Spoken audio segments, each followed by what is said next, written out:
There we go. Binks, have you got a camera? Yeah. You want to do commentary? No. You want to do commentary? No. He's waving his hand like Obi-Wan right now at his camera. You want to do commentary? Your cam's not on. Doesn't work. Well, I tried. I thought Jeb was doing it. It was supposed to be Jeb and Connor, but I can't find Connor. No, it's going to be me and Dylan. Well, I guess Dylan was going to be there anyway, but... I don't know. The way this is going, Dylan might not be there.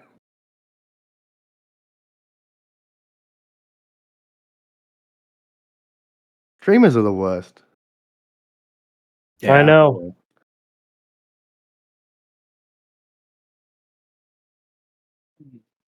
And now Dylan's doing news, so...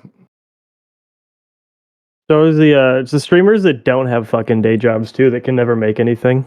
And you're like, what the fuck do you have going on? They like slept till 3 p.m. and so I couldn't get my 13 daily league games done in time. Sorry, it ran over.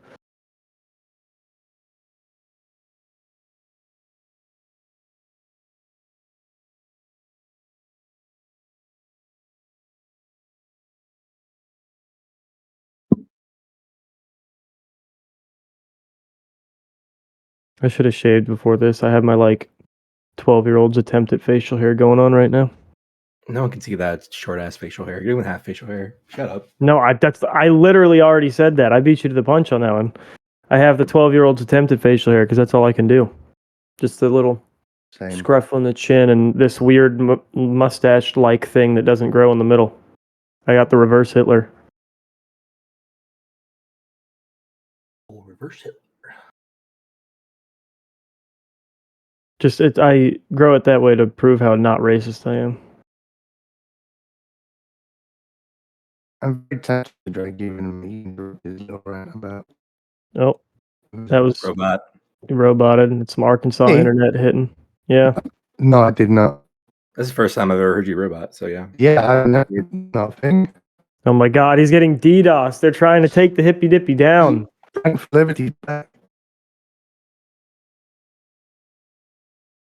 Yeah, it's just robot noises. It is a mess. Josiah's camera's freezing. Danabo's unintelligible. That's normal. Danabo, you're supposed to be the IT guy. Am I still a robot? Maybe Discord's fucking up. Yeah, probably. No, it's just Josiah flipping the bird at us. Rude. I know. He got frozen that is on the purely from my boy Lactoid. Okay, I think it's robots. Yeah, it's definitely Discord because it's just tossing the roboting around the circle. But now he's good. How's my voice? We got full HD, Josiah. Your voice is good. Beautiful. Castley, Kevin, Mr. Sir. Yo. There's the voice. Yeah. That was. Yeah, I'm such a boomer. I didn't realize there's a separate Hippy Dippy waiting room. Last time I was here was 2 years ago, and you guys were doing it through Dylan's Discord. So that's where I was. So, oops. I'm trying to keep all the content creators away from the riffraff. So you're all in your separate server away from. Thank God. Apart from 100 green M&Ms. I love riffraff. All right. Dylan says he's ready for you, Jeb. Let me drag you in. Sweet. Have fun. Let's go. All right. They're going to do commentary for about 10 minutes. Who have we got? Pisco's here. So we're missing right corner. He's on his way. Cool. I can't count one. There's someone else. Who is it? Who else am I missing? Hutch. Hutch, yeah. who's live on his own thing, so he'll be here.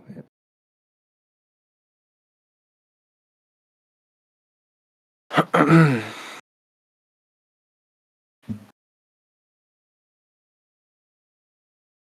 You all got very quiet. Was saving our energy for the shouting. There's nobody here that shouts, Kevin. Listen, I can get pretty heated with my boy Lactoid. Okay. Oh, Kevin, Lactoid asked if you were a communist, and I was like, I don't know. He's Kevin. Wait, I don't know who Lactoid is. What's Lactoid's politics? He's a right-wing libertarian. He's a Trump Okay. supporter. He'll tell you he's not a Trump supporter. He's a Trump supporter. 100%. Okay. Nice guy, though. Like all right-wing libertarians, Trump supporter. Right, Cam? Mm-hmm.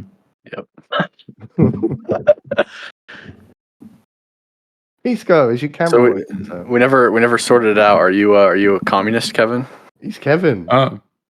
Yeah, no, that's a good question, right? I would say I'm a progressive nationalist. I'm sympathetic to a lot of communist systems. I think a better description would be socialism with Canadian characteristics. Like I don't believe that human nature is capable of evolving to a point where at any time in the near future we would be able to transition to a stateless society. We evolved in scarcity and competition, and we will remain as such for a very long time, even if we rid scarcity. And that impulse, and I was saying this in a space the other day, that impulse is probably good for our survival, because even if we had the whole world as one sort of system, we want that competition in case aliens come around. So we don't want to be vulnerable. So I think competition is good.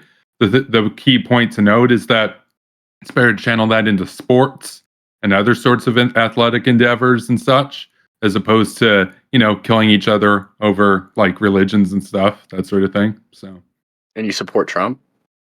Generally, yes, but I've also been supportive of Biden, and I've also been critical of the both of them. Interesting. So, like the MAGA Biden thing, that was a meme, but it was also rooted in the reality that yes, Biden was the most pro-labor Democrat elected since FDR, and Trump was the most pro-labor Republican ever elected. So, from the standpoint of labor, they're both actually fairly populist and protectionist. Now, that being said, Trump is clearly more protectionist on rhetoric. Biden's been more protectionist in policy. In this election, though, Trump is running on a more protectionist stance than Harris is, which I think is interesting. Harris is not as pro-labor as Biden. So, And you support protectionism, I assume? Well, protectionism is essentially the safeguard of the middle class, and the working class. So it is, you look at countries that have been able to work their way out of gripping poverty. They pursued protectionist aims while interacting with the rest of the world. So I'm not for abolishing trade altogether. I'm just for entering into trade in which we stand to profit. That's true for Canada, but it should be true for the US as well. I think everybody's better off if they put their own interests first, as opposed to creating systems of dependency like we see in Taiwan, where that dependency could force us into a war. Whereas if we produce the chips here, we would have more strategic leeway in terms of our response. So, did that answer your question, Cam? Yep, that answered my question. It did? Okay. well, there you go. Yeah. How's it going, Mr. Right Corner? Can we hear you? Hi, how are you? Can you guys hear me? Perfect. Cool. Yeah, we're good. We've got about, 5 minutes until showtime. Dylan's just doing commentary right now. Hutch, are you good? Wait, he just took his headset off and walked off. Nice. Thanks, Hutch. I'm guessing he's good. What's up, guys? Can you hear me? Yep. Yes, please go. How you doing, sir? Good. I'm live, by the way. Is that cool? Everyone's live, sir. All right. Yeah. Thanks. What? That's everyone. Cool. Everyone's ready, apart from Dylan. Nice.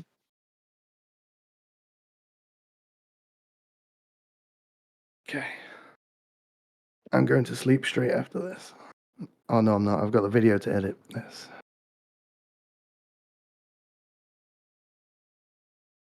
Oh, just to warn everyone, when I drag you into the room with Dylan, your camera will turn off. You'll have to switch it back on.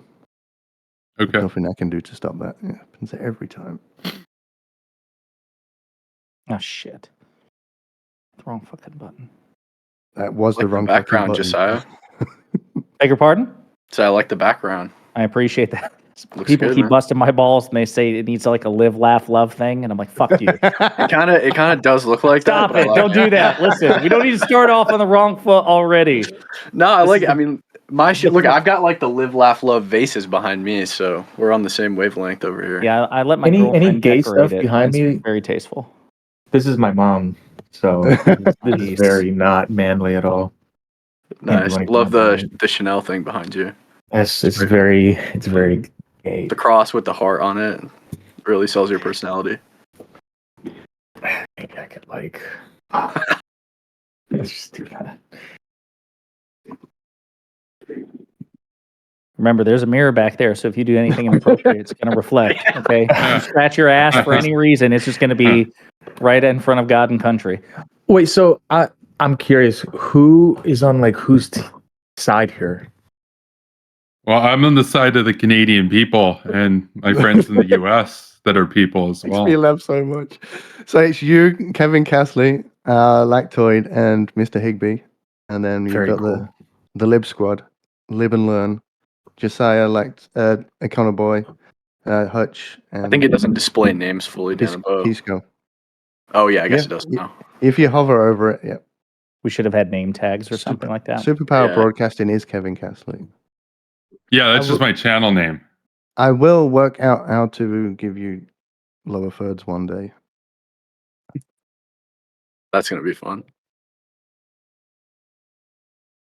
Whatever Josiah uses for our show just does it Yeah, automatically, I think. So I The- do the prob- Restream though. It's browser based and super. Like I'm a boomer when it comes to technology, so Restream is pretty user friendly. Like I don't fuck with OBS or anything like that. Yeah, I use Restream for pretty much everything. Restream and Yeah. Streamlabs, depending on what I'm doing. Yeah, man, I did use Streamlabs, but to be honest with you, like when I was trying to like I think it was interviewing Mehdi Hassan, and we couldn't do it through Restream because it's browser based, and so it was really unreliable. So then we tried to use Zoom, and I couldn't get the Streamlabs and the Zoom to cooperate, where it would like have a what do they call that, fake camera or whatever, artificial camera, virtual camera. Virtual camera. So yeah, we couldn't figure it out, me and my tech guy. So then I migrated to OBS maybe a month ago. It's good. It's less Restream just taxing. looks cleaner. Yeah, I think. Restream is clean as fuck. I just don't know why there's not a software option. Like just Yeah. having it browser based means that if you're connecting with people, it's much more likely to derez and to lag and stuff. We use so, Riverside's really good for that stuff, for like calling people in. It's browser based too, but oh, it's super Okay. reliable. I'll check that out. When you do Restream, do you have to connect accounts, or can you just join a call as a guest? You can join as a guest. They can like admin you on the thing, or they can give you like certain privileges and stuff. Yeah, but it won't like join. As far as I know, it won't like merge chats or anything No. else. So like it'll be totally segregated. Yeah. That's Hutch's way of saying that he doesn't want to join us anymore. He doesn't want to merge channels. I guess I didn't wanna come Riverside out and say actually it. wouldn't work for you because you do live stuff. It's better for pre-recorded. Yeah, exactly. Exactly, Hutch. Did you hear that? I didn't want to say it, but yeah, I'm thinking about leaving. Wow. Wow, and you just spring this on me now? Pisco can can't talk even about it hear it. later. Oh no, he can hear it now. He was deafened. Now he can hear it, but he's stunned into silence. You talking to me? No. You talking to me? What's up? Where's your hat, Pisco? Which hat? The Kamala hat? Yeah. Yeah, the Harris Walls hat. over there. Camo version. Do you want me to wear it? I got a hat for you. Wait, are No, I you like that. Halfway. The hair are you looks like good. unironically with Kamala, or is it a meme? No, of course I'm for Kamala. I'm an American, and I support people who are in favor of the Constitution. Is that funny? No, it is kind of funny because I was Okay. just explaining earlier, like she's less pro-labor than Biden was. So I Who the love fuck Kevin cares? so Trump much. tried to steal the election. Hey, can we save it? Yeah, man. Let's go. Wait, is that funny? It's Do you gonna be- deny that Trump tried to steal the election? Absolutely. no, let's I save just it, think let's it's save it, like let's kind of a You meme don't issue. deny it, but you think Hey, it's Kind of a hey, meme issue. because you have these opinions about labor. Pisco, laughing. we got to save it. Like for people the- out there, dude. Okay. The average Don't blow your American load makes yet. We'll save it. $30,000 a We'll year, save dude. it. We'll Nobody save it. cares about that crap. Just edge a little bit. No one cares about the Constitution. No one cares wait a about minute. Come transfer on, power. you can't. No, come on, man. That's Kevin Cass's opinion. He doesn't give a shit about the transfer power of the Constitution. Yeah, let's schedule a debate, dude. Wait, Higby I'm not first. hiding. We've got his. You don't scare me. Israel. Wait, yeah, Kevin, what's your position on Israel? I heard you might be a little anti-Israel. Yeah, well, unfortunately, I realized today, like it's been a while since I've like been actively streaming. I need to get a 4K camera because the resolution doesn't come in, but I framed it. That's APAC blocked me on the frame in the background, so that should give you a sense of my opinion of Israel. So, bro, all right, let's schedule a debate, and Let's also schedule a debate. 6K gang, bro. This is 6K. You can't tell because Discord blocks it, but it's 6K. 6K reduced. Yeah, you can tell. You can tell. Can you tell? Wait, you hate Israel and you support Trump? I don't support Trump. I don't support. Look, there's such a thing as critical support, and there's such a thing as saying where people are doing good things and bad things. On the issue of specific policy, let's be real. They both have wins and they both have L's. Like, I'm just keeping it real. Look, Trump's rhetoric was able to move Biden in a more protectionist direction, but Biden got more results than Trump did. Biden brought more factories to America than So Trump you don't did. support Trump? or you do Danabo, support do I Trump? have a second to go grab water? No, real quick? I think we'll have to save it for the stream because apparently you're not capable of understanding nuance, and I don't know how much time we have here. So It's fair to say that you wouldn't characterize your opinion of Trump as supporting Trump. You wouldn't I characterize. mean, if you look at my X history, a lot of it I is don't. like criticize. Yeah, okay. So if you look at my X history, a lot of it is critical of Trump. It's also giving him praise where it's deserved. I mean, if we're would you just gonna characterize your disposition of Trump as being in support or not? Neither. I would say I support him on the Is the areas answer that he's no? correct.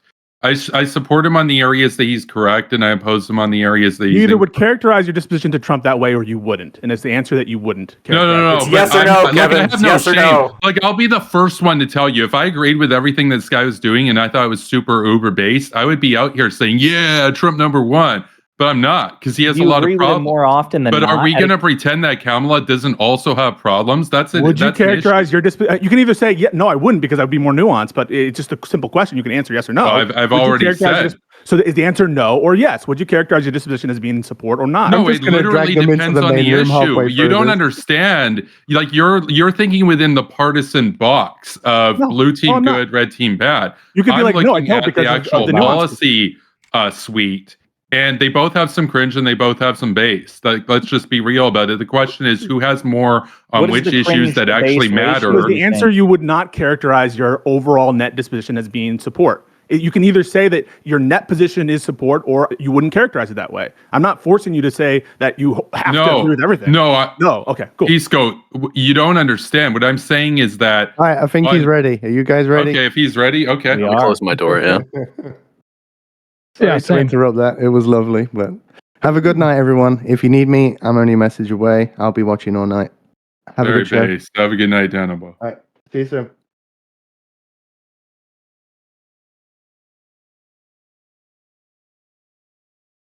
What just happened? Can't even. How do I? They took us out of waiting room. Hutch, that's why. Fantastic. I think the audio is not in the right port. Let me fix it quick. Do.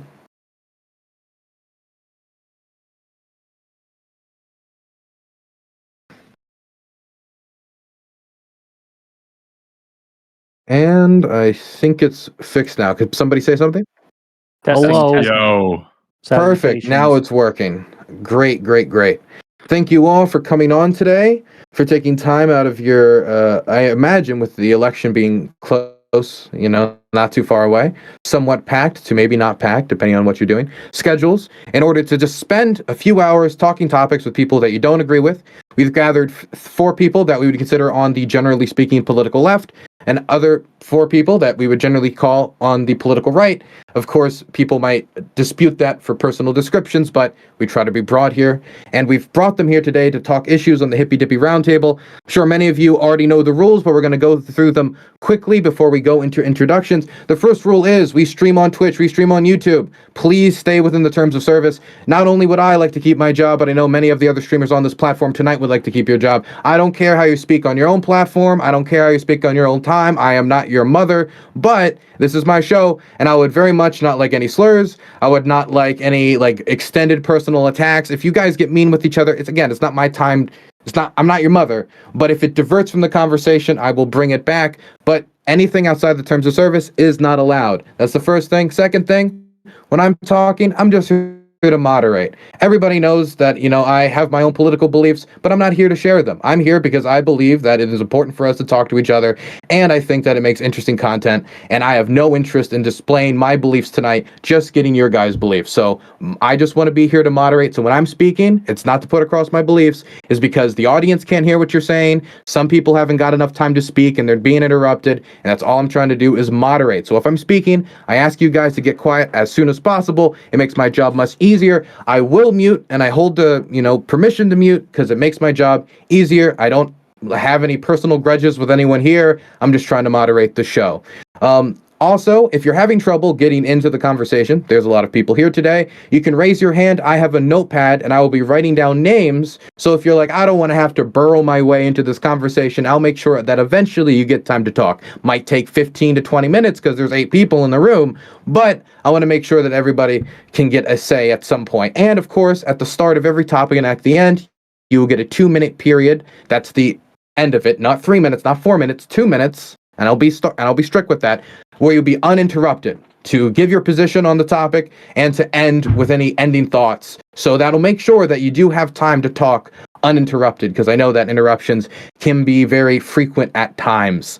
And I think that's just about everything. Is there any reservations, questions, or anything about the rules that need to be asked? Nope. Fantastic. That makes my job very easy. So we're quickly just going to go around the room, have people introduce themselves before going into the first topic. We're going to start with my left here, Cam Higby. Hey, what's up, guys? I'm Cam Higby. I'm a political commentator and investigative journalist. Yep, that's pretty much it. Thanks for having me on, Dylan. Short and sweet, just how I like it. Econ Boy. Hey everyone, Kind of Boy on YouTube and whatnot. Host a couple different podcasts. Love economics, love politics. Left of center guy, pretty progressive guy. And yeah, looking forward to the conversation. Should be fun. Okay, Hutch. Yeah, my name is Hutch, and I'm active on YouTube and Twitch. You can just look up Hutch, and happy to be here. Happy to have you. Pondering Politics. Hey everybody, my name is Josiah. I host Pondering Politics on YouTube, a liberal/progressive politics channel, unapologetically partisan for the Democrats. The Republican Party is an authoritarian cult of personality, and false equivalences and that sort of thing suck. So no enlightened centrism for me, please. You can find me at youtube.com/@ponderingpolitics. Looking forward to the conversation. Happy to have you. Lactoid, a Hippy Dippy recruitment man who's coming up to the main show. I love to see it. Yeah, thank you. I'm Lactoid. You can find me at Lactoid TV on Twitch, Twitter, and YouTube. I am a right-leaning libertarian and also an attorney. Fantastic. Oh, we have 2 attorneys on tonight. Only 2, right? Do we have 3? 2? Okay, just 2. No, and you're being billed right now, go. Dylan. Thank you so much, Dylan. It's a pleasure to be on here. Pisco Liddy, or Pisco for short on Twitter X, here to defend the Constitution of the United States. Simple. Now I'm going to throw it over to, do you want me to refer to you as RC, or how do you want me to refer to you? Just RC? Yeah, so I'm the right corner. I go by RC. That's how my fan base normally refers to me. I'm a conservative, a biblical, traditional conservative content creator. Okay, short and sweet. And Superpower Broadcasting, also known as Kevin Castley.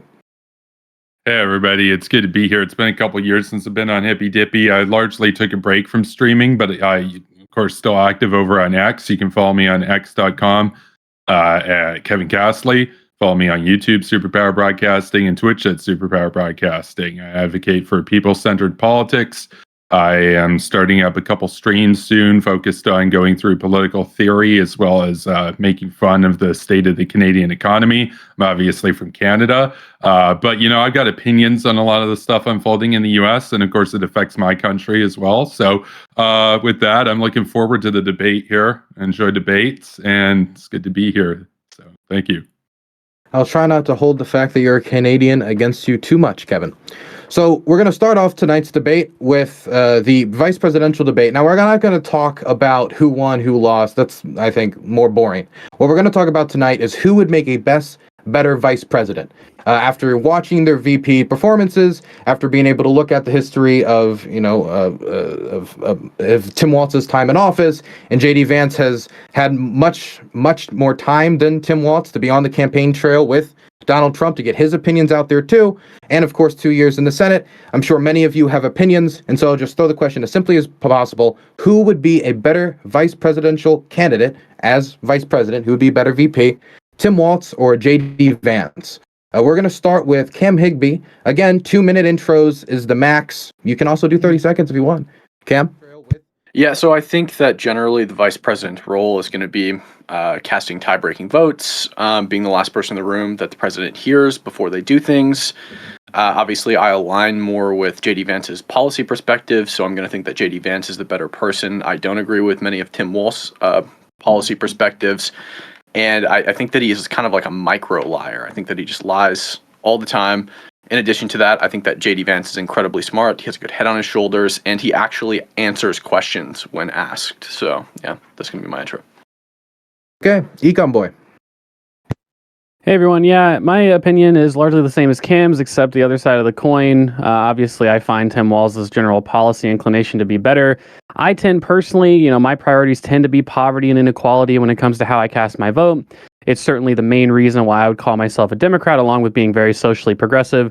Looking at some of the things that Tim Walz did as governor, some of the things, and I'm sure some of the advice that he would be giving as part of the administration, kind of the main role of the VP to give advice to the president. He did a lot of good stuff, in my opinion. He expanded abortion access, free school meals, infrastructure investment, general education investment, climate energy targets.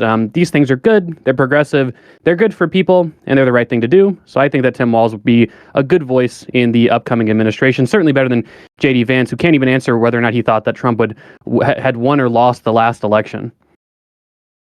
We're going to throw it over to Hutch. Yeah, so I echo some of the same sentiments. Obviously, if you have specific policy preferences, one candidate is going to be better than the other. Of course, we can speak to experience. J.D. Vance's experience so far is he's been a senator for 2 years. Before that, he was friends with VC super rich people, and he was an author. Walz has been in government for the last 20 years, as far as I understand. He served in the House for quite a long time, and then as governor of Minnesota, where he's passed a lot of policies that have been super popular with people that live there. But aside from policy preference, I think that there are some things that are disqualifying. There was an interview snippet that went live today of a New York Times journalist interviewing J.D. Vance. He was asked 5 times if Trump lost the election. He refused to answer 5 times. He reaffirmed that he would have sent the slates of electors back to the states were he in Pence's shoes in 2020. Obviously, to me, as someone above any kind of partisan bend that just values liberal democracy, this is utterly disqualifying. And for that reason, I think Walz is the clear choice. Lactoid. Yeah, so I was initially... I'm next, right? Not Josiah? Yes, Lactoid, you're next. Okay. I was initially just trying to keep you on your toes. All good. I was initially skeptical of J.D. Vance when he was announced, right? There was all these candidates. Why him? I didn't know anything about him. Most people I knew didn't know anything about him.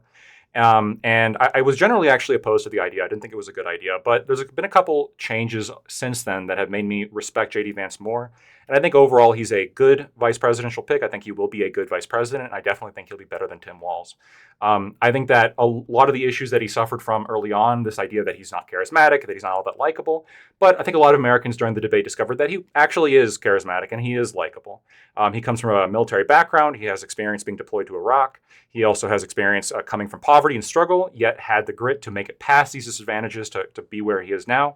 And where he is now comes from a impressive work history, right? Came out of Yale Law, became a law clerk for Judge David Bunning, then worked as a corporate lawyer for a few years before going into capital management and becoming a vice presidential candidate. It's impressive where he came from and now where he is. I also think he's capable of criticizing Donald Trump, which is good. I think it's good to be able to have somebody who can criticize somebody and say, look, there's disagreements that we have, but here's the issues that we really do care about, and here's why we should be working together towards a end goal. And he does have a history of also being able to work in a bipartisan manner. I think he adds, therefore, a level of conciliation and explanatory power behind Trump's message that I think would otherwise be lacking. And also, most importantly, I think J.D. Vance supports the integrity of the Constitution by opposing court packing, which is a major threat to the U.S. Constitution, and I think is a threat to the Republic as a whole. I was also initially skeptical of Tim Walz. I don't know why Shapiro from Pennsylvania wasn't picked, but however, he's been doing nothing but proving me right with my skepticism. He allows abortion all the way up until the day of birth for any reason or no reason whatsoever, and then continues to lie about it. He's bad on guns. He's bad on free speech. He doesn't think the First Amendment applies to hate speech, which is particularly concerning. And he's a really big fan of raising taxes. So overall, not a good guy. Okay, I'm going to throw it over to Pisco. The U.S. Constitution is one of the greatest founding documents of any country in the history of the world. It's one that is absolutely vital to our country. It has survived for over 200 years and is the envy of the entire world. When the framers envisioned the vice presidency, they gave it important roles, contrary to kind of popular belief that the vice presidency doesn't matter. The vice president is the president of the Senate, so have a good amount of responsibilities there, and obviously breaking ties. And the vice president also has to be ready to assume the office of the presidency at any given moment. When something could happen to the presidency, he or she or they need to be available to take up that awesome mantle and become a branch unto themselves. The vice presidency also has an important role in the 12th Amendment and Electoral Count Act to certify the results of our presidential elections. When I look back and at the great vice presidents of our time, one that stands out is our first vice president, John Adams. John Adams, as president, did something that has never been done, or that had never been done up to that point in American history, which is transferring power to the opposite party. He lost the election against Thomas Jefferson and gave over that power willingly to his political rival, Thomas Jefferson. J.D. Vance, on the other hand, has promised that were he in power, he would subvert the Constitution and engage in sedition and insurrection against the United States Constitution by promising to undo the results of a national election. It's hilarious that Cam Higbee says that J.D. Vance actually answers questions when put on the spot now at least 6 times in the last week and a half about whether or not Donald Trump won the election. He has been demurring and unable to answer that very simple question with a very serious and honest answer, which is that he lost the election. Everything else, policy-wise, obviously I'm going to agree with Kamala Harris. I think it's preposterous to suggest that this administration is going to be better on foreign policy or domestic policy. But it all goes out the side. I mean, the only thing that matters in our system, really, is whether or not you're going to respect the transfer of power, whether or not you're going to respect our republic. And for people on this panel to like poo-poo that notion and to say it didn't matter that the previous administration tried to steal the election and that the current candidate for VP said that he would sign on to that is disgusting. Everything else is absolutely, sugarcoating, cherries on top. Of course, J.D. Vance sucks policy-wise. Of course, you can't trust a word this man says. But ultimately, the one test, the most important test, will you uphold this republic? He has told the American people that he will fail that test, and he will not stand up to Donald Trump the next time he tries to subvert the Constitution. Okay, I'm going to throw it over to RC. Yeah, hey, am I coming through clear? Because I'm not sure if it was just lagging on my end or... Yeah. No, it's lagging for me too. Yeah, you're a little laggy. Yeah. Okay. All right. I was just I making can hear you okay though right now. Cool. So I do support JD Vance more than Tim Walz. There's no perfect candidate. Economically, I support him more because he has experience in the private sector. And I think this country needs someone that has experience in the private sector and not someone that's just a career politician that has experience in knowing how to manage people for a successful company. And socially speaking, I don't really agree with anything that Tim Walz supports. And I morally cannot bring myself to vote for somebody like that. So I think it's really important to have people in our government that run our government more so like a company, because we're in significant debt, and there's a hierarchy to the U.S. government, just like there's a hierarchy to a private business. And I think it's important to change things a bit and have people that have practical experience in the private sector and not only experience in the public sector. And I don't want to question why a politician is worth hundreds of millions of dollars when that same politician is questioning somebody like Trump on his tax records. That's pretty ironic to me. We know where Trump got his money. I'm not sure why Obama, Biden, et cetera, are worth tens of millions of dollars, maybe even upwards of 100 million. Okay, over to Kevin Castley. Yeah, thank you, Dylan. So, so this one's a little bit complicated, right? So they both have some wins, they both have some L's. When we look at their background, they, in terms of service, have a similar background. They were both in the Army, so in that sense, they both have, service behind them. But here's the thing. I want to just throw it back to, I think it was 10 or 9 days ago at the vice presidential debate. You can really gather a lot of the priority of these folks from how they open in that debate. So I recommend everybody watch the whole debate. But if you don't have the time for that, just watch the first 15 minutes. It was very enlightening. The debate starts off with the question of the response of Iran to Israel with the missile attacks. And Tim Walz goes right into it, saying, we stand with Israel and so on and so forth. And he bemoaned Trump for doing diplomacy with countries that the U.S. doesn't get along with. Then they went over to J.D. Vance. And J.D. Vance, you could say, kind of dodged the question, right? But he did it for an important reason, which was to both introduce himself to the American people and, of course, to highlight his economic priority. Vance has talked a lot about economics, and yes, his background in venture capital is a little bit dicey. His relationship with Peter Thiel is kind of weird, but here's the thing. At that time, he was very anti-Trump, and he is now very pro-Trump, obviously, as the vice presidential pick. And so he's somebody who's capable of having a political evolution as new data is brought before him. Obviously, Trump's got a lot of problems, but I think I look at Vance and I say, okay, here's somebody who's capable of changing his mind when he thinks he's wrong about something. And I respect that about him. I do agree with Waltz on a lot of the social issue stuff, but let's be real, you can't pay the bills with a pride parade. And as bad as it is, with regards to what some of the Republicans want to do on abortion access, at the end of the day, Vance is the one talking about the reindustrialization of the Rust Belt. Well, Tim Walz and Kamala Harris are breaking about having Dick Cheney's endorsement. So thank you. Okay. Just a little bit over 2 minutes. I think we all stayed within that area, and I appreciate it. So who wants to take this off? Who wants to... Does anything that's been said that anyone wants to respond to? Did I not get an opener, sir? That's why I was confused, yeah. No, I just don't like Pondering. You ignored. Sorry, Pondering, I forgot. I went around you in a circle. I don't know why. Pondering. Whoops. In Lactoid, my frenemy stood up for me. Wow, shameful. Okay. Yeah, I went out of my way to bully you. I'm very sorry. I see how it is, Dylan. Unbelievable. Actually, some of the structure I want to echo of what Kim Higbee said. So, the Constitution doesn't afford the vice president many crucial powers, but one of them is certifying the results of an election. And based on comments that J.D. Vance has said over the years, we have no reason to believe that, he would faithfully uphold that singular constitutional purpose. That's a big one.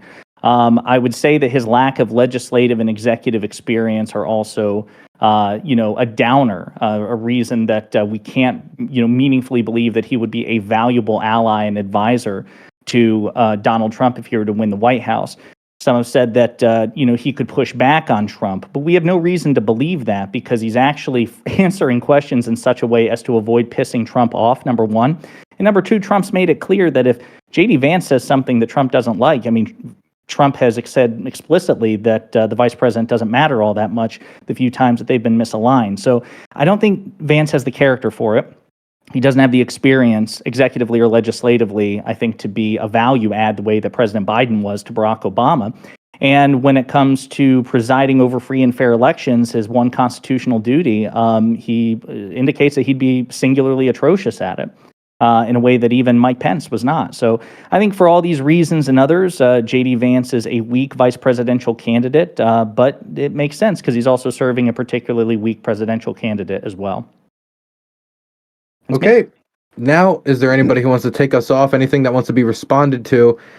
Since Pisco grabbed it first, he gets it. Yeah, I want to hear from all the people who are supporting Vance. Did Trump lose the 2020 election? Did he try to install himself in office? And has Vance said that he would have followed along with Trump's plan? Yeah, sure. He did say that Trump did lose the election. I don't think that Trump won the election. I also don't think that he broke any laws. In addition to what you said, Pisco, earlier when you were addressing me directly about Vance not answering questions, you said that he refuses to answer the question about Trump losing the election. That's fair. He does fail to answer that question every single time it's asked to him. Isn't that disqualifying? Well, Pisco, I was not finished, so I'm going to continue now. So Tim Walz dances around every single question that is asked to him. When he was asked about Tiananmen Square, he went on about, rambled about his time as a teacher, his time in the military, and then was a deer in headlights when the journalist actually came back around and asked him the question a second time.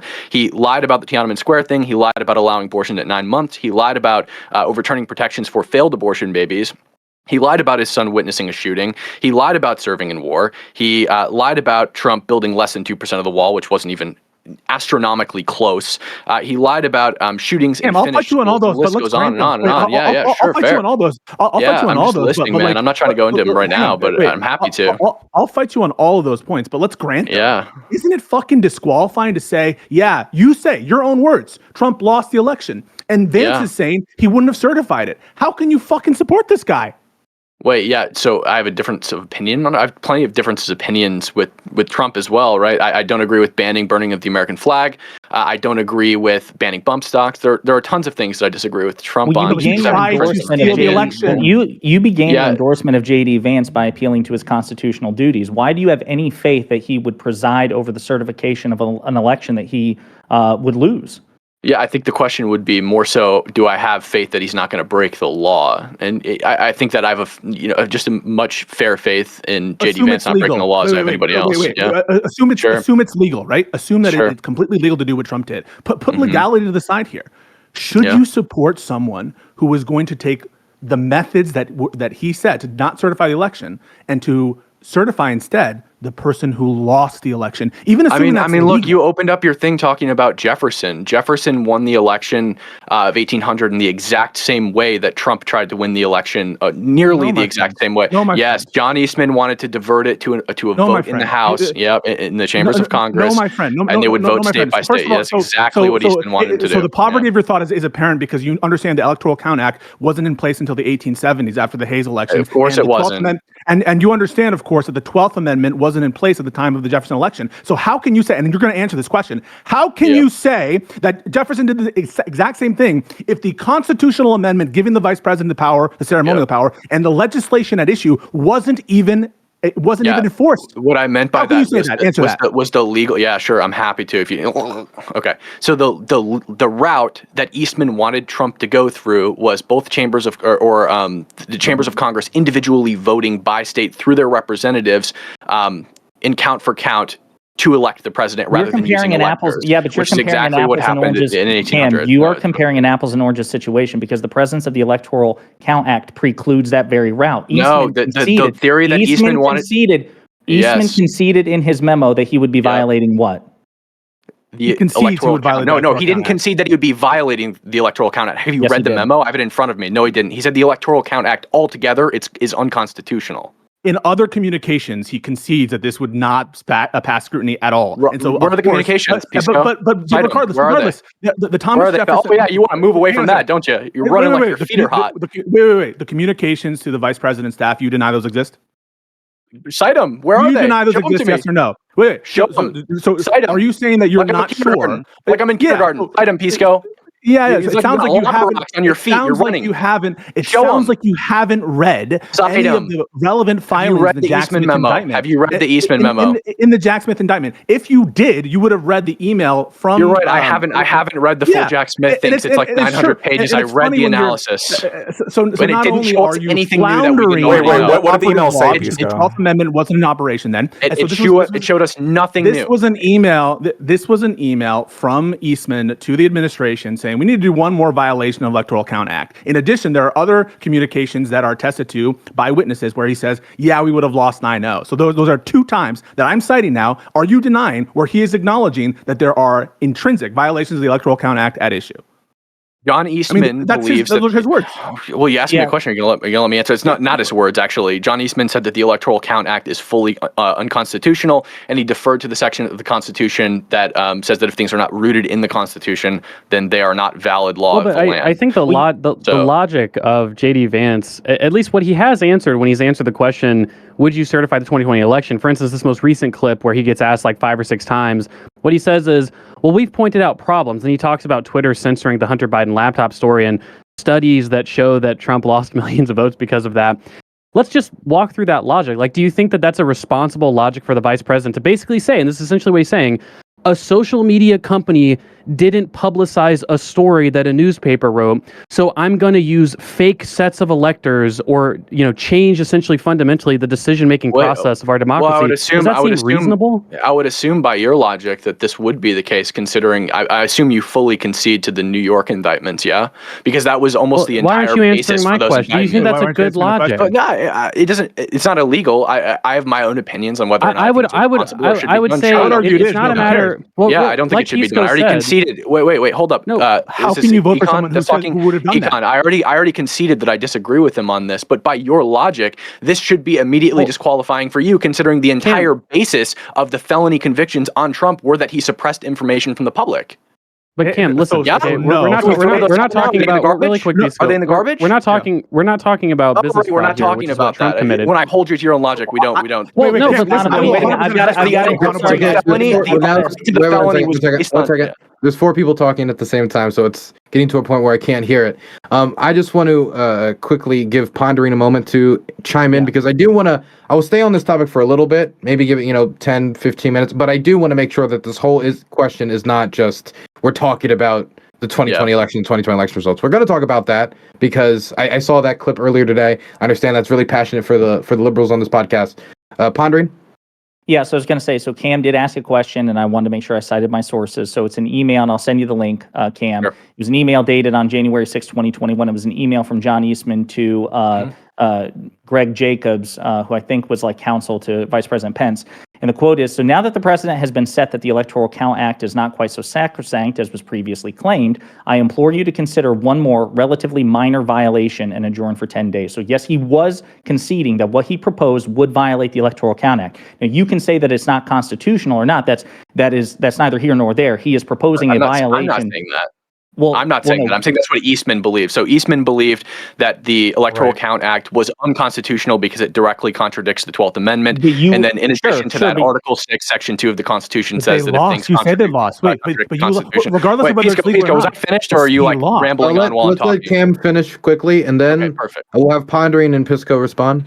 Yeah, so John Eastman's position was that the Electoral Count Act of 1887 is unconstitutional because it directly contradicts the 12th Amendment of the United States Constitution. His legal theory was that because Article 6, Section 2 of the Constitution disqualifies anything from being federal law that is not rooted in the Constitution or that directly contradicts the Constitution, that the Electoral Count Act is not valid. Now, I don't know if I agree with this or not. I'm not a legal scholar, but John Eastman did cite legal scholars from Harvard that agree with him, vigorously agree with him. Respectfully, the fact that he believes that the ECA is unconstitutional is relevant. It's not decided as unconstitutional. It's still binding law. I can agree. I can believe that murder is unconstitutional, but I don't have carte blanche to go commit murder. So at the end of the day, it is a fact that what he is proposing by his own words is a violation of the ECA. And if you deny that, you are wrong. It doesn't even matter, right? Like Cam, suppose that it were technically legal for the president to order the armed forces to go and hold the Senate at gunpoint and to get him to gavel in the joint session of Congress to gavel in president. Suppose that were technically legal for whatever reason, and someone said, "Yeah, I would support the president if he tried to do that." Could you ever imagine supporting that person? Can you explain your support for for someone who lost an election to take methods, even if they're legal, to change the results? Sure. So I'm glad that we're conceding now that it was legal. I'm not. Sorry. I have to stop. That's dishonest as fuck. Wait. That's dishonest. Well, I have to stop you. I am absolutely not conceding that is. Well, you've moved away from it. No. Because you're not equipped. You're not equipped to have the legal discussion. I don't want to bog down this panel on a conversation that you're ill-equipped for when you cited the 12th Amendment Electoral Count Act. at a period of time 70 years before it was passed. Right. And so, no, you are not equipped for a legal discussion. Right, I'm not equipped. I am for this purpose of our argument saying, suppose it were legal, but I am not conceding that. So shut Okay, the fuck Pisco. up. Well, I'm glad you admit that you're not equipped to have that Okay, conversation. Pisco. So go ahead, Pisco. Right. Yeah. Pisco? You mean Well, Cam? no, No, I was saying, I was using your own words against you. I'm saying I'm glad you're conceding that you're not equipped to have that conversation with All right. Pisco. No, since you I'm said it not multiple conceding times. that. I'm not Let's conceding give that. you I'm said gonna it. answer a little the bit of question it. at hand. There's a little bit I of didn't say one that. right now, and one of them's a lawyer, so I do want to make sure that we give Cam Higby some time to respond here before going to other people because it's the panel's kind of tilted one way right now. So Cam, one last response before we go around the room. Yeah, so I can disagree. I agree with you that just because something is legal does not make it okay, i.e. slavery. But I can disagree with those actions to varying degrees, right? I think that using a legal loophole to try to maintain power is bad, and I disagree with it. I think that holding members of Congress at gunpoint is much worse than that. So yeah, I think overall, Trump tried to use an esoteric legal theory deployed by John Eastman. I disagree with the use of that legal theory. Even if it were legal, I think that we shouldn't do it just because it kind of breaks tradition. But with that being said, I still think that Trump is overall the better candidate. Because he lost. Wait, how about? I want to throw it over to Hutch. Wait, I'm sorry. We got to throw it over to Hutch because he's been waiting patiently, and I want to have this brought back to JD Vance. Hutch, what do you think about JD Vance not answering in these interviews whether or not Donald Trump lost the 2020 election? Well, to me, it's utterly disqualifying. I did want to ask a question, though. I wanted to pose it. I wanted to pose a hypothetical. Because obviously Kamala is going to be the one that's presiding over the Senate or the Congress when they certify the results in 2025. If she were to pursue some esoteric, as you say, legal theory, and if she was ultimately successful in certifying the election in her favor, in the case that Trump actually won, would you be sitting here saying, "Hey, fair play," or would you call that disqualifying? Yeah, if she didn't break any laws, I wouldn't be trying to lock her up. But what I would do is I would call her out on hypocrisy due to her current rhetoric related to the situation. That's probably about as far as I go with it. Yeah, so that to me seems like sorry, real quick. That to me seems like the wrong thing to be focusing on. You would be more upset about that than the fact that she disenfranchised probably tens of millions of voters. Stole an election. Like that seems to be the main problem here. You guys keep using steal. If it's done through a legal means, it's not stealing the election. It's just pursuing an alternate route to count the votes. You do it through electoral or through like representation in Congress. Making it so the winner of the election loses. Is that better? The winner of the popular vote loses almost every single year. No. First of all, that's not true. I don't know why the fuck you would say that. It's happened like 4 or 5 times out of 40 elections. That's not true. And we're not doing the popular vote. No, the subversion here wasn't of the popular vote. It was of the electoral vote. It was an analogy, okay? Pisco. Do you know how that works? Yeah, so it's an analogy. Oh my God, you're misrepresenting. You're misrepresenting of what happened. We're not upset because the popular vote was subverted in a way that's allowed by the Constitution. What we're upset about is subverting the Constitution. Yeah, so the popular vote is often subverted. So I don't see much difference in subverting the popular vote and subverting the Electoral College if it's done through a means that was installed in the Constitution. One of them is meaningless in the outcome of the election, and the other is the one that determines it's meaningless the outcome because we've made it meaningless, Hutch. It's meaningless as a matter of law. We're talking about changing the vote that is meaningful, the Electoral College vote, and flipping it artificially for the losing candidate.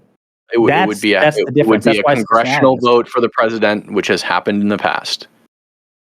Okay, it's not like these are just people voting for the president. These are all people who've been voted into Congress to represent the people in their respective districts. It would just be them voting for the president rather than electors voting for the president. And you actually have no way of like ensuring that the person that a state or district votes for, that the elector is actually going to vote for that person anyway. We have faithless electors. You actually do. No, we actually don't. Faithless laws. Wait, so you don't even know the case. And you know what? Those laws don't mean anything because it's just a fine and maybe a misdemeanor if you faithlessly vote against state law. It doesn't do anything. No, every state that has laws against faithless electors, it's just a fine. It means nothing. You still cast your vote as you want it. No, they can, but they haven't. They can, but they haven't. Okay, what are they going to do? Make it a felony? That the Supreme Court has stated that that's allowed. The states can put. And every legal scholar agrees that electors are essentially free to vote for whoever the fuck they want to, because the repercussions for voting against their state and being a faithless elector is virtually nothing. That's up to Yeah, the state so to the decide. electoral college is already kind of a problematic system, but if you're arguing essentially that it's like sacrosanct and whatnot, look, Cam kind of does have a point there, but I think the context in all this is important, which is that, the average American, and I'm not talking median, I'm not talking, we're going to play around with numbers and stuff. The average American is making right around $31,000 a year right now, and 78% of your country is living paycheck to paycheck. But the biggest deal, the only issue I guess people should care about is like a few lawyers have an issue with, basically the Trump campaign going through and, so-called stealing the election. Yeah, they have a right to contest the vote. Did they try to steal the election, Kevin? Yes or no? Did they lose? Did Trump lose? Did Trump lose? Yes or no? Yeah. Did Trump lose? So here's the thing: you have a right to contest the result of an election. Lose the election? Yes or no?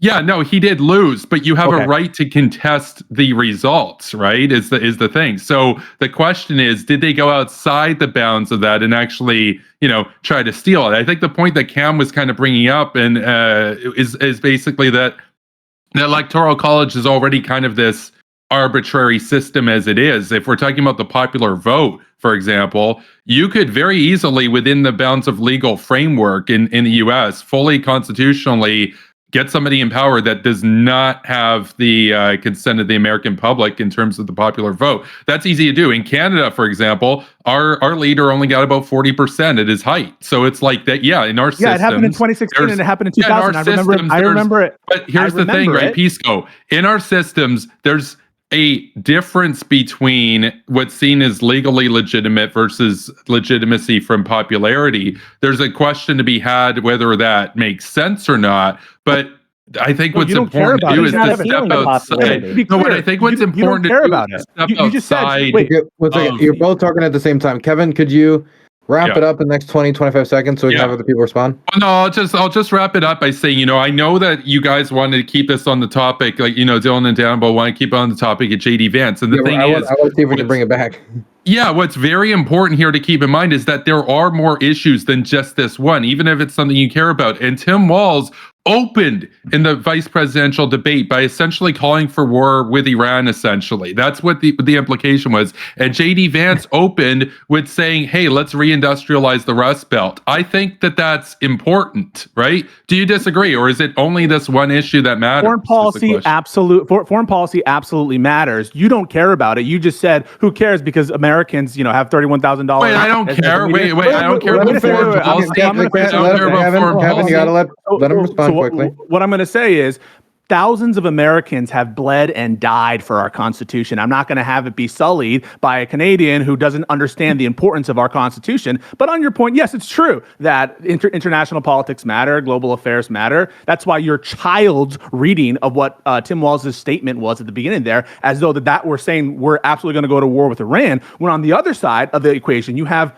JD Vance, who is explicitly being way more hawkish than the administration is currently, or Kamala Harris is, or Tim Walz is for that matter, on Iran, saying explicitly saying we need to be in Israel even further. We need to support Israel even further. He's supported by Netanyahu, the regime. How can you possibly say that what would be preferable, if what you care about is war with Iran, to have Donald Trump, who is actually egging on war with Iran? No, I didn't say that Trump would be preferable. I was just providing context there. The reality is Israel supports both sides. They're just that Trump is, yes, you're right, more on their side. Here's the thing about Trump, though. Here's the one thing about Trump. I'm not saying that he's going to do this, but he is a known wild card. That's why they don't like him. That's why the Pentagon, the establishment, the ruling class don't really like him too much, because yes, he's on the record. We're going to, support Israel even more than Kamala wants to. But he does have a proven track record of sometimes doing the opposite and actually doing diplomacy. I mean, he did do the Abraham Accords. He did actually do the Hanoi Summit. Yeah, he has a big mouth. He has a big mouth about, rah, we're going to go and bomb people and stuff. But in reality, and he did do that. But you look at Kamala Harris, she has Dick Cheney's endorsement. What does that say to you? What does that say to you? What is more? Go ahead. Well, what is more important? Like Donald Trump, when he came into office, he dropped more bombs in Somalia, for example, in his first year than Obama's entire 8 years. And you seem to think that an endorsement from Cheney because he thinks Donald Trump is insane, not because he agrees with Kamala's policies. You think that matters less? You think that matters more than what Trump did when he was in office? He thinks that Trump is insane because Trump occasionally, I'm not saying he always does this, he usually toes the line, but occasionally will sit down with opponents of the U.S. And here's the thing. Who are you going to do diplomacy with? That is not why Dick Cheney thinks. That's not why Dick Cheney thinks Trump is insane. What's up? I hear you. Josiah, here's the thing. You do diplomacy with people that you are rivals with, right? It's not, oh, we did diplomacy with the UK and Israel. Great. Okay. No, what matters is actually sitting down with, your rivals and working something out, right? That's kind of what's important. And yeah, Trump did do that. And guess what? He also did the other stuff. You're right. He also did the other stuff too. I'm not saying that. Like your Iran nuclear deal, Kevin? Like your Iran nuclear deal? I'm not saying that he's somebody who's like, he's going to just focus on reindustrializing the Rust Belt and he's going to do all that other stuff and leave it up to Israel and stuff to deal with. I'm not saying that. What I'm saying is Tim Walz and Harris are on the record. They are 100% behind Israel, essentially. Now, Donald Trump is on the record officially saying that he is, yet he's somebody who has a proven record of when he gets in power, tearing up the Iran nuclear doing the opposite and actually sitting down. Okay, and that's important context name here. One thing, and you can talk all your stuff about legal theory, but lives are on the line if there's a war in Iran. Name one. We gotta hold this. I'm sorry, Pisco. We're supposed to be talking about JD Vance. We've now pivoted all the way over to foreign policy. That was supposed to be one of the bonus topics. I'm sorry to shut that down, but do you guys want to have that as the bonus topic instead of FEMA if you guys are interested in foreign policy? I'd prefer that. They're both very relevant, though, right? I mean, they are both relevant, but it seems like you guys are trying to go over to foreign policy anyway. Foreign policy. They gave $7.5 billion to Israel, and they gave $750 to you. We'll keep that. Let's bring back a JD Vance. All right, let's go. We'll start the foreign policy section with that. Okay, is that okay? Fantastic. Back to JD Vance. I want to. Hutch, I did want to quickly throw something out, a question to RC, actually. I was interested. RC, you were talking about one thing that you liked about JD Vance. It's probably something that you probably also like about Trump is an outsider. This is not somebody who comes from the traditional political establishment. What are the things that make that more beneficial than the time that Tim Walz has spent in office? Because JD Vance has only served 2 years in the Senate. What is the benefits of being an outsider versus the political experience Tim Walz has? Well, the benefits of being an outsider is just that you have different experience in the private sector.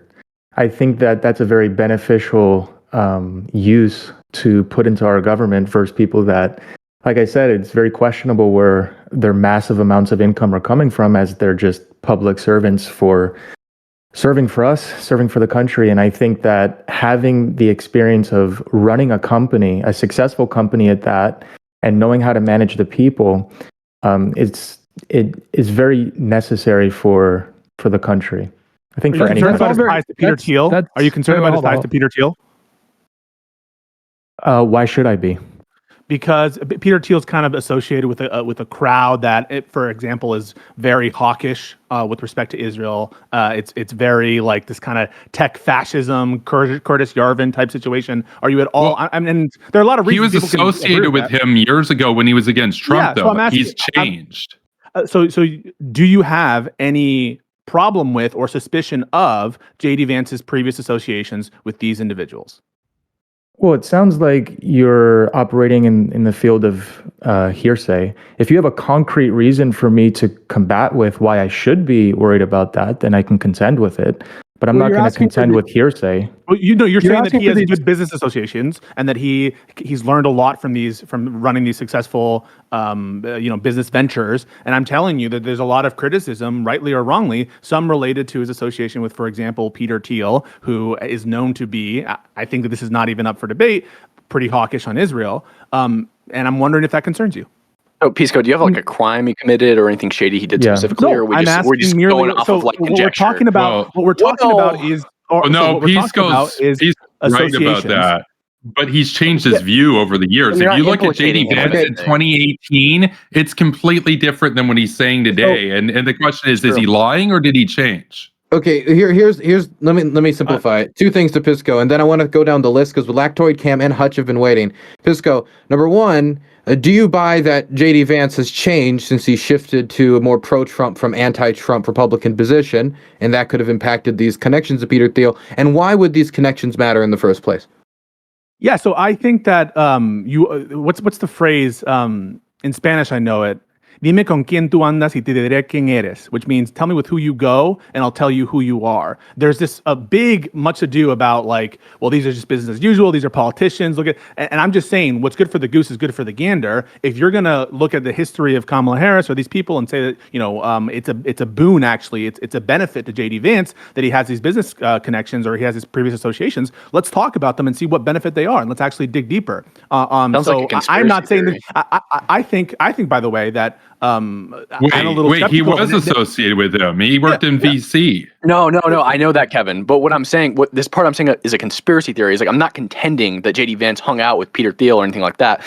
But what I'm saying is like, oh yeah, like just because Peter Thiel might have been involved in some shady stuff, JD Vance must be just as bad and also doing shady shit. I'm right? You don't have responding anything directly. to implicate him. It's all just conjecture. And by the way, Dylan, the thing I was going to say earlier, I'll just get it out now.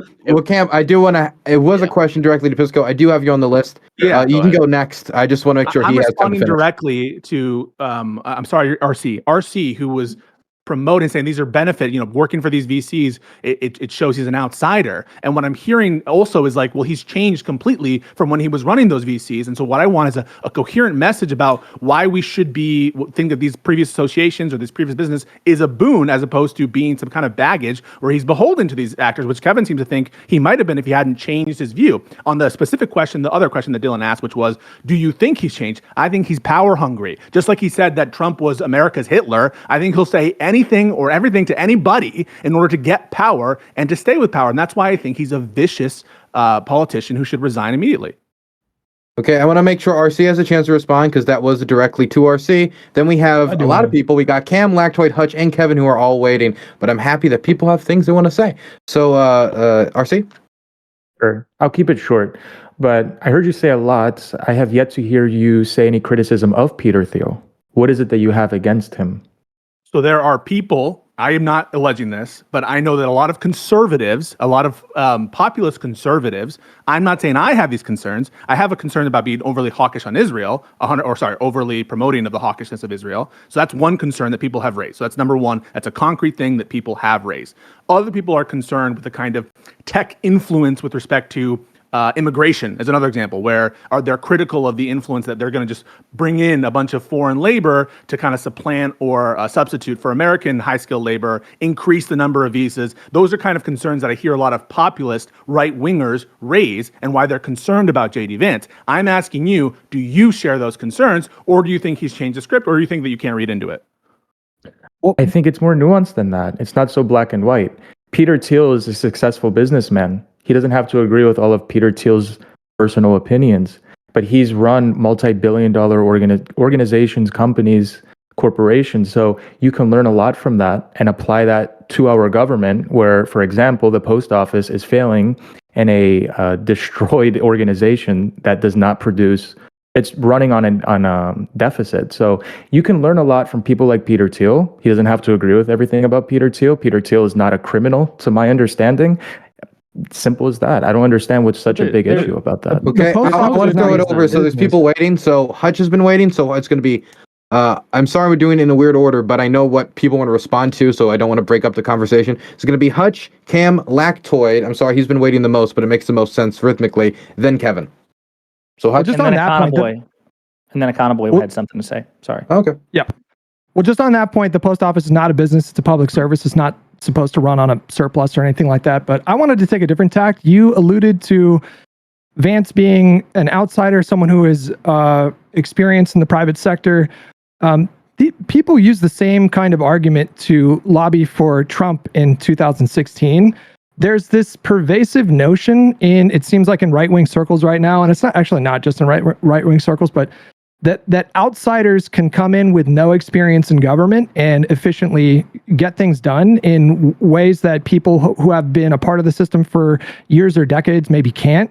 This was just not, this just did not happen. So I would just appeal to Trump's track record. He ended up having a pretty abysmal first term in terms of his legislative agenda. The very first thing he tried to do was repeal the ACA. He failed. The only major piece of legislation that he got done was tax cuts that Republicans had been itching to do for decades. They didn't really even need him for that. I'm not sure if he played any role in actually crafting that legislation. He presided over the longest government shutdown in history, as far as I'm aware. And he was the first one-term president since 1992. So I guess my question to you is, like, where do you get this confidence that Vance, by virtue of the fact that he is an outsider, that this necessarily means that he can get in there and get stuff done? So you're asking me, right? Yeah. Because I know that there's like set people in turn. Okay. So I would ask you, what are like two of the main things you can learn from working in politics that Vance lacks? Well, one thing that you need if you want to be an efficient lawmaker is how to actually like build coalitions and work with other politicians. So collaboration and communication. You learn that in business. Huge. Yeah, you learn that in business. So how does he not have that skill? He's been in Congress for 2 years and hasn't done anything. But I'm responding to him. I would like to hear his answer. How does he not have that skill? You're talking about private sector negotiations versus DC negotiations. There's still human beings on both sides. Right. If this logic were true, though, like, how does that apply to Trump? Do you think he lived up to that promise of him being this outsider that's going to be able to get in there and like force things to get done? And I think he proved it. In what way? How the economy was doing, how our country was doing, how foreign nations were respecting us. I mean, he applied the same strategies that he did in the private sector as the president. And I know that we were going to potentially go into foreign countries or, foreign issues later on. But what I'm saying is that you're claiming as an outsider, they lack the experience that politicians have. But what is this experience that politicians have that private sector doesn't learn in business? Apparently, they learn communication, they learn negotiation. There's a difference between running the government and running a private corporation. Focuses on short, medium-term profits in the interests of shareholders. Okay, a government is supposed to ideally think a little bit longer term and think about social investment. So when we're talking about J.D. Vance versus Tim Walz, where did Tim Walz put government investment when he was the governor of Minnesota? He invested in infrastructure, he invested in climate change, he invested in children. These are good long-term investments for the country. But if you're talking about like the guy who's the CEO of Walmart, he's not just going to give away a bunch of money to random children at daycares because that's not in his short-term profit interest. It just doesn't make sense to say we should run the government like a corporation, or someone who runs a corporation can run the government. By the way, as far as I understand, JD Vance's record in the private sector is not particularly extensive, and most of his money that he got before he was a senator came from writing a book about growing up as a hillbilly. Not exactly very extensive private sector experience, at least if we're comparing JD Vance to Tim Walz, who chose a public sector route. It seems like a completely ridiculous basically standard to say, oh, he has some private VC experience, so therefore he's better than the guy who's made what we would hopefully agree are some pretty good investments with public dollars. And years as a corporate lawyer, just to be clear. We're going to have Lactoy quickly respond, then we're going to Cam, then we're going to Kevin, and then Econ. The only reason I'm throwing Lactoy is because you want to say something to that specifically.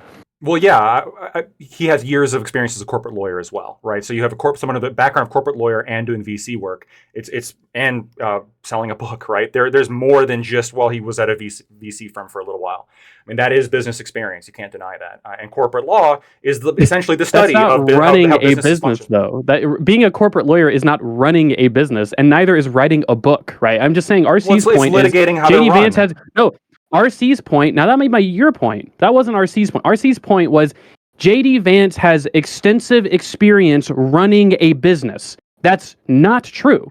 That's just not the case. Okay, sure. Okay. This seems like hyper specific. That maybe that's the case. But I That's think how that, he's basing his vote. No. I mean, it would make sense to base your vote on correct things and not incorrect I think what things. he's basing his vote on is like experience with business, right? And being a corporate attorney for several years and understanding how businesses work and litigating business issues absolutely is understanding how business works. So if we're being good faith here, Well, you've made a lot more sense than he has. Well, Yeah. sure. You made a lot more sense than he has, but you still guys have been haven't jumping over each other the whole fucking time. Just give me a second. Well, I've barely spoken during this section. Well, okay, then your three allies have been jumping over each other the whole time. I think it's fair for me to jump in and build upon a point that one of my allies is making. Build right? on it. I think it's absolutely the case. Run government as businesses. I think it absolutely. Hold on. So when RC is saying that, like for him, having like financial literacy, understanding like how businesses are run, and wanting to run government more like a business, experience in that kind of field matters. And when you're saying, well, he just had some VC experience. First of all, VC experience is good, right? But also he had years of experience as a corporate lawyer, which is again litigating over business issues and understanding in a very minute detail how businesses are run from a legal perspective, which is again relevant to the government at work, right? If you're in the government, understanding how businesses work in a legal perspective is obviously relevant if you're going to be making laws or involved in the creation of laws. I think that's absolutely fair to say. And again, dude comes with a Yale law degree, which is like particularly more impressive than whatever Tim Walz has. Summa cum laude, the biggest proposal coming out of the JD Vance Trump ticket is something that pretty much every business leader, every economist has said would be disastrous for the economy, which is raising a bunch of tariffs all over the place. If you want to talk about a pro-business candidate, it certainly isn't the guy who wants universal tariffs, who wants mass deportation.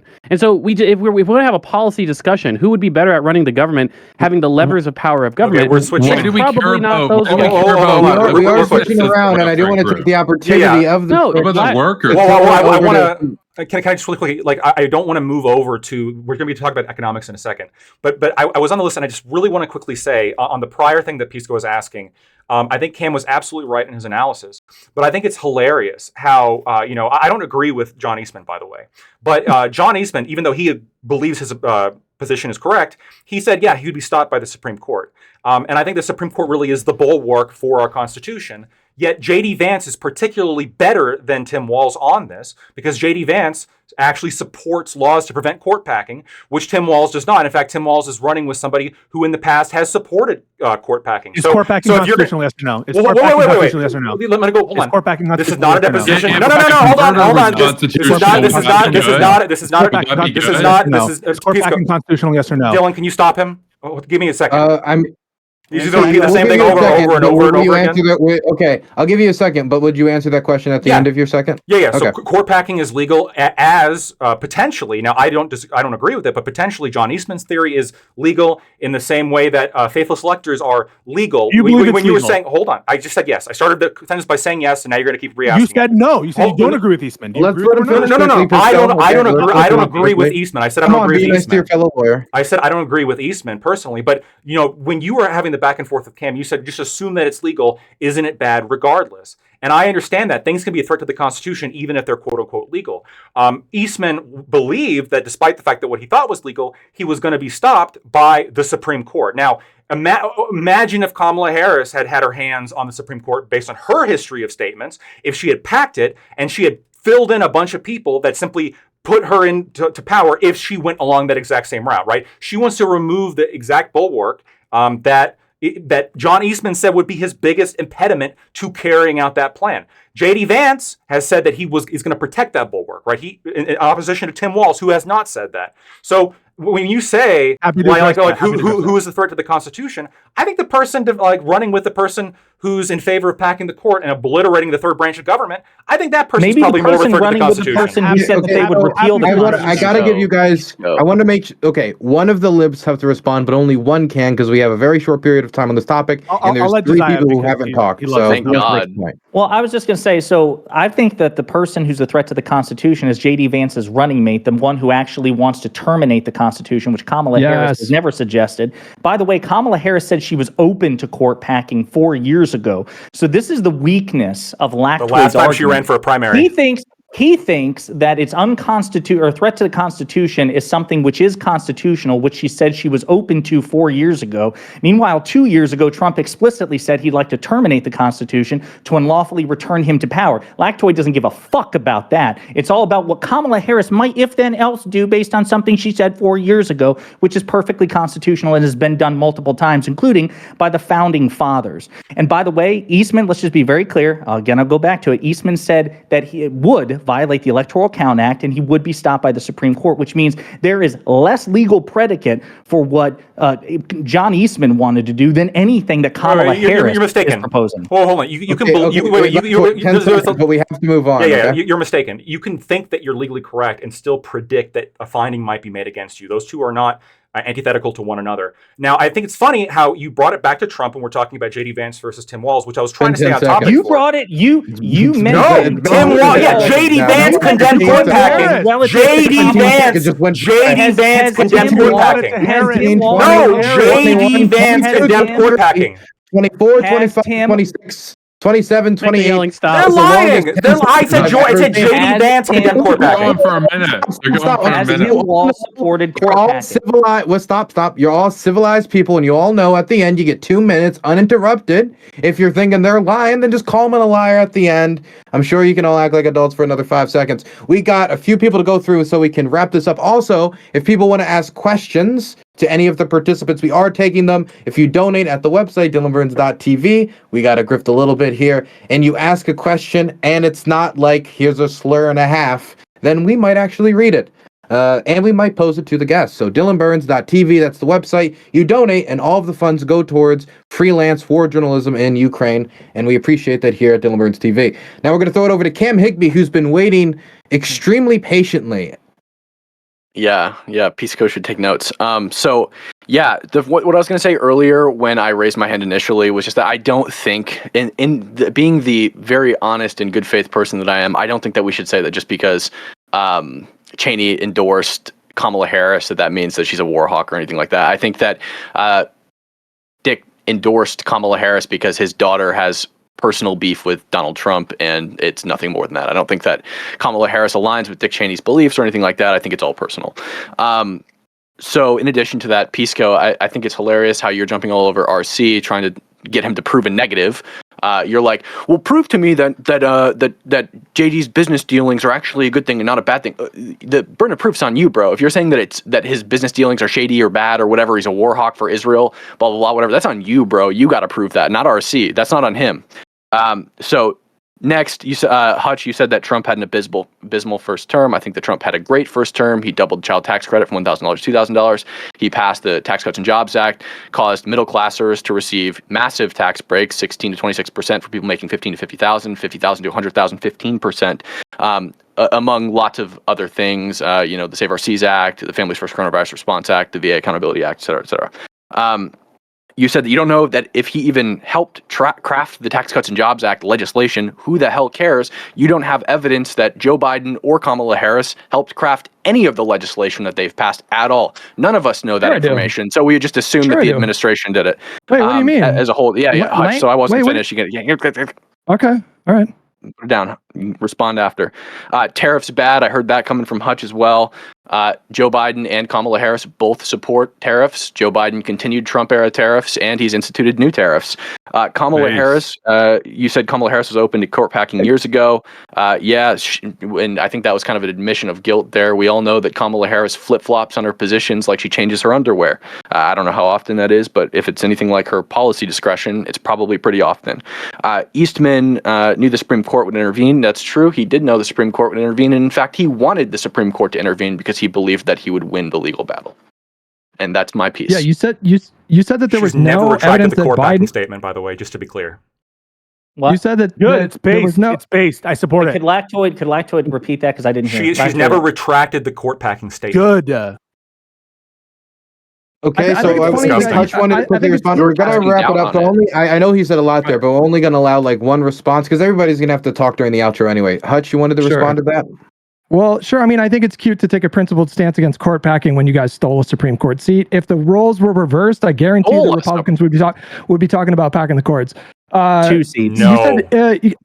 You said that there's no evidence that Biden directly negotiated in legislation. I don't know what you're talking about there. He was obviously directly involved with the immigration negotiation. Langford is on the record saying as much. Sinema's on the record saying as much. He was directly involved in crafting legislation that ended up being the ARP. That ended up being an inter-party fight about like what goes in and what goes out. He was deeply involved in Build Back Better, which got split into 2 different bills. Manchin talked about negotiate. So I don't know what you're talking about there. This idea that that Donald Trump was effective legislatively, I just find laughable. When you look at the Biden administration, especially what he was able to do with a 50-50 Senate, as opposed to Donald Trump, who had much more comfortable majorities to work with in both the House and the Senate, I would stack Biden's ability to actually get legislation done against Trump's any day of the week.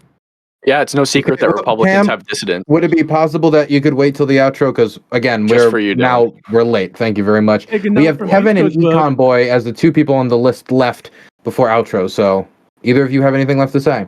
Yeah. I had a couple notes here. I just wanted to go through with regards to the conversation that we've been having here. So there was a question. I think it's an important question. I think it's really kind of what is at the issue here is Peter or is JD Vance genuine in his political and economic evolution from being a VC guy with Peter Thiel to a populist with Donald Trump? And that's the question that's at issue. And I think we can kind of just start to answer it by looking at what is he calling for in this cycle. What he's called for so far is the reindustrialization of the Rust Belt. And with Trump, they proposed flat across the board tariffs. To me, that strikes me as that he has distanced himself from his VC background. I disagree with RC there on his VC background as being advantageous. I disagree with Octoid about that as well. It's actually a problem. The VCs, they are vultures, basically. They're vultures, and they're a drain on the American worker. And at the end of the day, with JD Vance, in terms of his political evolution, whether you buy it or not, at least his rhetoric tends towards a shift. And I would say as well, on the point about the post office that was brought up too, if you guys on the right here had it your way, a lot of your compatriots, especially a lot of your working class compatriots that live outside of the big cities, which I thought you guys don't really like the big cities too much. You like the rural folks, right? The trad life. They wouldn't be able to get post. The trads in the countryside wouldn't be able to get posts because it wouldn't be profitable. So, like, if you want to stand up for the trads, you've got to have some socialist sort of policies, right? Should we do that with defense? You only get covered if you can pay for the U.S. Air Force, your portion of the subscription as well. I would say, I'm going to wrap it up here. Why do we care what's good for business over what's good for workers? That's a big one. And I would say to Cam as well, I do disagree a little bit. Not that you're wrong about Cheney. I think you're right. There's a good case to make that his specific endorsement might have been personal. But I would argue that on the system level, it's not personal. That all these guys, Cheney's cohorts, not just him, they've all come around and endorsed Harris. I think that speaks to a broader realignment of the political system where the Democrats are the party of essentially the military-industrial complex, and the Republicans are the party of protectionism. That's a big shift. So that's kind of what I got to say there. I just think, if you're going to be all about the trad life and getting out of the cities, really, you want to cut the post office? That's goofy, man. So okay, we're going to throw it over now to Econ Boy because we got to wrap this up quick. Econo Boy. I guess just real quickly, I mean, on the reindustrialization of America, Biden's done much more to do that than Trump ever did. There's many more people working in manufacturing today than there ever was under Trump. Cam's shaking his head, but he's disagreeing with the absolute cast iron facts of things. It's true. That's correct. But we're talking about contributions. We don't have much time, guys. I've got to finish my point here, as Dylan said. But there's more people working in manufacturing than there ever was under the Trump administration, as there is now under the Biden administration. Manufacturing spending, like construction of new factories, that's literally at a record high. I think Trump averaged about $80 billion a month. It's literally $250 billion a month. Now, why is that? You see the spike up right after what? You guessed it, the CHIPS Act and the IRA getting passed. Those were both smart pieces of industrial policy that the Biden administration passed with thinner margins than Trump did. So, I mean, to bring it back, I guess I'll save it for my closing statement, but we've never really addressed that fundamental point that I keep making. Tim Walz has an actual record of running a government. Who did he invest in? He invested in people with infrastructure. He invested in children. He invested in education. These are all things that return a lot more tax money to the government than things like tariffs, right? Those are smart policies. Those invest in the American people. That's what Biden's done. That's what I imagine Kamala and Tim will do if they actually end up winning this election. Okay, the next topic is the economy, so I think we're going to have an extensive conversation about tariffs, I expect. So let's wrap up this with ending statements. If there's anything you want to respond to, if there's anything you want to say on this, we're not going to talk about it next topic. Citing stuff from the last conversation, unless you can somehow twist it into legitimately being important. We don't want to trudge that out. We want to move on. So this is the last time to say anything. If you start bringing up like, hey, I want to say something from last thing and the next thing, I'll shut you down. So get it out now. We have 2 minutes for everybody. That's the rule. But do keep in mind that we are running late, so try to be quick about it. We're going to start with, we'll start with Pisco. Yeah, thanks. I think The that lawyer. this wasn't even. Sorry, I was paid to do that. Yeah, of course.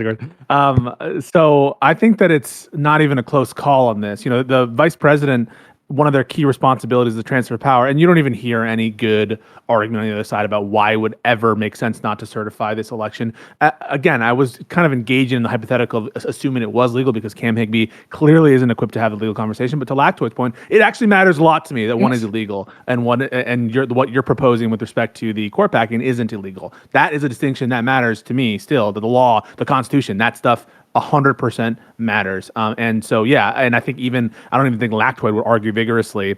And I think he would actually disagree with Eastman's theory that what he was proposing was legal. On everything else, like policy-wise that we discussed, I don't know why, even assuming Kevin Cassidy's position that you're seeing a genuine shift from JD Vance from the kind of VC days to now. One, I don't know why we would assume that. I mean, as far as I understood, he's still asking for money from Peter Thiel. Like as recently as a month ago, he's still getting all the Trump surrogates. They're all like raising money from all these VCs and tech billionaires and stuff. And so I have no idea why you'd be confident. But even just assume that this is like a genuine come to Jesus moment, and he's being more populist. Like, he's changing his complete outlook on political philosophy and I guess industrialization and domestic production in 2 years. Where we have Kamala Harris, okay, you have some change in position with respect to like fracking and stuff like that, but it's nothing like the kind of change in outlook that you're describing between JD Vance's VC days and what he is now. I think it's much more substantial, much more significant, and I don't think that the evidence is there to support it. Yeah, he talks a good talk,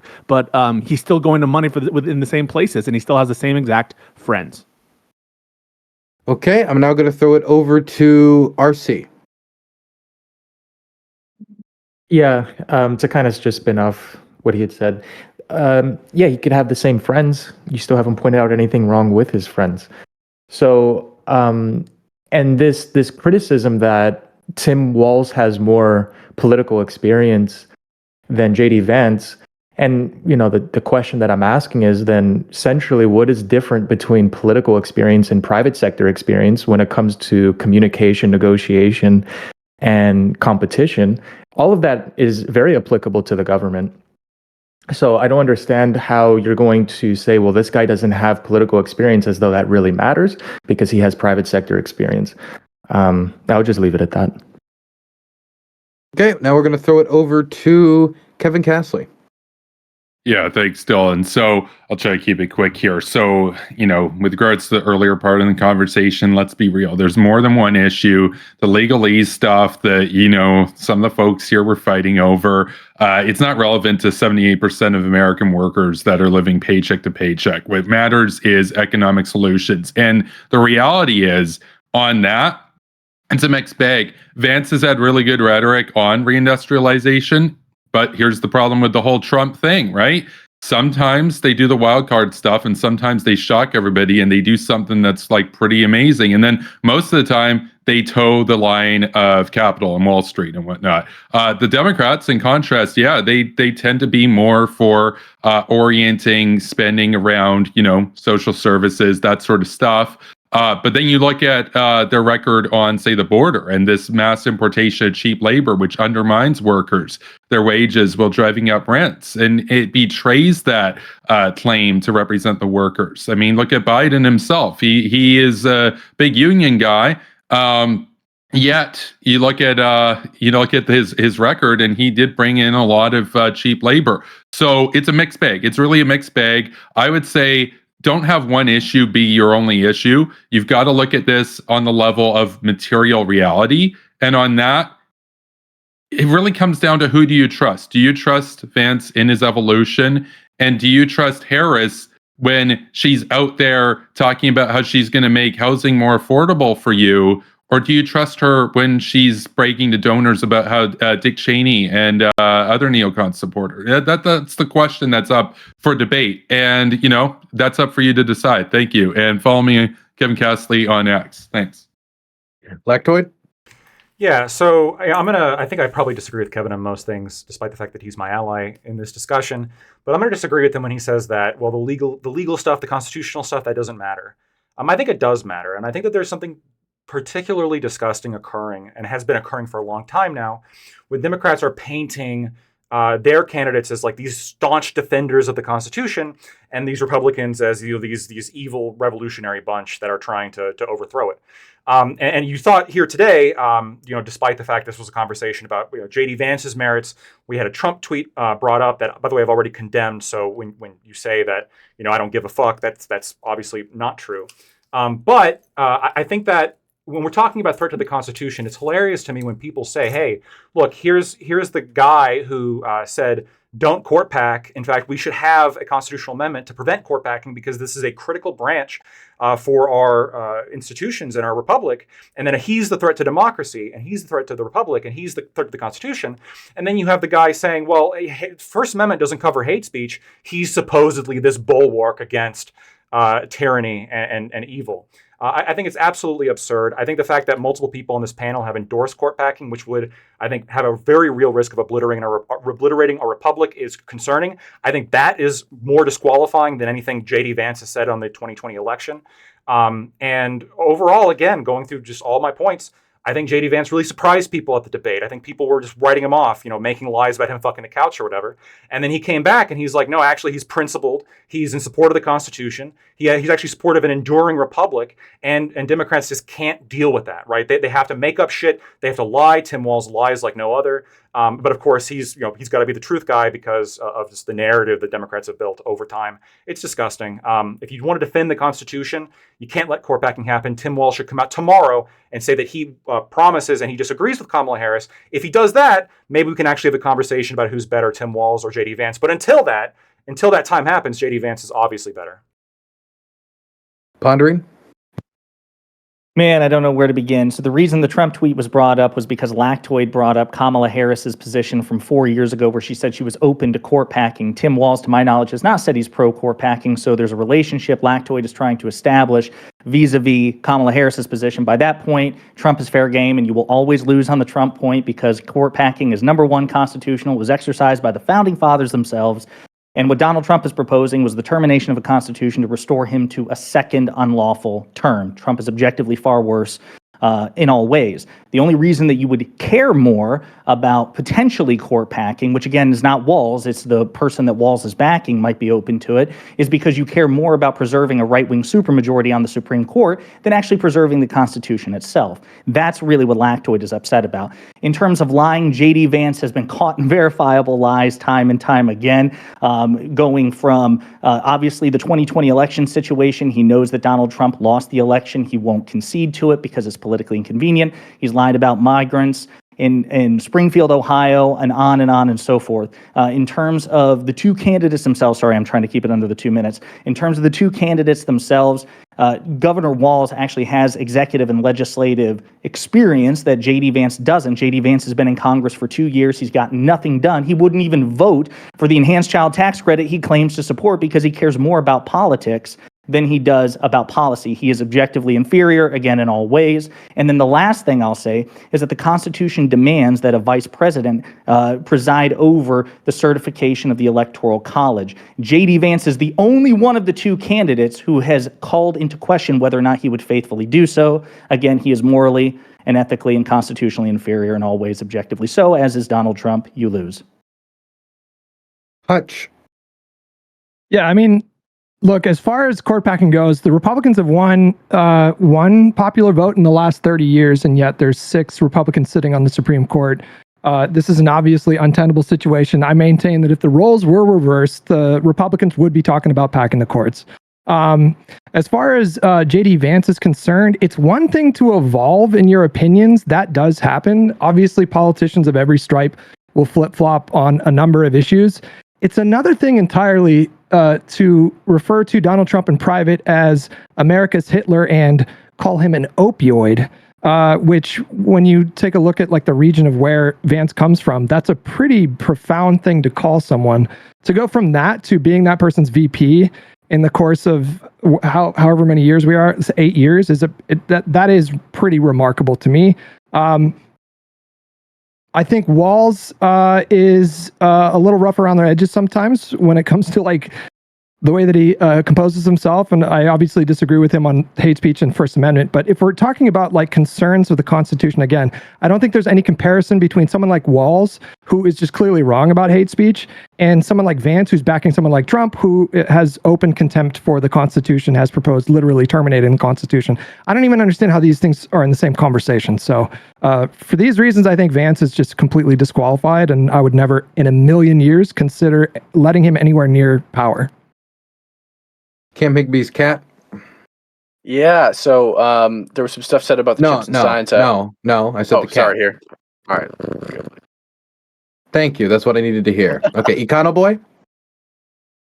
Yeah, I mean, I think, number one, we didn't talk much about their actual policy differences, and I'll get to why that's probably important.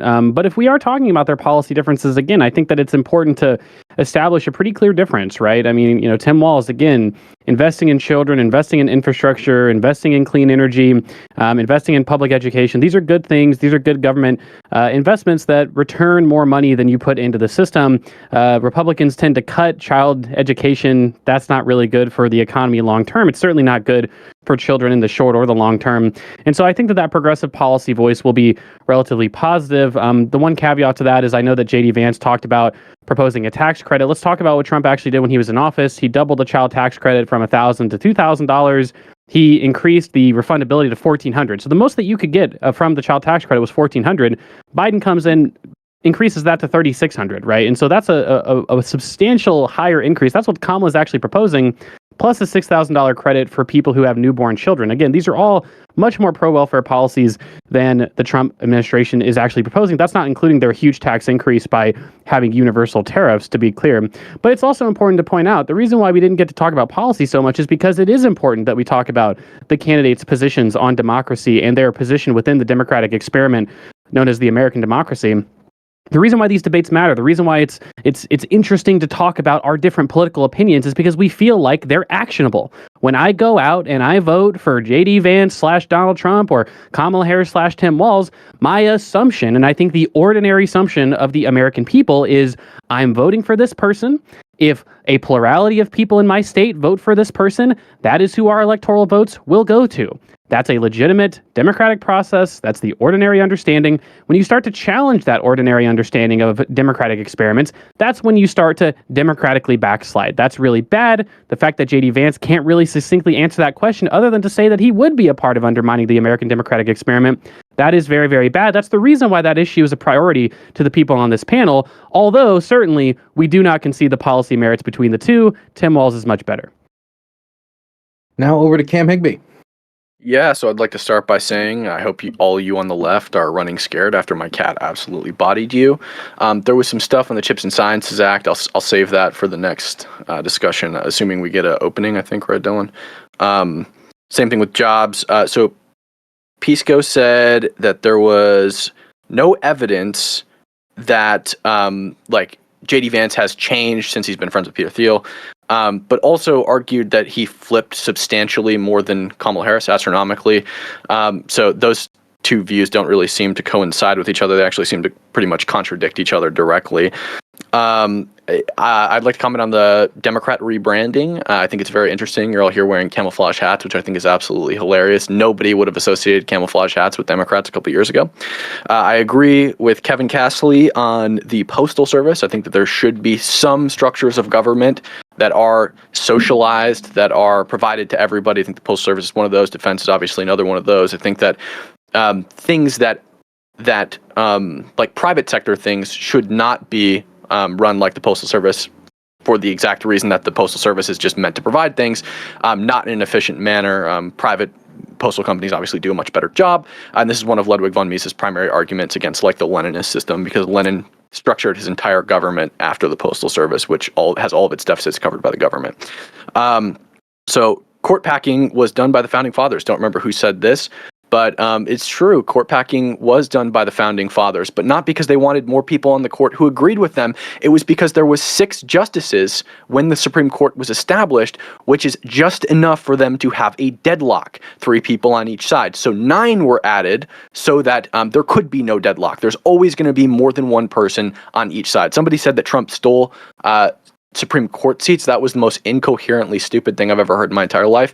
It is the president's job to appoint people to the Supreme Court when people either retire or die on the Supreme Court. Somebody even said he stole 2 seats, which I assume would, anyway. So let's see what else was said. Yeah, that's pretty much it. So I'll save the rest of the economy stuff for my opening in the next one. Just on the 2-minute mark. Perfect ending. Perfect. Okay, and with that is the first topic done. I hope you are all enjoying your time here. It gets a little feisty, but it stayed largely within the reins of polite-ish discussion, and I appreciate that. One last donation we got $20 from McLean, and not McCain, which says, would any of the Pro-Van speakers agree to a long 1v1 debate against any of the Live and Learn team, which I believe is a reference to the liberals on this show, like Pisco and the rest. I think I've debated with all of you. Well, then Lactoid says yes, and he already did it. So Lactoid's way ahead of that donor. Thank you for the $20. I appreciate it. Dylan, do my open last. I'm going to go to the bathroom. Okay, no worries. Lactoid, have you squared off with Hutch? No, I tried. We tried, but haven't we been on a panel before? That's the missing one. I think that we were on the Her Report panel, right? Yeah, I think so. I don't know. Sounds right. That's right. There's only one panel, and that's the Hippy Dippy panel. Thank you very much. Okay, so the next topic we're going to get into is the fun and wacky world of economics. So, economics, when polled, the economy is a big issue for voters. Immigration, the economy, democracy, these seems to be the top 3 issues. And so we're going to talk about the economy. And the question is simple. Which economic approach, the Biden-Harris economy or the Trump-Pence economy, provides a better foundation for a future Harris or Trump presidency? So we're going to start here with, you know what, let's go with, he has it in the name. So, Econo Boy. Sure, yeah. I mean, I certainly think that the Biden-Harris approach, although not optimal, look, I'm a very progressive person. If I had the reins of the economy, we would do significantly more progressive economic measures than the Kamala or Biden administration. But they've taken a good first step. Call it a down payment if you want. But the IRA, the Chips and Manufacturing and Sciences Act, or whatever the long sort of extended name is, the CHIPS Act, as people call it, that's all really, really good, smart industrial policy. I think in general their tax policy has been pretty good as well. Investing in children, that's a really good thing to do. That returns a lot of money. Of course, we've seen the experiment, right? When this exact proposal was enacted temporarily, that's what they could get passed under the Democratic caucus currently. We saw childhood poverty basically get cut in half. Guess what? When you give people money that don't have enough money, they're not as impoverished as they used to be. And every child that grows up in poverty is a child that's less likely to live up to their full potential, less likely to become a scientist, less likely to become an entrepreneur, less likely to become an engineer, someone that really expands the productive capacity of our economy. Kamala's also proposed expanding the EITC, which is also something that Biden did as a part of his recovery, but also making that permanent. And again, that's a big anti-poverty measure as well. So look, if you care about people not living in poverty, if you care about investing in good manufacturing, middle-class growing jobs that don't require a huge amount of education, a lot of people can get these jobs right off the street, then certainly it sounds like you would favor a Biden and Kamala approach, not the approach of Donald Trump. He's doubled down on all of his bad economic policies from his first term, and he hasn't seemed to keep a lot of the good ones. So I would say recommend Kamala and Biden on this issue. Okay, that was 1:30. We're now going to throw it over to Lectoid. Yeah, I think that when we're talking about like what is good in an economy, I think there's it's 2 separate questions, right? Because There is the first question, which is what makes the most sense? What's the most efficient in terms of just like if you're trying to do something, what accomplishes what you're trying to do best? And then the other question is who is it like it's good for who, right? Because the actual goal matters. And economics is a not only a practice of efficacy, but it's also a practice of morality. Because this is some libertarian shit I'm about to come out with. But when you expropriate people's resources from them, this is stealing from them. You are essentially removing things that they've worked for, and this absolutely has moral implication. Now, if we're looking at both of these candidates here, or I guess we're looking at Trump compared to Biden, I'm not going to lie, I don't particularly like either of them. But I'm going to phrase this in the sense of who is less bad, right? I don't like the economic populism that's coming out of Trump, and I don't like the typical shit that's coming out of Biden.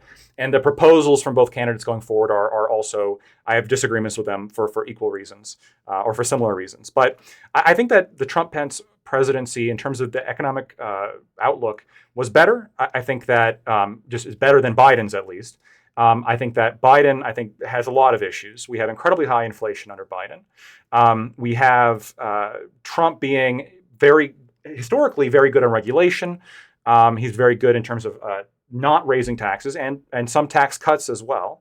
And then you have Biden doing such shit as, student loan forgiveness, which is handouts to people with relatively high income, mass spending. In terms of his jobs, they were constantly being revised down. Joe Biden's going to claim that he added so many jobs, but in reality, you look at a percentage of the jobs full-time compared to part-time. A lot of the jobs that Biden is claiming credit for now are disproportionately going to be part-time as opposed to full-time compared to the Trump presidency. And I think Trump's prior policies plays into some of the good shit that's going forward for him. Now, obviously, the deficit's not good, but the biggest deficit items on his policy are tax cuts and no tax on tips and no tax on overtime, which is all great. We shouldn't be taxing people for going out and doing honest day's work. Lowering taxes for domestic manufacturers. We're over 2 minutes, so try to wrap it up. Yeah, and I guess just to wrap up, Biden sucks on all of that. He's going to raise taxes and shit, and Kamala's going to do the same. Okay. Pondering. Sorry. So basically everything Econoboy said, I wrote his intro and I gave it to him. The other thing I'll just say is that JD Vance has no economic record of which to speak. So it's hard for us to really compare. Governor Walz is a mixed bag when it comes to Minnesota. Some good things, some things not so good. The Biden-Harris administration, I would say that especially when you consider the hand that they were dealt, their economic success has been overall staggering. When Donald Trump came into office, of course, he was riding President Obama's coattails. A lot of Republicans and Trump supporters like to pretend that basically the universe was created anew. Donald Trump single-handedly, with just his two very tiny orange hands, created the U.S. economy. But for the most part, most of the good parts of the Trump economy for at least the first 3 years were macroeconomic trends that were continuing from the Obama administration, and Trump did continue them for the first 3 years. I think the stock market then increased fairly sharply under Trump, so I will give him that to the extent that we can give a president any credit for the stock market.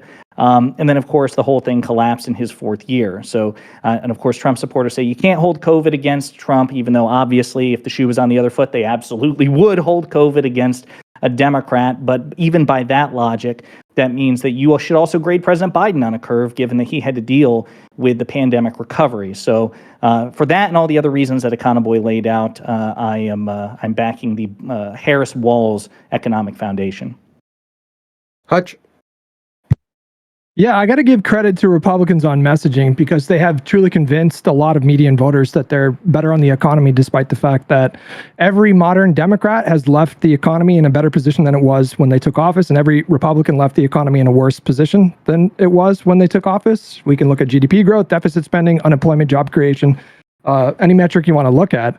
And I was watching, it was a Hodge Twins video today, and they were talking about how they were frustrated that people that were affected by these disasters weren't getting more money to sort of help them get through the worst of it. They were talking about like homeless veterans. They were talking about how there were Americans that were struggling. And I couldn't help but think that they seem to be making the case for the Democratic Party. I don't see the Republicans proposing a lot of like robust economic policy to directly impact Americans in this country that are struggling. I do want to make a point. Kevin has mentioned a couple times that 75% of the country lives paycheck to paycheck. I just want to get a fact check from Econoboy when we start. I don't believe that's true. I think a median family has like $180,000 in wealth and like $8,000 in liquid assets. But yeah, I look forward to having this conversation. Yeah, thank you. Okay, and with that, you know what? I'll throw it over to Kevin Castley next. Just makes sense. Yeah, sure. So for my opener, I've already got this prepared. I'm not going to respond to that. We can talk about that in the main segment. So yeah, so I have a degree in economics that's relevant to this. But here's the thing: neither of them are technically good. They're a mixed bag. Here's the thing: Freedom Cities, which Trump has very sparingly talked about, is like brilliant. So he's one of the only Western leaders to talk about planned cities.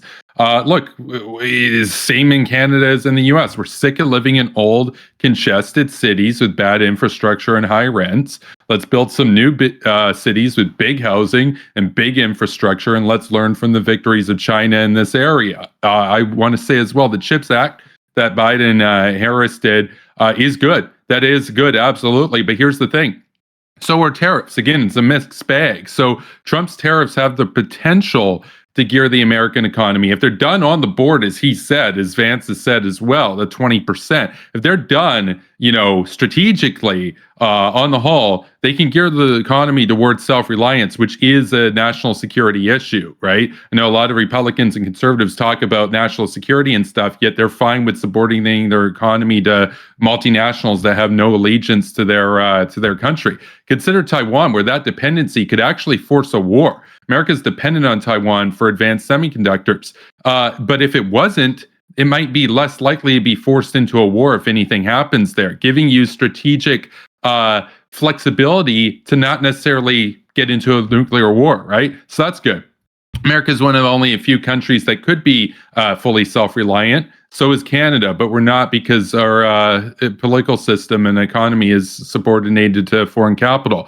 Trump's rhetoric is populist, but it's undermined by corporate tax cuts that he did in his term. And Harris' rhetoric is populist, but it's undermined by the mass migration that Biden presided over in his term. So at the end of the day, they are a mixed bag of pros and cons. I support labor, and at the end of the day, it's a mixed bag because both parties serve capital instead of workers. So if you're working out there, doesn't matter if that number is technically true, depending on how you bend it, you're getting screwed over bigly, basically, right now. So thank you. Bigly. Throwing it now over to, I'll throw it over to RC. So I'll try to keep it short and concise. I think that the Trump administration will incentivize business owners. They already have in 4 years, and they will again. And I think that it's necessary for our country, the lifeblood of our country, which are small businesses and large businesses, to incentivize business owners to open up, to incentivize the entrepreneurs to open up and to innovate in the United States. When you have companies that like Walmart, Apple, Amazon, that employ millions of jobs, employ millions of Americans in the United States, we want to incentivize these people. We don't want the smartest and the brightest of our country to open up their company in a foreign market. We don't want the Elon Musks to leave the state of California and go to Texas. We see what Democrat-run governors do, and they de-incentivize the Elon Musks of our country. And the last thing I'll say is Kamala Harris has been quoted claiming that she wants to snatch patents and take them over, meaning the government to take over patents. What worse thing can you say to de-incentivize business owners, potential business owners, and current business owners in the United States? Throwing it now over to Pisco. Yeah, I think one of the big problems you have with the Republicans or the right-wingers or the pro-Trumpers on this panel is a little thing called post hoc ergo propter hoc. Just because something happens close in time to something else doesn't mean that it happens because of that. And as was explained by Josiah earlier, the people who are citing the cost of living crisis that occurred under Joe Biden, just like Kevin cited the immigration crisis that has persisted under Joe Biden, doesn't mean that it happened because of any concrete Joe Biden policies. We know that the economy was, or the cost of living crisis is a global problem that was affected primarily by, or started primarily by, COVID, the virus, and the restrictions that were made sort of as a result of COVID. And in response to that crisis, the Biden-Harris administration has performed exceptionally. We've had a soft landing. We have growth, very good growth. We have great unemployment numbers. Real wages are finally going up. We've had unprecedented investments in energy, in green energy, unprecedented investments in the manufacturing. And not even Kevin will deny the fact that we have increased manufacturing employment. And yes, we're continuing to have kind of problems in specific sectors, but those are problems that Biden and Harris have solutions for. For example, with respect to the cost of living crisis, with respect to housing prices, Kamala Harris has a plan of building homes. There's a supply issue. If you're Kevin Castle and you trust Donald Trump to build futuristic planned cities, don't count on it. This guy cannot fulfill his promises. He cannot follow through on his legislation. Kamala Harris has a plan that, by comparison, I think is a lot more doable, and I have a lot more trust in her vision as opposed to Donald Trump's. And then finally, on the issue of immigration, that's another sort of discrete area where the administration has proposed a solution, the bipartisan Immigration Act, which would have vastly increased the number of border agents, which you need to resolve a lot of these cases and to push back some of the tide of illegal immigration, which others cite as an economic problem. And then finally, what are the good aspects of the Trump-Pence economic vision? That's what the question's about. The major signature piece of legislation is the tax cuts for billionaires. And it can't be the case that we think that furtherance of that policies or business as usual with the MAGA Republicans is going to be in the best interest of real Americans and working class people. Okay, now we're going to throw it over to Cam Higbee to end our opening statements. Perfect. I'll set the stage pretty hard here. So I'll address some of these things in reverse order. So the Tax Cuts and Jobs Act did not primarily provide tax cuts for billionaires. Billionaires, or people making over $1 million in general, received a tax cut of less than 4%, where people making $15,000 to $50,000 received a tax cut of 16 to 26%. People making $50,000 to $100,000 received a tax cut on average of 16%. In addition to that, you said Kamala Harris, Pisco, has a plan to build homes, and you pretty much summed it up perfectly because that's all she says, I'm going to build homes. She didn't say anything else. Her policy proposal on this on her website is a grand total, by the way, of 3 pages with absolutely no more substantiation other than I'm going to reduce house prices by giving you $25,000 in a grant to help you buy your first home, which is not a policy proposal at all, actually. It's just I'm going to give you some money. It's a grant. It doesn't reduce the prices of homes. It just helps mitigate the current high prices. So not a policy proposal. You said that just because it happens close in time doesn't mean it was their fault. I find that especially ironic because you prescribed that to all my compatriots here on the panel. But despite that fact, your friends here continue to say that Trump left the economy in a worse place than he entered office. Well, why was that? It wasn't because of his policies. We saw that if the pandemic never happened, Trump would have left the economy in the best place it had ever been in. It was the pandemic that caused the leaving of the economy in the worst place it had ever been, not Trump's actual actions. So burn. Okay. In addition to that, tariffs, I think something interesting to think about with tariffs is that we are also massively using slavery and child slavery or labor that's effectively equivalent to slavery in foreign countries. Tariffs works to eliminate that. It de-incentivizes the use of foreign labor, especially in places where they are paid almost nothing, and brings it back home where we're legally obligated to pay people wages that are acceptable. On top of that, it eliminates the problem of us being completely dependent on countries that are either our literal enemies or countries that will soon be absorbed by our enemies, i.e. Taiwan. Trump left. It's okay. So I addressed that. Yep. You said that Trump or Biden has more manufacturing jobs than Trump ever did. That's true. There are more manufacturing jobs now than there was under Trump, but the proportional increase is like nothing compared to what Trump did. Trump in his first 2 years had over 400,000 manufacturing jobs added to the economy. Biden his entire term have 175,000. The rest were all returning jobs. The sharpest increase in returning jobs is while Trump was still in office. Okay, and with that, we have finished the intro section. Is there anybody that wants to start us off? Kevin grabbed it first, so Kevin gets it. Yeah, I know. I was listening to Pisco while I was away, and he had said that, well, you put a lot of trust into Trump about the freedom cities, but if he doesn't do it, I want to be clear right here, just on the record, there's like a 98% chance he doesn't even get started on it. But I do think the rhetoric is important because it gets people to start asking questions. Hey, why does China have an excess 1 billion units in housing, but we're paying $800 extra a month more than we were a few years ago to some bummy landlord that's does nothing, that's just cushion it basically with our cash, and so no, I don't trust that he's going to do it. It's just he's one of the only people I've even seen talking about it. That's to clarify my position. I just want to ask, how many people on this panel even knew that this was a policy going into this debate? Probably nobody. We're all very attuned people. Wait, we're all the very freedom political cities? people. Yeah, freedom cities. Yeah, I've heard about that, and the federal okay, plan for nice. cities. Are we talking about freedom cities or economic opportunity zones?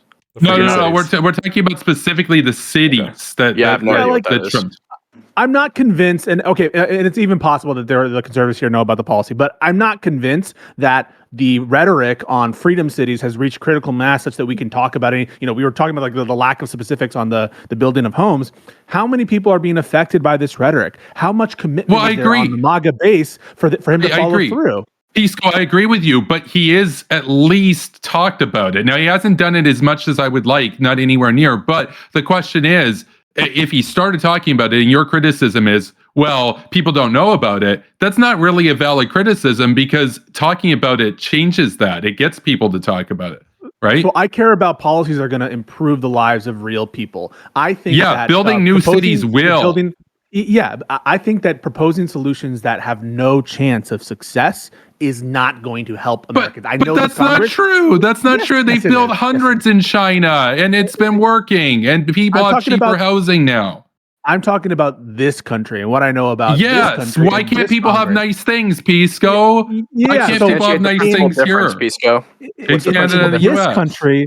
In this country, as you are, right? You said 90. Are you a landlord, Pisco? Pisco, are you a landlord? You're not a landlord. Okay. It's not relevant. I'm not a landlord. No, but it is relevant because landlords oppose the construction of new cities. It's completely irrelevant about whether I am a landlord or not. I'm a tenant. I am not a landlord, but even if I was, so then it's in your financial interest to have more housing stock available. So I agree that more housing stock is important. That's why I support, and I hope that you would too. Do you or do you not support Kamala Harris's proposal to spend money on 3 million new homes? Would you support that? Yeah, I've looked into it. I think it's good. The problem is, But the problem is, I also agree with Cam. I don't think she's going to do it, and I agree with you. I don't think Trump's going to do it. That's the problem. Is that both of these guys, at the end of the day, serve capital, not labor. So. In this country, I'm sorry to say, and that's one of the reasons why I think you're going to have a problem here with some of the libs. In this country, the power of capital is endemic into all of our issues, right? It's like liberalism is a cancer. I have a problem. You're not going to get rid of it in the next 20, 30 years, and your attempts to try. And you're going to lose to China. You're going to lose to China. Guess what? China's not playing your game. I'm a realist before I'm an ideologue. I'm telling you, it's not going to be successful, and every single proposal that you're going to have is going to require a private-public partnership. If not, it's not going to get out the door. I know this country. Right. I know it's going to work. Right. And what you're asking for is pie in the sky, and it won't work. No, but it's not pie in the sky. It's been done before. It's been done in China, and it was a public-private partnership. The difference there is that the government is the primary shareholder in about 98% of their companies. The U.S. should move towards that model. I don't think Trump is going to build many new American cities. Like, this seems kind of preposterous to me. I mean, at least he's talking about it. At least he's talking about it, right? Well, sure. Trump talks about a lot of dumb shit, right? I mean, I don't know how seriously we can take any one policy that Trump actually proposes, right? But if we compare what they've actually proposed, it seems like the actual welfare-inducing things, like, you agreed that Biden was an extremely pro-labor candidate. Obviously, that's the case. When he talks about undermined by the mass migration, but yes, on some issues. Wait, Kevin, did he cause that? How did he cause it? If he did, Biden. By keeping the borders open, essentially. Wait, when you say keeping the border open, you're aware that he is deporting record numbers of individuals. When you say keeping the border open, what do you mean by that? What I mean is by essentially continuing the status quo, which also Trump did too. He continued the status quo of allowing the importation of cheap labor to undercut wages and drive up rents. He's What do you mean deporting allowing? record numbers of people because there's record numbers of encounters. He's also allowing record numbers of people to just be released into the country. Okay, I don't know what the hell you're talking about. I'm going to give you a little primer about what it is I'm talking about. So in this country, Yeah. if you cross the border and are in America, right? You've not gone through entry and inspection and admission. You are considered an applicant for admission if you're stopped any place. In this country, the law gives you procedures before they can deport you, even expedited procedures. And so under the law, in this country, we are not allowed to summarily throw you out. We have a very long fucking border. So when we say that you we have should probably amend those laws because those laws were made by greedy capitalists that like illegal labor. Wait, The laws were made in the the minimum Guys, wage. please, Kevin, no one can hear anything Kevin, anyone's 60 saying. days. It's all sorry. You all three talking at the same time. So this is the order I'm going to do it, okay? Because Pisco just talked. So we're going to go Cam because Cam rose his hand, and I want to make sure he gets to talk. Then we'll have Kevin add anything he wants to add. Then we'll bring it back to Pisco to respond before moving to the rest of the room. Lactoid, I'm writing your name down. Man, I don't even remember exactly what I was going to say. I was going to push back on something Kevin said about China. China only has their legs. Yeah, China only has their legs underneath them because of reforms under Deng that brought them closer to a market economy. So I just disagree with that. But I think Pisco is in the situation where he's Deng was a socialist. You know what Deng said? He said socialism is not poverty, get rich is glorious, right? Deng was a socialist. Why are you appealing to the housing market right now? So are you okay? So you're saying what Deng did was basically move towards market capitalism? Then why not do what Deng did then, right? That's not communism then, right? Everything Deng did, but it's an objective fact that the reason China was able to get their feet back underneath them is because Deng brought back markets. Okay, so I'm about to defend you. Yeah. Guess what? Okay, Deng was based. Deng was a total Chad. Why not be more like Deng then? But let me guess, we can't be more like Deng because he was a communist. Then which is it? This is not a socialism debate, Kevin. I was just pushing back. No. Well, we're talking about economics. We're talking about economics. So I love how liberals always do this. They do the whole Kevin, well, the most no, socialist China candidate is running is communist. Kamala Harris. And then you bring this up, and they're like, "Well, no, actually, that's capitalist." And then you say, "Okay, let's do that then." And then they say, "No, you're a communist." Deng Xiaoping thought. Okay. Let's bring it back to the economy and away from China. Dude, they listed like 800 million out of poverty, and you're both Trump and Harris are falling on that regard. So yeah, 800 million under poverty, and they had way more than that under poverty. There's also like this super lie that China abolished poverty. It's so bullshit. They still have hundreds of millions of people who are fucking homeless. Now I'm going to defend you, Kevin. No, that's not true. That's like that's CNN. Absolutely man. You've been true. watching too much CNN, dude. You've been watching CNN. Kevin, the property market currently is crashing. This isn't like 1948, dude. I'm a Trump conspiracy theorist, bro. So, I don't watch CNN. Now that we've drawn the lines in the sand over China, I think so. We had Cam, we had Kevin. Or wait, Cam, did you finish responding to Pisco? Cam was about to own me. Yeah. Please own Pisco, please.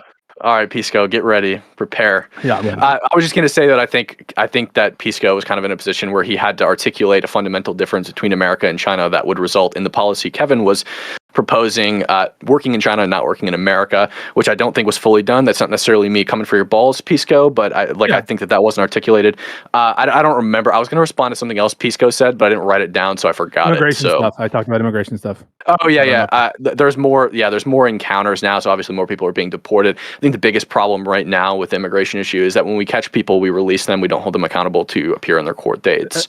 Wait. Yeah, what do you mean by that? That's catching. No. So as a function of the limited number of beds that exist, and there are certain things that make one inadmissible that is supposed to require, quote, mandatory detention under the law. And as a function of just not having enough space and not having enough resources, there are people who are supposed to be, under mandatory detention, according to the law, supposedly, who are let out, right? That's what's and this is something Trump wants to do, is build more facilities.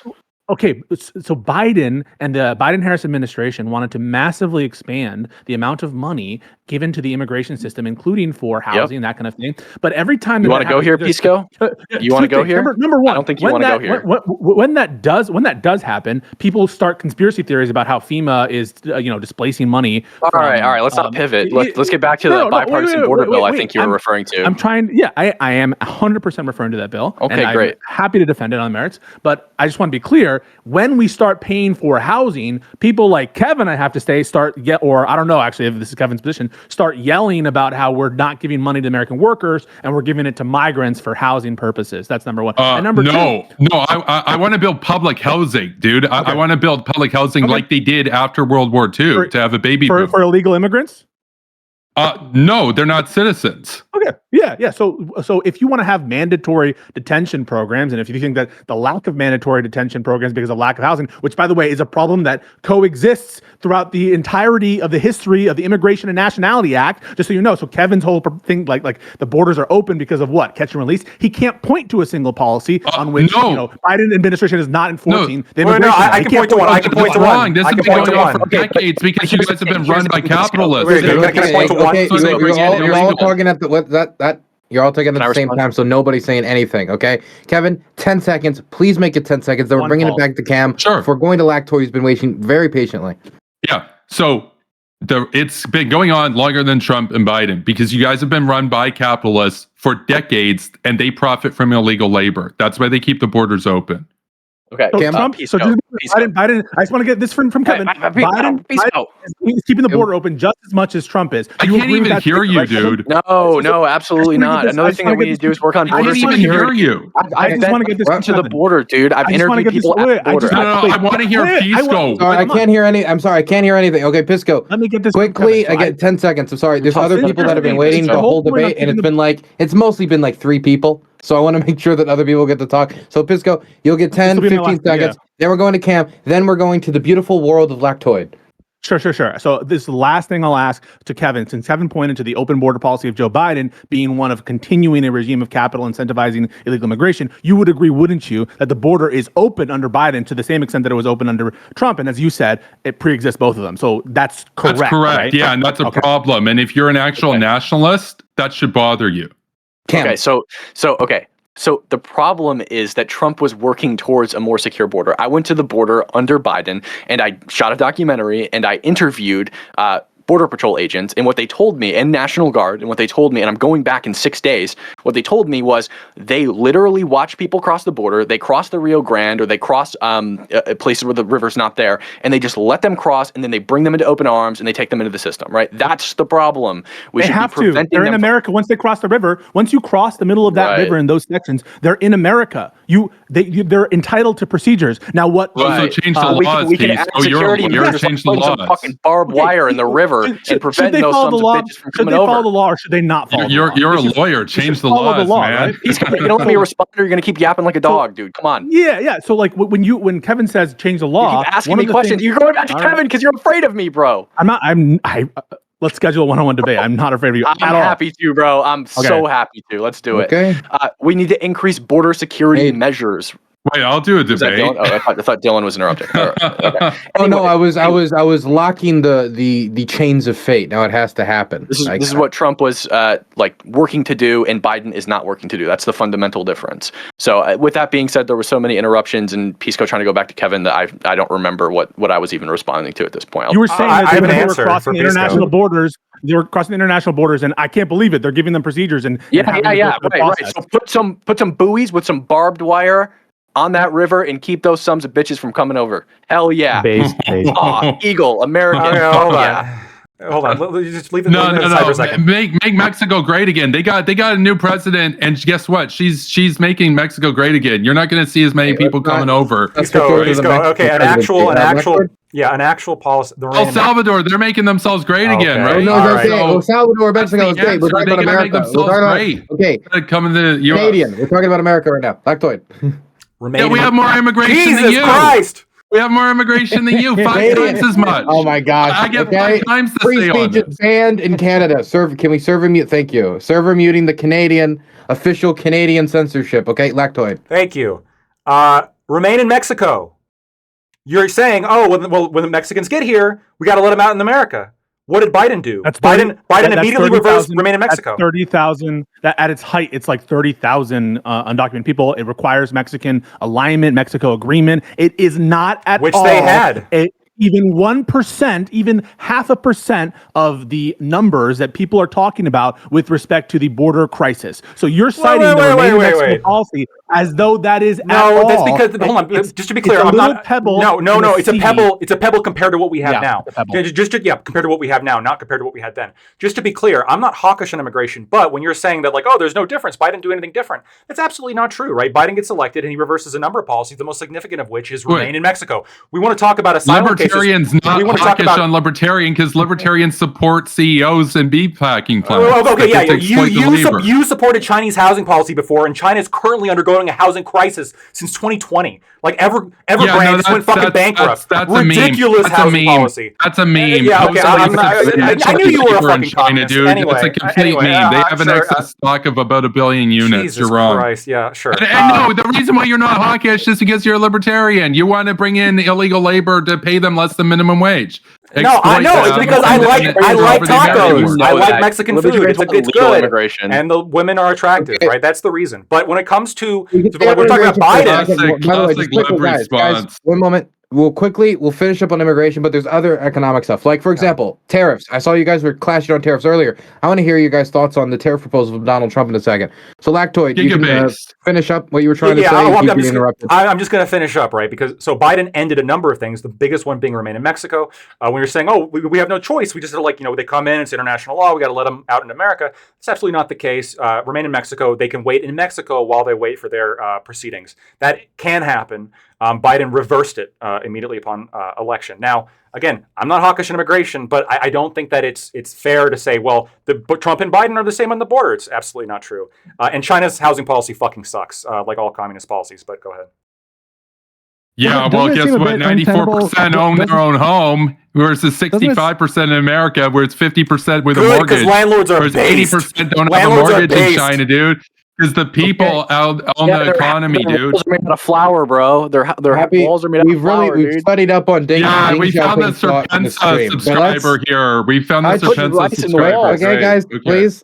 We've been doing so good so far. Okay, Hutch. Yeah, Cam brought up the Border Patrol. Don't you think it's a little bit untenable to bring them up when they endorsed the border bill that was negotiated? Yeah, because they're desperate, right? I disagree with the border bill, and I'm happy to substantiate why I disagree with the border bill. But I'm sure, as I saw how desperate these people are down at the border, I met with a lot of people who are working on Operation Lone Star, and I'm going back to meet those people in 6 days. Like I said, they're desperate, and I'm sure they haven't read the bill. Right. So yeah. What they said was that it wasn't perfect, but it provided them with resources that they've been needing for decades. Yeah, but we have a better any kind of a bill. Any kind of a bill that's crafted in a divided government is not going to make both sides 100% equally happy. But the Border Patrol Union, there was broad consensus within that organization that this bill would have afforded them a lot of funding and resources, training, extra men, extra people to process these claims, so we can get the wait time down from 5 to 8 years to 3 months. There was a lot of good stuff in that bill if you're actually serious about Border Patrol, dealing with catch and release programs. Buddy, it's my turn. Okay. So okay, so I'm happy to address that. Yeah. So the fundamental reason why I don't support the border bill is because the emergency powers granted in it are already largely powers the president has anyway and refuses to exercise. On top of that, those emergency powers would be taken away from the president and secretary. It actually restricts them if they dropped below 3,750 crossers per day over a 7-day period, which is almost exactly on the dot, twice what it currently is, 1,900. In addition to that, it can only be activated on a discretionary basis if 4,000 people cross the border in a single day over a 7-day period. The average has to be 4,000, or on a mandatory basis if 5,000 do. The issue would have to get almost twice as bad as it currently is for the president to exercise powers he already has. Sure, so you would prefer That's actually correct. Pipe down, Hutch. Okay. So in addition to that, sure, it did expand some funding and blah blah blah, whatever. Great. It also expanded the legal apparatus for asylees to fight the government. Okay, so there were plenty of terrible things in this bill, and it was perfectly reasonable for Trump to shoot it down because if Republicans vote for it now and it gets passed into law, Democrats aren't going to allow a border bill that actually addresses the issue to pass the next time. It's going to be an insurmountable mountain for Republicans to pass to get HR 2 passed. Okay, Trump's opposition to this bill had nothing to do with the substance of the bill. Prove He very it. openly. Cite it. Mitch McConnell, even Ted Cruz, I believe, said this. Lindsey Graham. You have multiple Republican lawmakers go on the record Mitch McConnell saying speculated. that, He had no evidence at all. He didn't hear it from Trump. It was speculation. Wait, stop. Just Trump's not a hot Kevin, you're getting too unruly, okay? I have to deport you. You're not here legally. I want to hear what I didn't hear what he said first, so I don't know if it's speculation or not, but can I hear what these people said about the bill? Yeah, they said that Donald Trump made phone calls and pressured Republican lawmakers to not give Joe Biden a win during an election year. It had nothing to do with the substance of the bill. Not even disputed. And if you have a problem, like if you have a problem conceptually with there not being any caps on the amount of people, like you said, it was 4,000 to 5,000 over a 7-day average. I don't understand how you could advocate for like just not having a bill and then not having any caps. You say, well, it doesn't really matter because the president has that power. Wouldn't it be better to codify these rules? Wouldn't it be better to like? Yeah, 1 second. I'll respond to that. I'll go ahead and respond to that, Hutch. Sure. Mitch McConnell said that Trump made calls to Republicans in Congress, told them to vote against it. He speculated that Trump didn't want to give Joe Biden a win. He never said that Donald Trump explicitly said that. Yeah, go ahead and say it for me. You doubt that? Hold on. Do you doubt that? Let him finish your question. I'm not done, Hutch. The reason that the limits are a problem. Do you doubt that? Ask it again. Absolutely, I doubt that. The bill was shit, and Trump repeatedly talked about so naive. Exactly why Trump had substance. Let me Why wouldn't McConnell five of you piling on me? I'd like to get my licks in.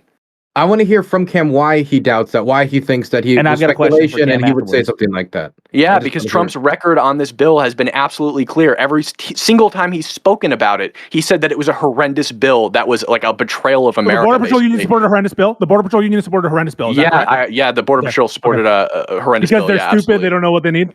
No, I didn't say that. They probably hadn't read it. These people work 9 to 5. They didn't read the bill. The Border Patrol endorsed the bill. They didn't read the border bill. Yep. Okay. Yep, probably not. Yeah. You're an idiot. Okay. So, yeah, sure. All right. That's real big talk, Pisco. But every time I ask you for a source, you have a low opinion of the union. You have a low opinion of the union. If they think they didn't read the bill. All right. So are we going to get to substance now, or are we going to be doing tainting the well left and right here? Do I actually get to respond to what Hutch said about limits?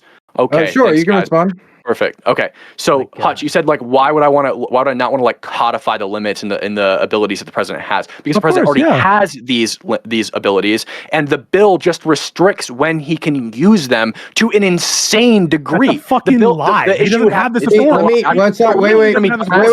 Pisco. Just one at a time. I'll let you respond after. Okay. I promise. But what happens if the next Democratic president comes in and it's just totally open borders and doesn't want to enforce it?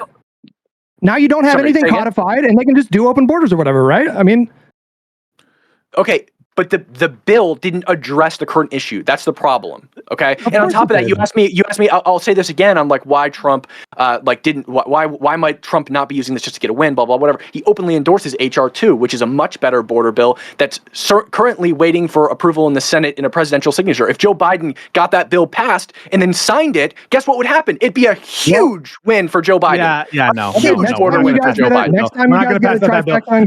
Next time you guys get a trifecta on government, you can do that. But you're in a divided government. You have a Democratic president. Why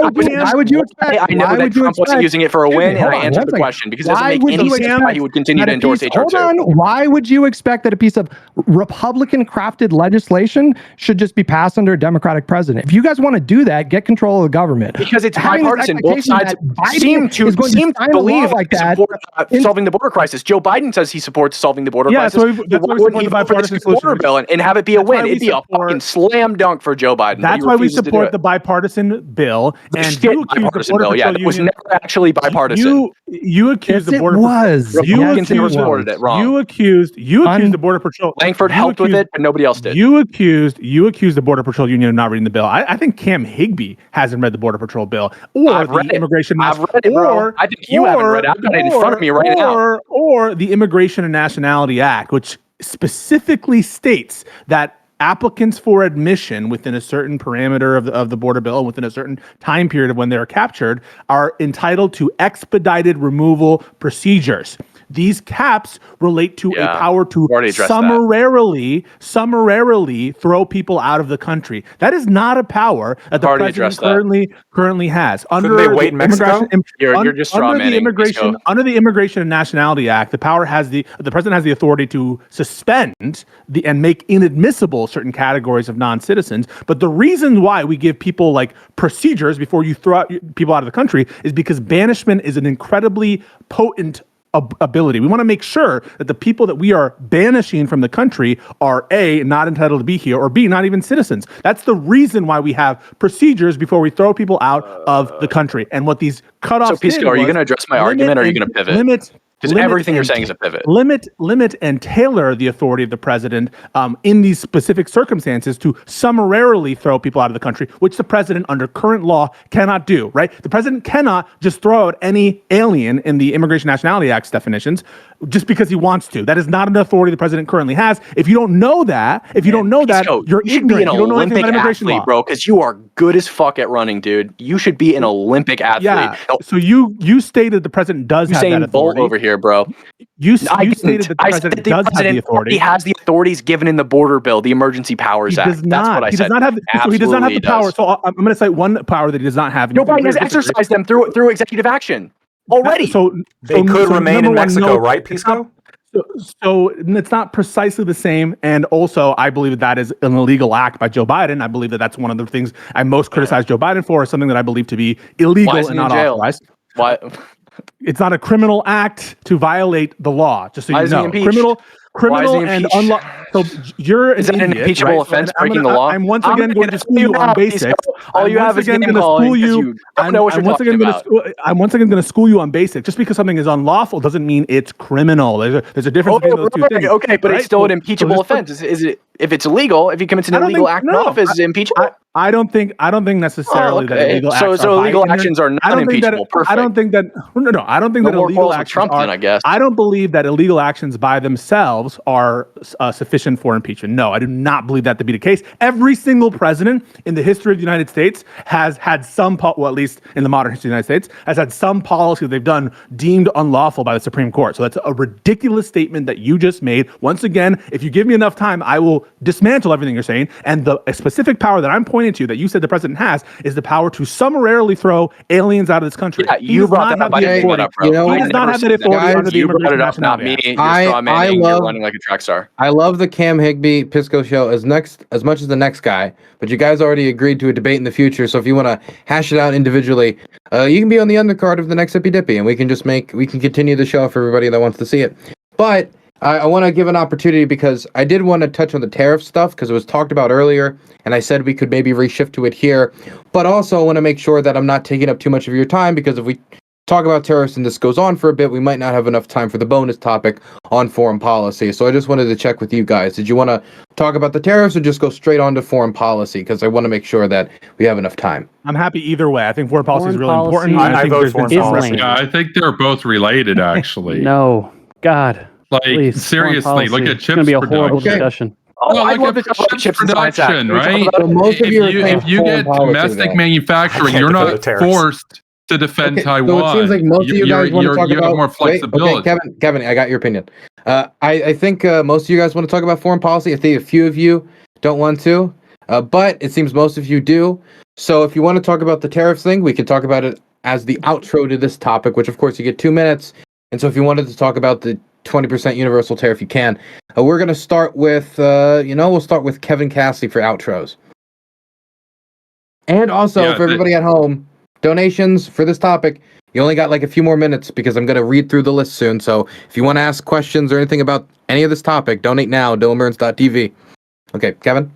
Okay, yeah, thanks, Dylan. So, yeah, no, tariffs, as far as operating within the economy as it exists right now, tariffs are one of the few things that you can get away with in like a liberal system that are actually advantageous towards your workers in terms of undoing the damage of the neoliberal revolution. So America and Canada used to make a lot of stuff, big factories, car manufacturing, steel manufacturing, right? And then that was all shifted overseas. How do you get that back? Well, the race to the bottom bros, the neoliberals, they'll tell you, well, you can't. It's over. You got to play by our game and accept your service economy and your 3 jobs with no benefits instead of your 1 union manufacturing job.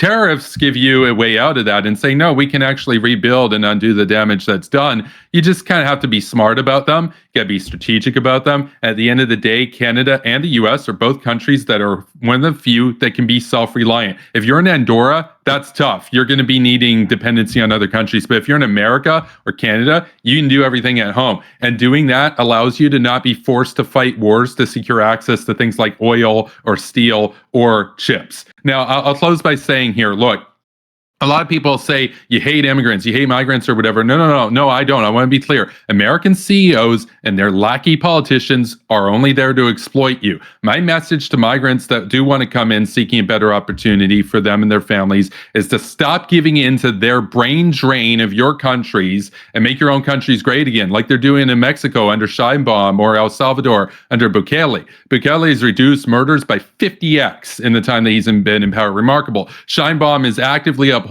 workers' rights throughout Mexico and making their economy great, where people don't want to leave. Here's the thing. Migration is not done to help migrants. It's done to brain drain the developing world and alienate workers in the developed world. It's only done to divide and conquer so capital can prosper and we can lose. Thank you. RC? Which point do you want me to reply to specifically? Oh, you can talk about anything. You could talk about tariffs. You could talk about anything. It's your section. Say whatever you want. So did we decide to stay on tariffs, or are we going to go to foreign policy? I said that if you want to talk about tariffs, you can talk about it as the outro, but we're going to move on to foreign policy. Understood. So between Trump and Kamala, I imagine who has a stronger foreign policy position. Trump has a proven record to have a stronger foreign policy. No, I said that this is the outro for the economic section, and then we're going to move on. Oh, I understand. I got it. I misunderstood. No worries. Okay, so with I'm just going to kind of reiterate what I was saying earlier. Actually, I wanted to make a point that I heard earlier. It was pretty early on in this section. I wrote it down, but there's so many subjects got brought up. So I think it may have been Pisco that brought up the fact that the Biden administration passed the Inflation Act, and that helped to bring down inflation. So the area that's we should give credit to fight inflation is the Federal Reserve, which acts independently of the administration. We can look to the 1980s, where inflation was, I think, at 14.2% at its peak. And the chairman at the time, I believe his name was Paul, I can't remember his last name, Paul V something. Volcker, yeah. So he's credited with reversing the inflation by increasing Fed rates to like about 20%. So no, I think it's a pretty weak point to give credit to the Biden administration for fighting inflation when we shouldn't be giving any credit to any administration for fighting inflation, because it's pretty exclusive to the Federal Reserve. Yeah, that's really all I wanted to say. Understood. Now we're throwing it over to Pisco. Yeah, I think that I never said that the Inflation Reduction Act was the primary reason that inflation came down. I do agree with you that the Federal Reserve's monetary policy almost certainly has a greater role in the reduction in inflation than any kind of fiscal policy or spending by the Biden administration. I said I credited them with a soft landing, and I'm using your standards, the standards of post hoc ergo propter hoc, whereas just because things happen in a certain time, we were giving credit for Donald Trump's economy under his regime. That said, I think there are discrete areas in which the Biden administration has brought prices down. I think energy costs is one where they're it's obviously energy prices are highly fluctuating, but they're investing in energy. They're trying to bring prices down, for example, in medication. That's another one that we didn't really talk about. They're capping the price of insulin, and they're trying to do other drugs as well. And so I think there are other reasons why we're having a soft landing, where you're not seeing as much, not just, you're lowering inflation, but you're also not seeing a recession that you can credit the administration for, or at least give them some credit for it. And I think that Conaboy can speak more about that. In general, I think the economic situation has been, it was a big toughie for a while for factors completely outside of Biden's control, just like the COVID pandemic in some respects out of Trump's control, but they have done and performed exceptionally well. The legislation they have passed has invested in things that have good returns, like the Infrastructure Act or the Chips and Science Act, which I don't think anyone here even disputes. And so in general, I think that the administration has done an excellent job in steering and commanding this economy, and we need to see more of these policies and more ambition. I do agree with Kevin. There's some in some respects, not than the full China. But I think there's some more ambitious measures that the administration can take, and I think that Kamala Harris has appropriately configured a set of policies that can be ambitious in lowering housing prices, for instance, in the child tax credit, the expansion of that, and other things, and healthcare expenditures as well. And then finally, on the last piece about immigration, I think that in general, the administration has not been the reason for the increase in illegal immigration. They've been trying to find solutions, but it's going to require congressional involvement. And the one piece of bipartisan legislation that was available to address that solution was stopped by Donald Trump. Okay, throwing it now over to Lactoid. Yeah, so I do blame the Biden-Harris presidency for some degree of the inflation. Obviously, the coronavirus and also the war in Ukraine is going to affect that as well. I'm not saying it doesn't. The global supply chain disruptions are going to affect inflation as well. But government spending absolutely also impacts inflation. And when you have Biden passing all the bills that he has and raising spending in the way that he did, this is absolutely going to create a inflationary pressure. I talked a little bit at the beginning in my intro about the specific things that I think Trump is doing good, or that he did good, and then he's proposing to do good, right? Less regulation, taxing workers less. Which, I mean, if you're in support of workers, I think no tax and overtime is obviously a fantastic policy. But I want to contrast this with some of I think the economic illiteracy proposed or spoken about by the Harris candidate going into this election, right? I mean, you have statements in favor of what is essentially rent control, price controls in the called anti-price gouging laws. These have been universally panned, or panned by at least by the majority of economists. And then also the taxes on unrealized gains, unrealized capital gains. That's particularly, I think, scary. Mass proposals for spending. I mean, it's just not good. I think that if you want a smaller government, Trump isn't good, but he's absolutely better than Kamala Walz. And so consider that in your when it comes time to voting on November 5th. Okay, pondering politics. Yeah, so I'll be super quick. So a couple of things. Going all the way back to the manufacturing claims that were made earlier, Donald Trump actually presided over a net loss of manufacturing jobs in 2019, even before the pandemic. So he was starting to lose jobs even before the pandemic. In terms of the bipartisan border bill, the fact of the matter is we do exist in divided government where the Democrats have more leverage than the Republicans. So this idea that the Republicans get to be the tail that wags the dog is absurd. If the shoe was on the other foot, Republicans would never permit it.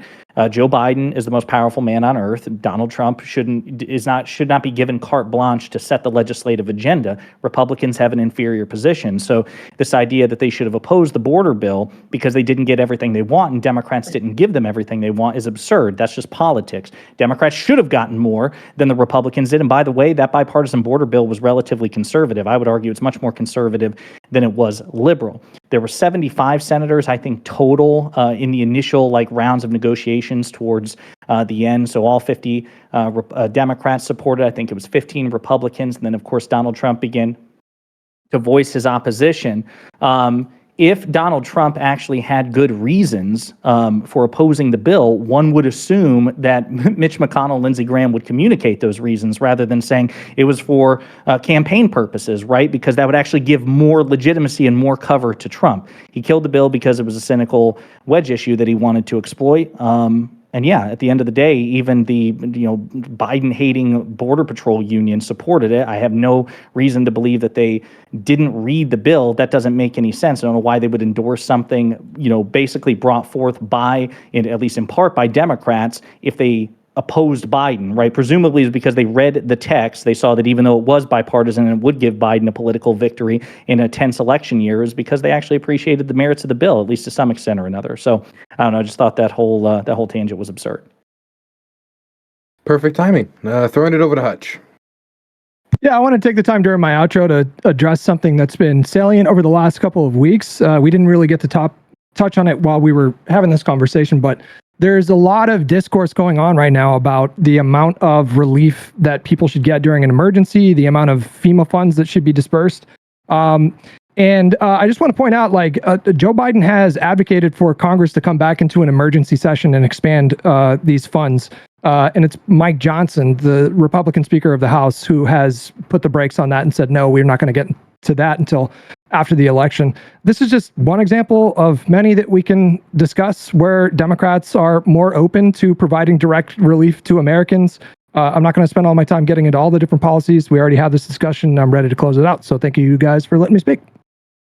Thank you for keeping it short and sweet. We're going to throw it to Econo Boy. Muted. These are all fantastic points. You're muted, You're Econo. muted, Econo boy. Oh, sorry. I was being polite. Goddammit. Okay, I had my mic muted when I wasn't talking.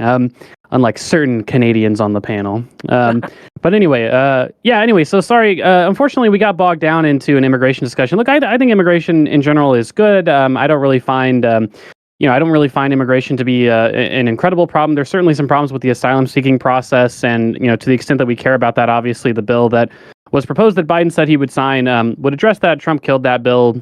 So I don't know. I don't think he really takes it too seriously as an issue, just as a way to appease his base, which likes to hold mass deportation now signs, which is, of course, a pretty insane position, all things considered.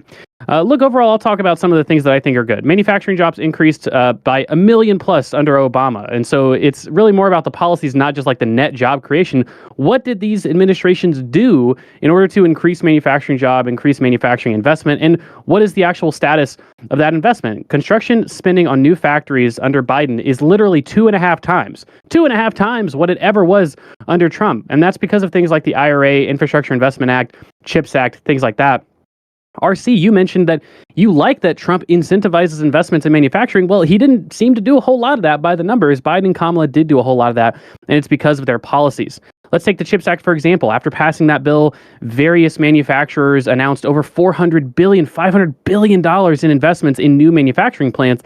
And that's because of the new subsidies available for industry, which were passed as a part of that CHIPS Act. That's a good thing. It protects American industries and also ensures that we have investment in crucial industries. Some conservatives have criticized this because the investment isn't like immediately realized, but that's because chips manufacturing plants take a long time to build. But one thing that Kamala and Walz have spoken to is the inefficient permitting process. That's something you never see lip service that Trump talks about. He just talks about ending regulations vaguely. They've taken a key issue. They said, hey, we need to reform these permitting process, make it easier to build. We've already got hundreds of billions of dollars of planned investment. Let's make it come online quicker. That's smart policy. And that's not to mention that, look, welfare-inducing policies, raising taxes on the wealthy, using that money and paying for things like expanded child tax credit, bigger child tax credits than Trump or Vance have ever proposed or ever done. These things are good. These things end up reducing poverty, and they provide a ton of middle-class jobs that people can actually obtain, people that don't need advanced degrees in order to do. If you care about the middle class, if you care about them keeping more of their paycheck, if you care about less children living in poverty, if you care about expanding things like Social Security and protecting things like Medicare, these are the things that the Biden, Harris, Walz administration, Biden administration currently, Kamala administration in the future, have promised to do. These are much better for American workers than huge tax increases through universal tariffs. That's what Trump has proposed. Okay, now we're going to throw over to Cam Higby. And Cam, I trust you to stay within the bounds as I go to use the bathroom. I expect 0 slurs. I'll be right back. Don't worry. No, I'm just kidding. Okay, so the Chips and Science Act was absolute and complete dog shit. So the problem with the Chips and Science Act is it did increase a lot of manufacturing funding, as you guys said. But the problem is that it has incredibly insane DEI standards, including requirements to hire ex-convicts, that has actually resulted in the largest chip manufacturers in the United States completely halting their factory productions. That's going to be the Taiwan Semiconductor Manufacturing Company that was going to start a foundry in Arizona, which has completely halted its production of that factory, as well as Intel, who completely stopped the the building of their factory or their foundry in Arizona. So it's actually like really hurting the semiconductor manufacturing in the United States. In addition to that, what else did you say? You said that Trump's thing is he's going to end regulation vaguely. That's what he says, blah, blah. That sounds almost exactly like what Kamala Harris says on her policy website. In all 3 paragraphs of her, policy about make rent more affordable, she rambles on about cool things that Joe Biden does. And then she says, we're going to build houses with absolutely no substantiation how she can do that. So she's going to cut red tape. Doesn't specify what red tape she's going to cut. Doesn't explain how much money she's going to use to build these 3 million houses allegedly. Doesn't even mention money in relation to building those houses. And yeah, just says she's going to cut red tape. So it sounds like exactly what you're describing, actually. On top of that, the Inflation Reduction Act was absolute dog shit as well. Both the Penn Wharton School of Business and the Congressional Budget Office project that the Inflation Reduction Act will not reduce inflation at all. And if it does anything related to inflation, it will nominally increase inflation. On top of that, it's a climate change bill in disguise. It's a wolf in sheep's clothing. It allocates almost $1 trillion to climate change proposals, which, by the way, adjusted for today's dollars, is the exact same expenditure of the Vietnam War. So we're about to spend the same amount of money we spent on the Vietnam War on climate change proposals rather than reducing inflation like Joe Biden lied and said he was going to do in the bill that is fallaciously named. So on top of that, I already addressed the things. You keep bringing up this post-Argo Proctor Hawk thing, which is complete bullshit because your side does it more than anybody else. When they blame Trump for COVID, which makes absolutely no sense considering it affected the entire developed world. Trump lost manufacturing jobs. Like 10,000 in 2019? Trump had the largest overall growth in manufacturing jobs of either presidents, Biden or Trump. I'm looking at the Bureau of Labor Statistics right now. Trump had astronomical growth in manufacturing jobs in the first 2 years of his presidency, adding more than 400,000, nearly 500,000 manufacturing jobs, with a slight dip in 2019, which then returned to its full capacity. Trump also had the largest bring back of jobs during the pandemic of between him and Joe Biden. Or sharpest increase. Border bill was dog shit. I think I've established that pretty much. Mitch McConnell doesn't like Trump, so obviously he's not gonna like try to support Trump on this. I don't know why you'd even bring that up. Okay. Let me go through some quick donation messages before we move on to the next topic. Let me check them out. There's a few of them. One from a fellow, I don't know who this is, some weirdo called Pondering Politics. Fact-checking Higbee, the founding fathers did indeed alter court size for partisanly political reasons. Adams, on his way out, shrank the court from 6 to 5 to preserve Federalist judicial control, but Jefferson reversed it. Lol. Yeah, Cam Higbee's history sucks. I mean, okay. Well, I mean, that did happen. It was wrong then. It was wrong then, and it'd be wrong if we did it again. Okay, but Cam was wrong. The first expansion of the Supreme Court. I'm not saying that I know it's wrong. I'm just reading the $20 donation from Bonner. It's really funny when you yap like a dog, and every single time I ask you to source something, it says crickets, dude. Nothing. You run like you got fucking hot coals. What did you ask me to source that I couldn't source? Yapping like a little dog. What did you ask me to source that you could? No, let's stick on that. What did you ask me to source that I could not source? Yeah, bro. I asked you to source a bunch of stuff about the fake slates. Name more things. I don't remember exactly what you're saying. You kept bringing up a bunch of the Peter Thiel stuff. It was an hour and a half ago. Yeah, I asked you about the Peter Thiel stuff. Come on, buddy, do better, buddy. Couldn't substantiate that. So yeah, it was an hour and a half ago. I don't remember exactly what he was referencing. Wait. Didn't substantiate that he has Peter Thiel connections, associations? No, you didn't. You didn't substantiate the fact that like J.D. Vance must be like Peter Thiel because he used to hang out with him. That's not my claim. That's not my claim. Your claim was okay. This is what you did. You said RC proved that J.D. Vance's business experience is a good thing, not a bad thing. I was trying to pin it on you to prove that. This is meta. It's a bad thing. You're the one arguing that it's a bad thing. People can look behind the scenes of what I was doing. So what I was trying to do is have Kevin Castley fight against you guys. That's what I was doing, and it worked. It's obvious that's what you were trying to do. Yeah, every single time I would push back on you, you'd pivot right to Kevin. That's what occurred. I sicked Kevin Castley on you guys, and I got him to acknowledge. Yeah, because you couldn't argue for yourself. Obviously, we know you. It's funny to watch you guys. It's funny to watch you guys fight. It's like it's funny to watch you fucking flounder.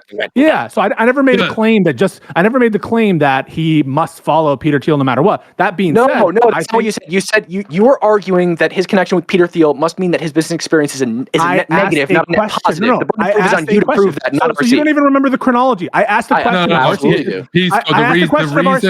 Okay, we got like 10 more donations. You guys can just have the one-on-one debate. You guys are going to be in the undercard next show. How much stage time do you two need? I just want to clear the record. I asked the question of RC's, are you troubled by these connections? I didn't make a claim that and I even said in my thing, I'm not making a claim. And so he's just wrong on the chronology. Why would you bring it up then?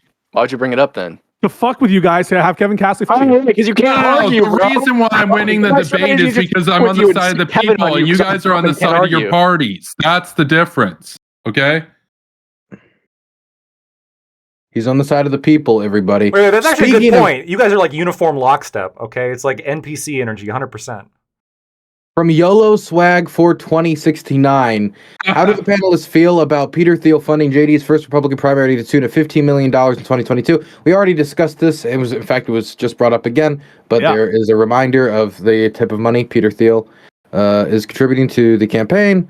Define what a tariff is. $5. This isn't like a. What? This I don't know who this is for. So I guess it's free for all. Who wants to define what a tariff is? Okay. Tax on imports. Okay. Tax on imports. Okay. Surprised. You're surprised? Somebody should tell Trump that. Fronting. From Warlock, $5 to the Trump supporters on the panel. Can you please explain what? Okay, it's another question of what a tariff is. They really wanted you guys to define tariff. Few people have given money for that. Jeez. Wait, who claims that Trump doesn't know what a tariff is? I thought the claim was that Trump's bad. No, he's asking if we know what a tariff is. He's asking if we know what a tariff is. Asking if the Trump supporters know what a tariff is. Do you think Trump knows what a tariff is? Yeah, I mean, he's done them. I would think so. Tariffs, obviously. It'd be weird if he did. It's a pretty easy concept to understand. Yeah, I don't know. It is, when I hear him like saying like we're gonna make China pay with the tariffs, does he mean like China or does he mean like America? I don't know what he means. Trump does not understand what tariffs are. For God's, can we just guys to the conservatives on the panel? Fucking Trump does not know what a fucking tariff. Anytime this man talks about what a tariff is, you're living in another universe. Every time Trump describes what a tariff is, when you say China's going to pay for it or whatever, it's a colloquial, dude. We all know what he's talking about. It's colloquial. That's like saying it's going to pay for it. Yeah, like what? That's like saying it's colloquial. Dude, it's going to be better for the consumer in the long term, and we also get to get rid of slave labor. It's a national security issue, is the thing. It is. So it's like when we go out to dinner and I say I'm going to pay for the check, it's colloquial for you're going to pay the check. And then I run away. No. But you're missing the long run. This is the problem. Liberals only care about short-term profit. Kevin, we agreed to not talk about tariffs. We're talking about foreign policy. Goddammit. Liberals, we're moving. We got to get through these questions very quickly. Each one is just a grenade, and my audience is doing this on purpose. From Ben Brody, $20. How do the conservative members of the panel feel confident that Trump and Vance will run the economy better despite spending twice what Biden-Harris did? Yeah, I mean, and printing most of the money. Trump's economic record. I think you can like argue back and forth about like the amount of debt that Trump's going to add to the like national debt or debt. It's actually not even debt. It's deficit spending. But like a lot of times, what's used? So people know. No, not necessarily. Not necessarily. You know, when you run a deficit, it adds to the debt camp. No, but you can replace deficit spending with more revenue. Money. Anyway, wait. Let me. The whole claim is false. I didn't get to hear the whole answer, so let me hear Cam finish. What was the question? It's not even true, by the way. The question assumes a fact. The question was, how do conservative members of the panel feel confident Trump and Vance will run the economy better despite spending twice what the Biden-Harris presidency? I don't think that's true. Yeah, they've added twice. The Trump-Pence administration did add twice as much to the national debt as President Biden and Vice President Harris have. Yeah, proportionally, Obama added more to double the national debt. Much different than spending. A guy and two terms? We use proportions here when we're talking about the economy. We use proportional growth, right? So Trump Obama doubled the national debt. That is an indisputable fact. Fair enough. Any 4 versus 8. Fair enough. Yes, that's how numbers work. Wait. That's different than spending. You lose on fiscal responsibility. I think the question was for me, right? Not. Well, no. The question was for all. Yeah, for me or for people on my side, but not for Let me just answer. He's going again. Okay, just real quick. The question's flawed. Like he didn't spend twice as much. It could be true that like the debt increased twice as much or whatever, or there was twice as much deficit or something along these lines because of the tax cuts. But that's different than spending twice as much. So the question's flawed. Whoa. Okay, that's dishonest. Wait, you're saying that the tax cuts don't really count as spending? Because tax cuts are not spending. Difference in revenue, though, right? He lowered the revenue. Tax cuts are different than spending. 100%. Yes. No. But consequentially, it's the same because you're not contributing as much to paying off the debt if you cut taxes. Yes, but they're different. Right? But they're different. Yeah, they are different, but the for me, they're incredibly consequential. No. For me, consequentially, they are incredibly different for like many reasons. You're a libertarian and you're because you're like a libertarian. Yeah, okay, whatever. The question is flawed. Am I wrong? I'm not wrong. Move on. Jesus. Well, no. The question is flawed because spending's good. Spending's Oh good. my God! This guy deserves to be on a team on his own, just out here. It to be like 5 to 20-second answers, and these are each one of these are like a tiny little civil war. This is way better than foreign policy. Speaking of Holy civil shit. war, what a threat to democracy. Okay, let's get through these quickly. Okay, Nate glowed. Can you ask Economics Boy why he has 2 gay flags with his American flag? Also, Dylan, you need a Maryland flag in the background. Listen, okay, I know the guy. I know the guy who sent that. He's from New York. Okay, he has no room to talk. Texas, much less gay state than New York, if you ask me. True. Not anymore. Castillo Fury with $5. Would anyone on the panel agree to more Ellis Island type of entries? I don't know. What does that mean? I don't know. Wait, what does that mean? I think he just means like generally open immigration. Literally put them in Ellis Island or what? Hats. I don't know. No, he obviously means like Like the unvetted immigration. Like the Vet founders them all through an intended, you know, island, they yeah. were pretty open borders. Yeah. Put them on an island? I mean, Ellis Island was part of America, so I don't know what to say. No, Ellis Island was just a fucking place where they crossed through. Jesus Christ. Holy shit. He's This just is talking about so open hard borders. to He's figure just talking out. about open borders. Wait, Cam, you understand what Cam is meant by and more? Pisco hate each other, guys. I just want to know, like, Island is just so the you guys are fucking port that they entered through. You guys don't know what Ellis Island style immigration means? Cam, in your own words, what does Ellis Island style immigration mean? In your own It words. seems like what the person was asking is if we're cool with unvetted immigration or largely unvetted immigration or drastically reducing the vetting process of the current immigration system and letting way more people in. Wait, nobody's had supported that, right? I As in don't lowering know. standards to let people in? Well, let's keep going. Nobody's talked had quite a bit. supported It was that, supposed to be right? like a 5 to 20-second answer. Anyway, moving on, because we don't even know what that question really means. Demaculus, what a name. Would anyone on the panel be in favor of either candidate stopping all military aid to Ukraine? Not really related to the topic. No, It's going to be related to the next topic, though. no. It's going to, so we can hold off on that actually. And one second. Trump's tariffs idea will kill this economy. We will pay a shit ton more for imported goods, and it will create more tension with other nations. $5 from Cult Dog. But in the long run, we'll disagree. have Okay, amazing Lib. things all the time. Okay, More of a Lib comment Cult. than a question. Exactly, Pisco. Great job, great answer. It's so true. It's ironic. I don't agree with Kevin. Yeah. I don't even think you do either, Cam. I don't know why you have such a agree boner. with for what? me. Why are you always I targeting all don't your have a answers boner for for you, me? bro. Because every time I speak, the first person who starts yapping like a dog is you. That's why I have such a thing for you, bro. You want to kiss? What's the deal here? All right, chill out. Do you want? Can I answer this? Sure. Okay, You want perfect. kids. Yeah, I doubt tariffs are not going to destroy the United States economy. They're going to foster in like immense benefit in the long term. And even if they did like temporarily like disadvantage the U.S. economy, I don't think that that's an argument for not having them. When we abolished slavery, it absolutely destroyed the Southern economy. But that doesn't mean we shouldn't have abolished slavery. Yep. And right now, we're currently using slave labor in other countries, or our producers Yep. are. And I think preventing them from doing that is like regardless of any negative side effect in the economy in the short run is worth it. If you Yeah, think and we should do them in Canada. And it also happens to come with immense benefit. So that's just if another you plus. think that those tariffs will lower the incidence of slavery, then maybe you have a point. But what is your evidence that lowering or increasing tariffs will like get rid of slavery? I just don't understand because the that primary argument. country to do that is China. If you impose a manufacturing 60% jobs back tariff to on the them, US, people are going to come to the Pisco. United States to produce, not in China. So I'm it's sorry, pretty I asked a fucking specific question. obvious. Do you have dude. any evidence that increasing tariffs lowers the rate of slavery in countries that we import from? It's not going to reduce the rate of slavery Okay, in so those then not- countries. It's then going if it's not affected, to there's then one- fuck. Jews from being produced by slavery. We're going to Apartheid reduce South the market Africa. of It worked slavery in there, China. right? It Well, worked. just It because worked. new- It worked. It worked in new apartheid factory South construction, Africa. record high under But, Biden, not Trump. Wait, can I break this down with a really quick syllogism? Okay, Sure. perfect. Sure. Okay, American products produced by slavery de-incentivize producers from producing in the places that have slavery. Our products stop being produced by slavery. Okay, us not That's not a producing with syllogism. slavery reduces the overall slavery. Yeah, but it's slavery correct, market in though. China. Holy But shit! it's correct though, right, Pisco? It's not a syllogism, and Yeah, but that doesn't matter. Okay, It's well, still correct. I don't give a fuck I if was- it's a syllogism or not. We gotta move on. We have to. Let's keep going because we got more stuff to talk about. The next question is also about tariffs. How can a tariff be done strategically enough to avoid counter tariffs from other countries?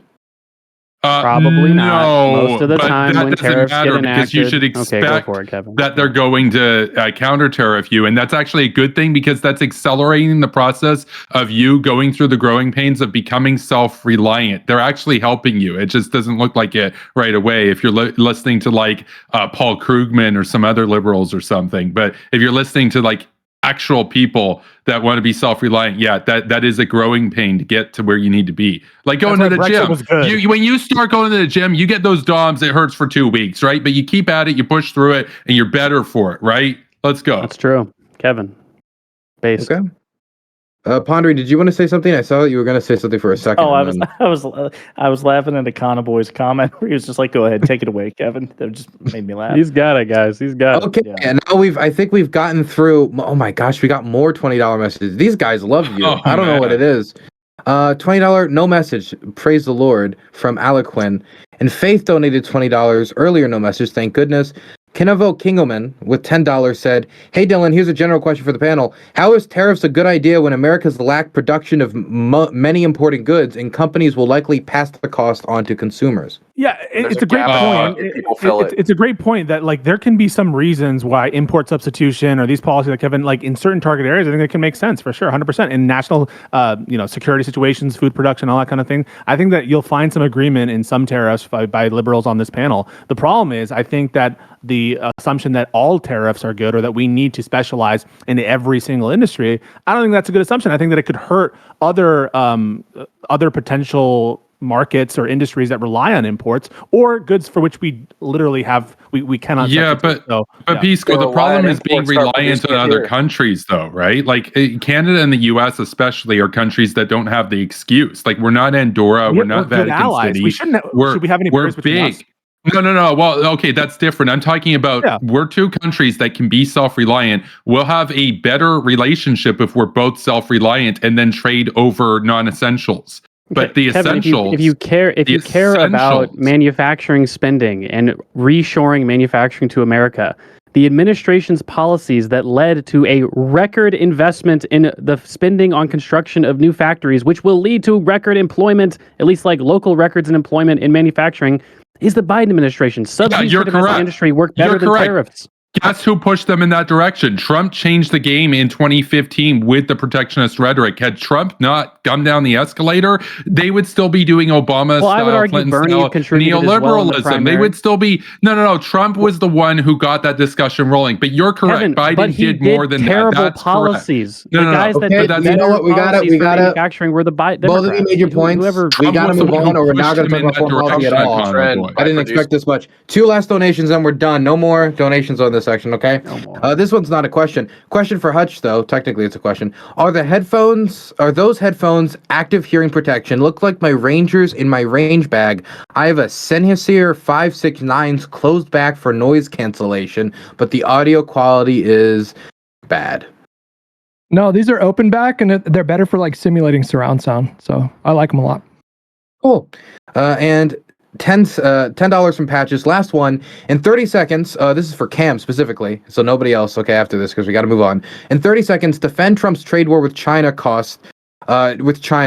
It cost a record number of jobs in manufacturing and defense jobs with de facto embargo on Chinese products. Yeah, again, I think that this pretty much is all stuff that we've already said before, Kevin and I. Reducing the reliance on China is good for many different reasons, for the reduction of using products that are produced by slavery, overall reduction of China's slave market.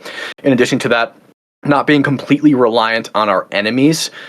So like we shouldn't, like what if something happened, like we got dragged into some global conflict with China and they produce 90% of the shit we use, then we're fucked, right? We're not getting anything. So we need to be producing things in America. And on top of that, I think people grossly underestimate how quick people who want money will fill the gaps in the market if we have a lack of certain products, especially commodities. People will be bursting at the seams to fill that gap because they can make more money. You don't want to pay 60% more for your products? Well, I'm going to produce it here in America, and I'm going to produce it better, and I'm going to sell it to you cheaper. That'll happen overnight, starting like whenever. I mean, I'm surprised. I'd be surprised if it's not happening already in preparation of Trump potentially getting elected, people going and starting to produce things. There was one more thing that I wanted to say. What was it? I actually think that the blanket tariff, I don't know that I would necessarily agree with the blanket 20% tariff. I would be fine with tariffing most countries, but maybe not like super close allies like Canada, the UK, Israel, et cetera, et cetera. Okay, now we're going to move on to the last topic of the day. Thank you everybody for the donations. I didn't expect so much. So the last topic of the day has to do with foreign policy of the two administrations.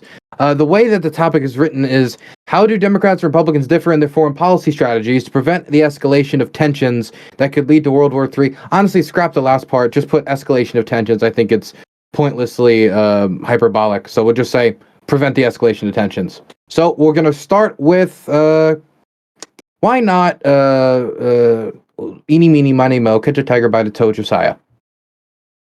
What was the question again? One more time. Foreign policy. The question was, how do Democrats and Republicans differ in their foreign policy strategies to prevent the escalation of tensions? And you can have general foreign policy as well. This one's tough because, like, I was thinking about, what Trump purportedly wants to do with Russia and Ukraine. It was kind of the context for this. I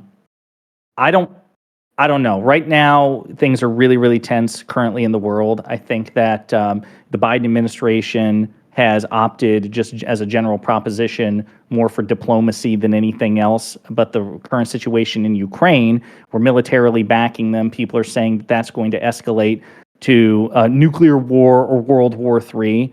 The Trump administration seemed particularly deferential to Putin. I know he talked a big game about, he was tougher on Putin than anybody else. His own national security advisor, John Bolton, said that was preposterous and that the few sanctions against Putin really didn't hit him as hard as they could. They targeted people around Putin. They kind of used a soft approach, and it was actually over Trump's objections more often than not.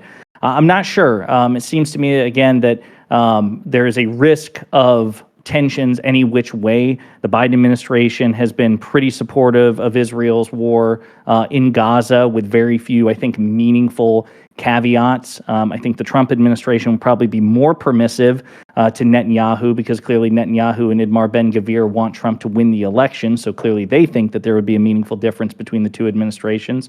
But I'm honestly not sure. I think it's a pretty tough call, and I'm not sure that I think foreign policy of all these things is the most complicated, and it seems to me that there is a genuine risk of tension no matter who is president of the United States. Lectoid. Yeah, I think it depends entirely on what time period you're looking at. I mean, in the past, especially during the Bush era, Republicans were far more hawkish than Democrats.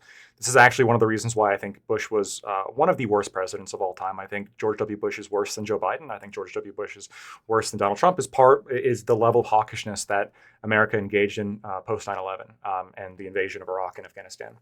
But now it appears as though there's been a little bit of a shift to where Republicans they're still, they're not anti-military by any extent, but they seem to be more focused on prevention and de-escalation and removal from conflict, as opposed to Democrats, which seem to be more in favor of a lax approach and non-prevention, but then doubling down once the conflict actually happens, which I think is it's a bad policy, right? I mean, when you had Obama in the presidency, he refused to arm Ukraine with lethal weapons, but Donald Trump did, with the intention of trying to prevent some kind of escalation from occurring there.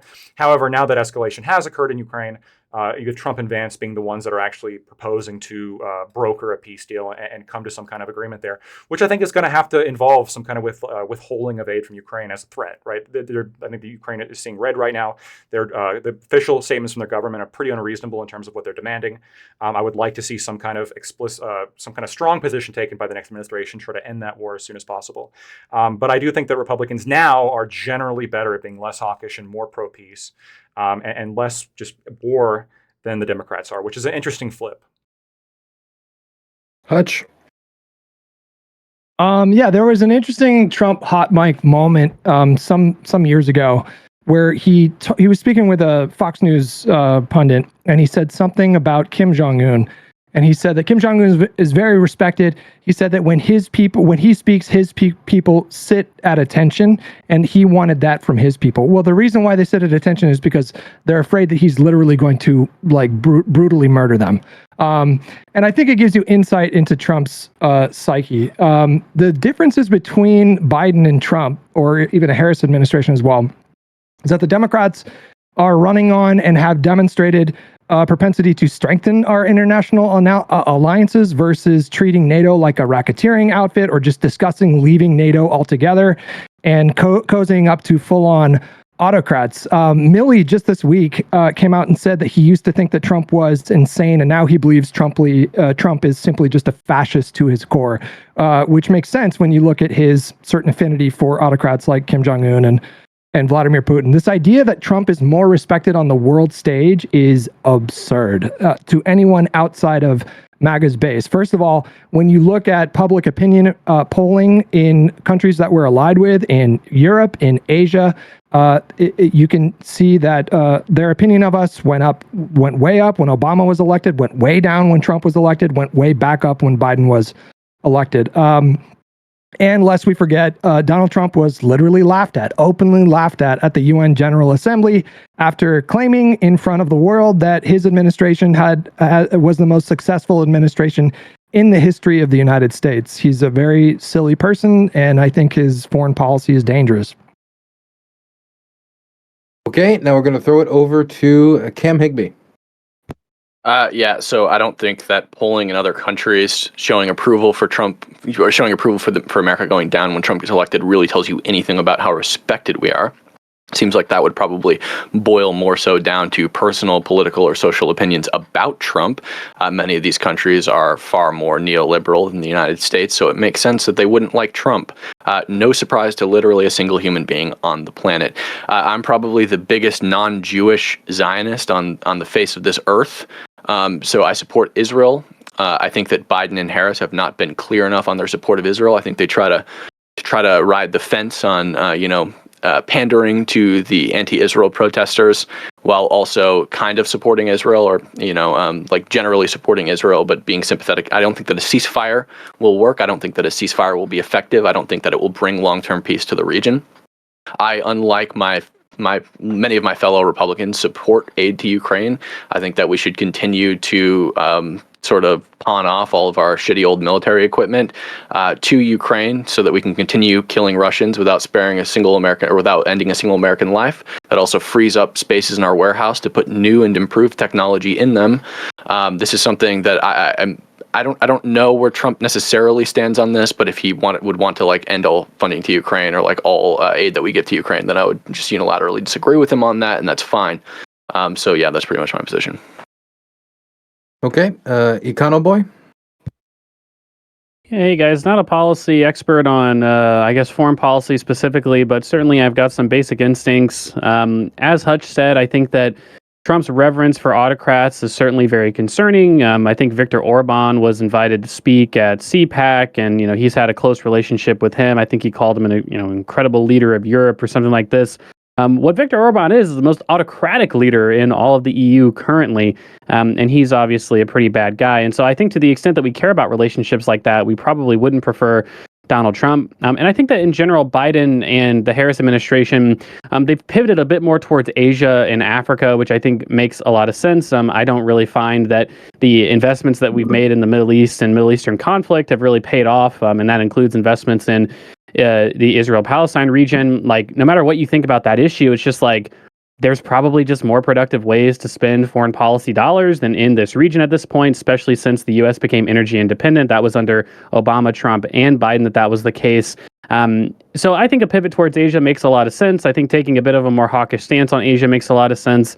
And I think doing that with smart manufacturing policies, which tries to reshore a lot of that stuff away from China in a much more effective way than Trump has, makes a ton of sense as well. You can look at the AUKUS agreement as well. I think that probably was a pretty good agreement, and I think signals, at least in some regards, a pivot towards that same region that I think would be very, very important for us to do so. So I think all those things combined are a pretty good foreign policy set of priorities for the Biden and Kamala administration.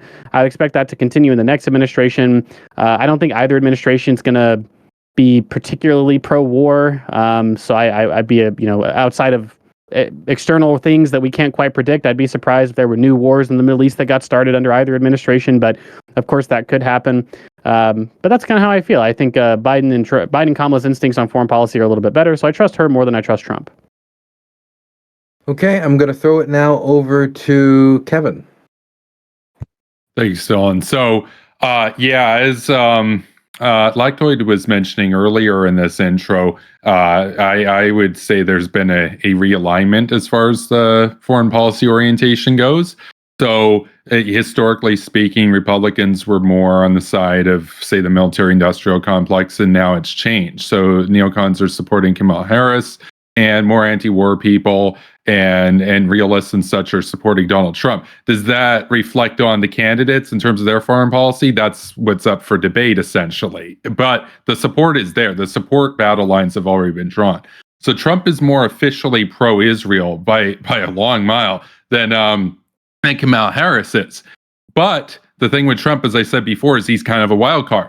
There's a chance, and I've talked to a lot of Trump supporters who say, he's going to pull the rug on Israel. He's just saying that so he doesn't get assassinated in the run-up, and then once he's in charge, he's going to pull the rug on them. Do I believe that? Probably not. Almost certainly not. But with him, there's always that chance that he goes for negotiating with Iran, negotiating with Hezbollah and stuff, as opposed to the direction of just bomb everything, napalm everything, as I know that one advisor that worked for him got suspended from X recently for saying to do. So Kamala is technically less pro-Israel, but there's no chance she's going to buck the party line. She's just going to deliver for them 100%, just not to the same extent as he would. He'd go 110%. Now, this whole thing with Trump trying to tie the two shooters of him to Iran, super cringe. It leads more towards that he actually has gone high on his own sort of rhetoric there, and he is going to go full Zionism if he's in charge again. I would lean more in that direction, but I do maintain there's always that chance somebody says something he doesn't like, and he's like, oh, well, you know what? Maybe I will sit down with Iran and make a peace deal or something. Either way, Israel wins, American workers lose, and Hutch's rhetoric earlier was basically outmoded and dangerous as we're moving towards a multipolar world. So thank you. RC? Yeah, I think on the subject of international affairs, we should remember the very real threat of China invading Taiwan and the implications that will have not only to our markets, but to the world markets. So I would trust Trump in office more so when having the viewpoint of that issue in sight. Now, I don't hold the view of a lot of Republicans of being a blind loyalist to Zionism. We have faced enough wars, spent enough money, and lost enough American lives in the Middle East. I'm over that. I'm over funding this greatest ally, which really the United States is Israel's greatest ally, but I don't see it the other way around. So I think we should be more isolationist for at least some period of time, not absolutely. But I'm tired of the United States being the big brother of the world, just that after we help, they turn around and crap on the United States and Americans. I'm tired of seeing that. So we need to rebuild this country. We need to actually make America great again, not Ukraine, not Israel, not any other country great again. We need to make America great again. And that's my viewpoint. Okay, gonna throw it over to Pisco. Yeah, just like domestic policy, what we care about on this side of the aisle is democracy and helping our allies and helping our institutions. I care a lot about America's allies, and especially those allies in the West and in Europe, to say nothing of NATO, which I think is a vital ally for America's national security interests. I think that there's a false song of isolationism that will actually imperil America in the coming years if we disengage fully. And that's why I supported the Biden and Harris administration when they signed AUKUS, when they reinvigorated NATO and gave confidence to the world that they weren't going to disengage from NATO. With regard to the specific conflicts that we're talking about, how can anyone who's critical of the administration's posture towards Israel, or I should say the Israel government in general, how could you possibly prefer Donald Trump? Because he might do something radical. He might do something. It's the same thing that you heard from Kevin Castley on the housing policy. I don't believe he'll do it, but there's a little chance, or it's the rhetoric. Look to Trump's actual policies when he was in office. Is there anything that you can point to that was anti-Israel? Everything was pro-Israel. The recognition of Jerusalem, ripping up the Iran nuclear deal. Kevin Castley laughably suggesting that Donald Trump is going to be more accommodating to Iran or more willing to negotiate with Iran when he's out there saying we should bomb the nuclear sites? I'm sure he's not in favor of that. How could you possibly say on the one hand, like his rhetoric matters, but the rhetoric in this specific instance where he's being hawkish on Iran doesn't matter? And I think he would agree that this is one of the most pivotal areas where there could be an outbreak that could affect a lot of different countries. He also, signed the Abraham Accord. That's one of the reasons cited by Hamas and other organizations that started this whole conflict in the first place. He absolutely is cozying up to donors, if that is any indication, who are extremely pro-Israel. And so on this issue, how could you possibly, if you're taking the stance that you want more guardrails against Israel and more guardrails against a possible war with Iran, it doesn't make any sense whatsoever to support Donald Trump on this issue. Do I agree with everything foreign policy-wise that the administration has done? No, but I'm way more confident in the stability and in the direction of American foreign policy under Joe Biden and Kamala Harris than I would under Donald Trump. Okay, and with that, I believe we've done everybody's intro, so we can open it up for general discussion. Cam raised his hand first, so he grabs it.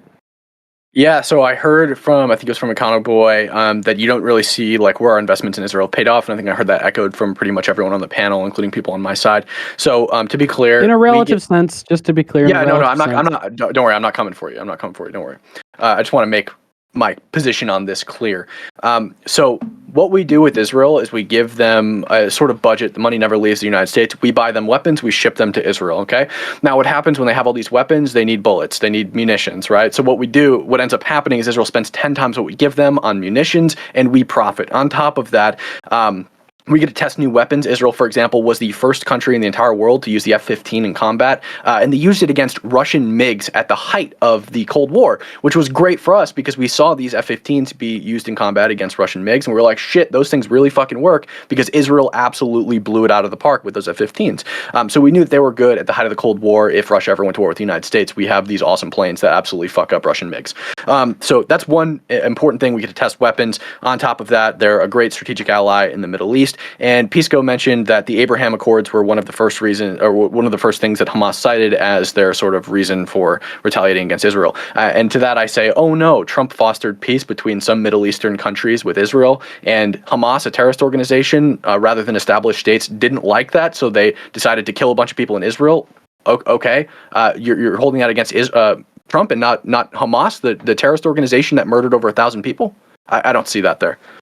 It's a critique. Oh, this is open discussion, right? So this is a critique of Kevin Castley's position that somehow it's more likely that we're going to see an Iran approachment or some kind of Iran-based deal. So talk to me. So talk to me if it's a critique of me, because here's the deal.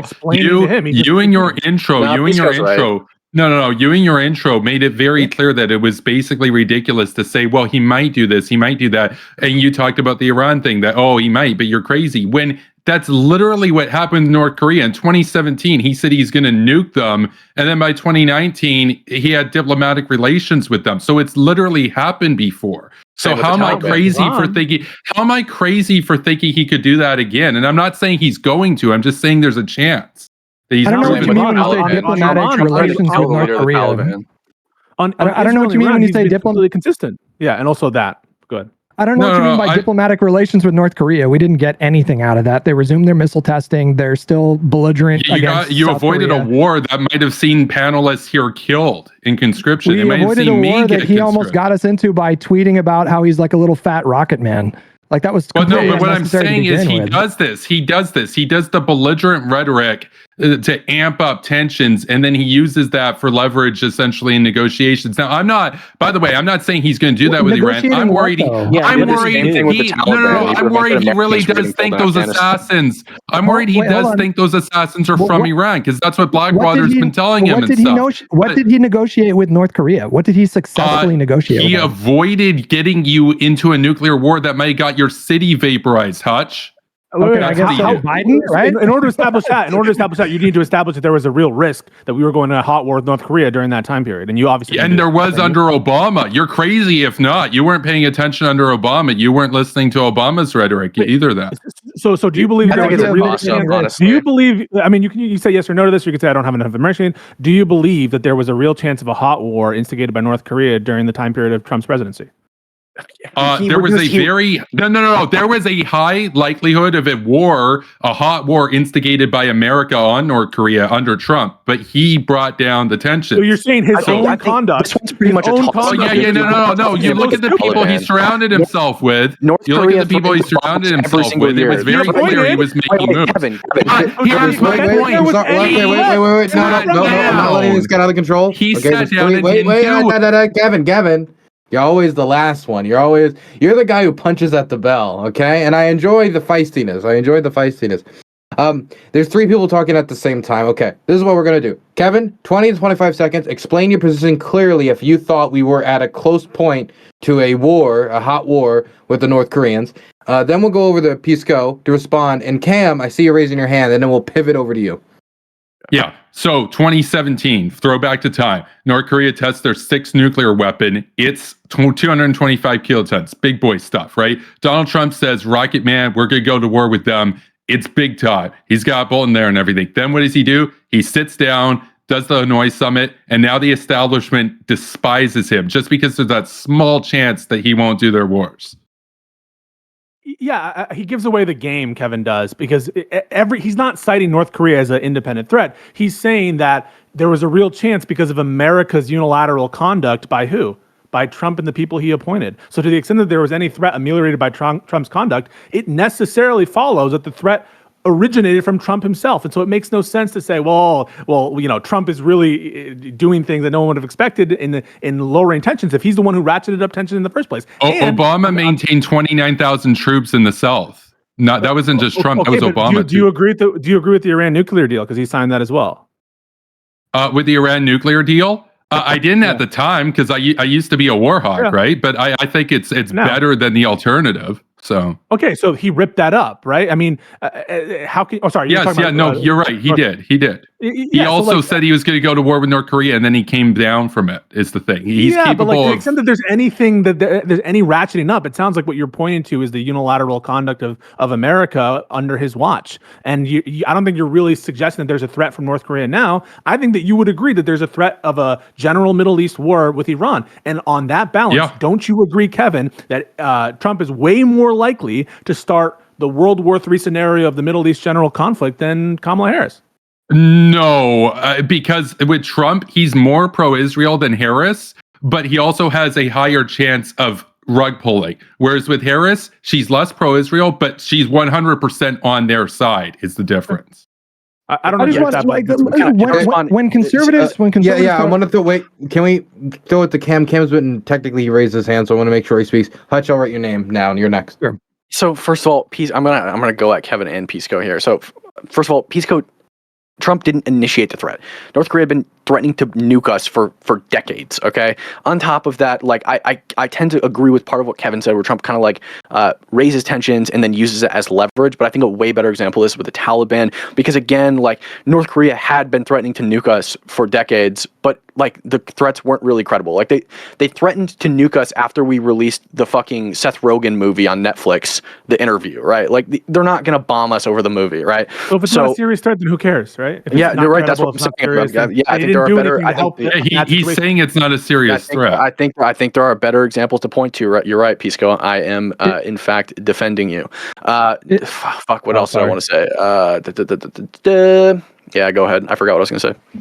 It's always a bit infuriating to me whenever Republicans or Trump supporters or whatever point to our interactions with North Korea on Trump's watch like it was this big thing. Okay, he ratcheted up tensions to create leverage to do what? It seems to me that Kim Jong-un was the one who made out in that exchange. Are you kidding me? Having but you avoided photos. A war. Hold on, let me finish. You avoided a war that you instigated by your own logic. Having propaganda photos being legitimized by a United States president. And we again. Yeah, U.S. presidents. Kevin. Let's let him finish quickly. He negotiated in the short term, it was supposed to be a long-term project to normalize relations with South Korea. That didn't happen. It was supposed to stop the intercontinental ballistics missiles test. That didn't happen. We literally got nothing. And Kim Jong-un gets to take a picture, shaking the hand of an American president, and then turn around and show that to his own people. Look how strong and mighty I am. And it doesn't give him a larger hold verse all he people. had to do They already think was he's a send god. some flattering love notes to Trump, because Trump is the most No. easily manipulated come on. narcissist that you could possibly imagine. No, Kim Jong-un, Hutch. for sure, I'm sure he had people in his orbit advising for how to manipulate Trump. All you have to do is just praise him. Oh, Trump, you're so big and strong. And But he made out Hutch. like gangbusters in that exchange. We got nothing. But I don't, here's the why do you thing, credit Hutch. him for us But getting nothing? Hutch, Yeah, here's the please make thing. an Let's just say example. that Trump was never president. Let's just say it was, I don't know, let's just say it was Hillary Clinton or something. Here's the thing. You could literally go there and offer Kim Jong-un personally $5 trillion to his own bank account to give up the nukes, and he literally can't do it, because if he does, it's over. So they're never giving them up. So you have to contend with that. You can either do a war and get millions of people killed, or you can posture to save face and then make peace. And I think that that's a better solution. The Democrats Yeah, have Unless you want, do you want World War III? Hutch, do you want World War III? Do I Hutch is want not in World support War of a first III? strike against North Korea. But you're never going to get rid of their nukes. Why would they ever do that? They're not dumb. They're not going to do a Gaddafi. They're not going to follow Ukraine. They're not going to follow Ukraine. They're not going to follow Ukraine. They're going to keep their nukes forever.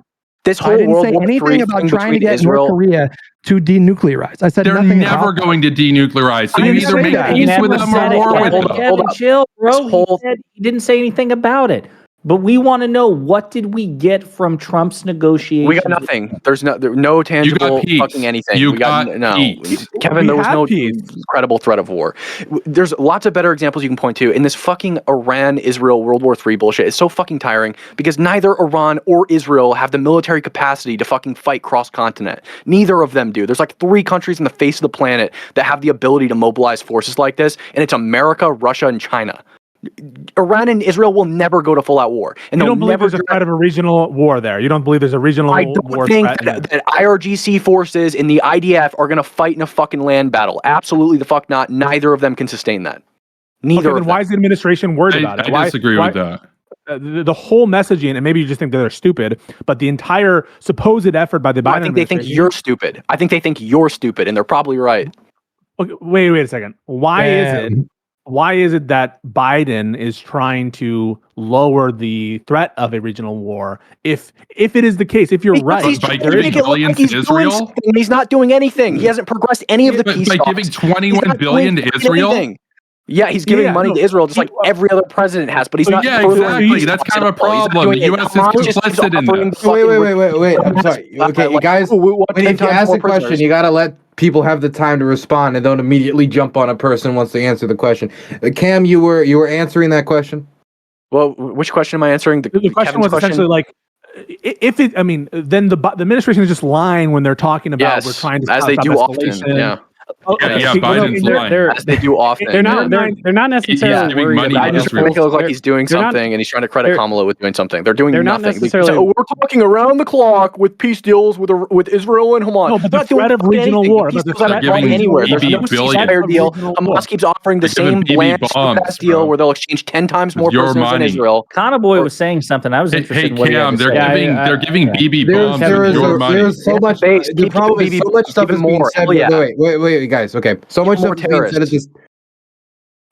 So much stuff is being said at the same time that nobody hears hearing anything, and so no points are getting made. And so what I'm gonna do is, Econoboy hasn't talked in a while, so I'm just gonna have him throw out an arrow at something and try to get us back on track.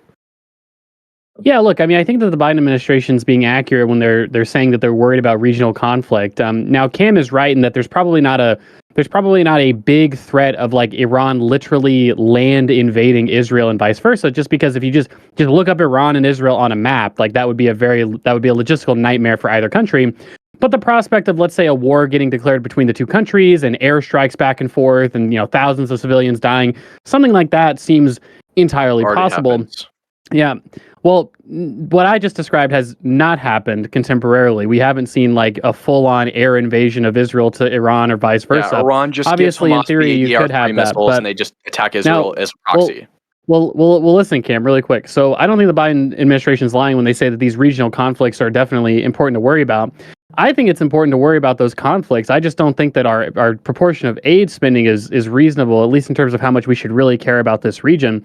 That's kind of my position. And I think that the Biden and Harris administration has a cooler head about this issue versus like Trump, who just tells Israel just go in and visit the job, who tears up the Iran nuclear deal. These things are probably not really good. You want war with Iran? Cam, do you want a war with Iran? You think America should be involved in a war? Iran's not going to go to war with us. They'd get fucking spanked all the way back to the Middle East, bro. They don't have the fucking ability to sustain a war against us. It would be a lose-lose for them. If Israel and Iran went to war, they'd both lose. Iran is not going to fight a war against the United States. The only I'm asking you whether you desire a regime change war in Iran. Would you desire a regime change war in Iran?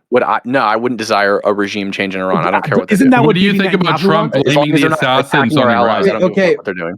Before we wait, we're diverting real quick. Boy, did you get to finish what you were saying? Yeah, I mean, I think I don't know. I think it's obviously probably the case that Iran and America aren't going to end up going to war with each other. Probabilistically speaking, that is. But it is, again, I think it's reasonable what Pisco's saying.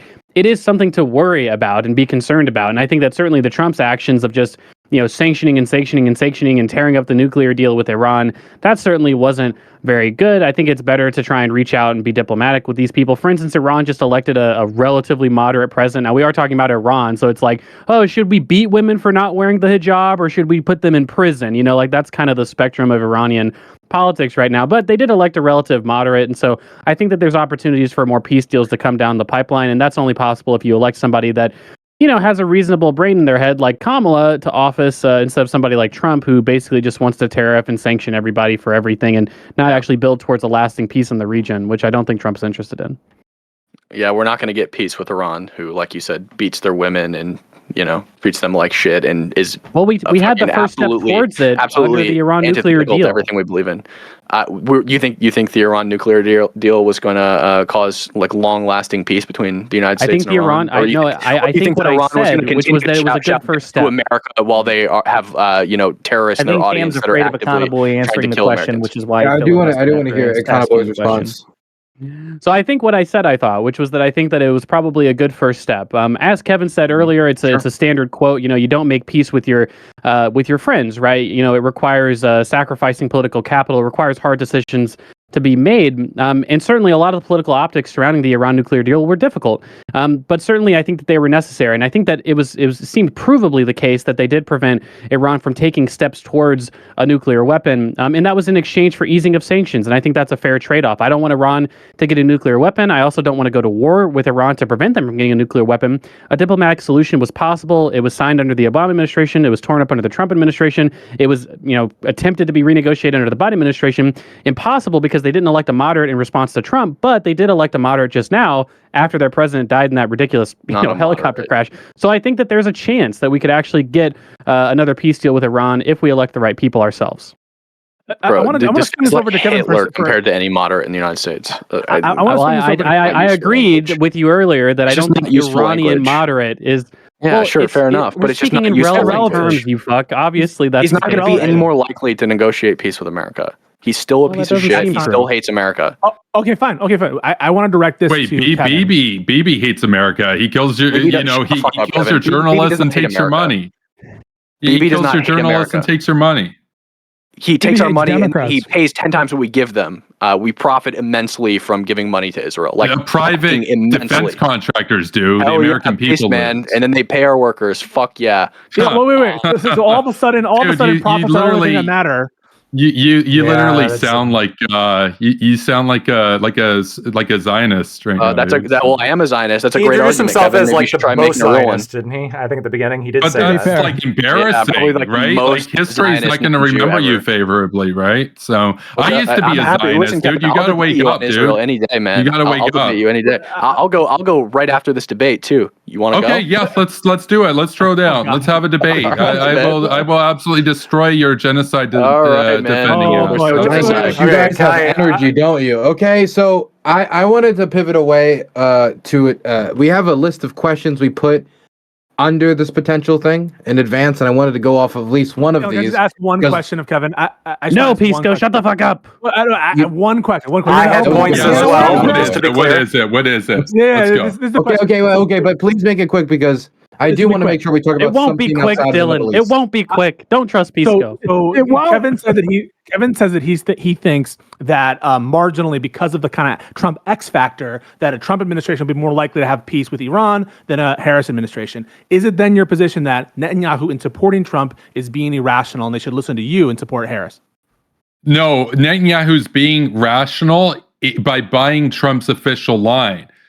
He also, let's be clear, Trump has said some pretty bad things about Netanyahu. So did Obama, by the way. Obama didn't really like Netanyahu too much either. But guess what? Obama gave him everything at the end of the day. Here's the thing. Harris and Walz, they are consistent. They're on the record reassuring people right now, no, we're with Israel. The most that they'll do is say maybe a ceasefire. But a ceasefire upholds the status quo. When I talk to people on the ground over there, like in Lebanon and stuff, on X, they're actually in these spaces, they don't want a ceasefire. They want the destruction of the Zionist entity. They're not interested in a ceasefire because they know we'll just be in the same situation 5 years from now. Because guess what? Israel's the problem child of the region. And Harris is 100% supporting Israel.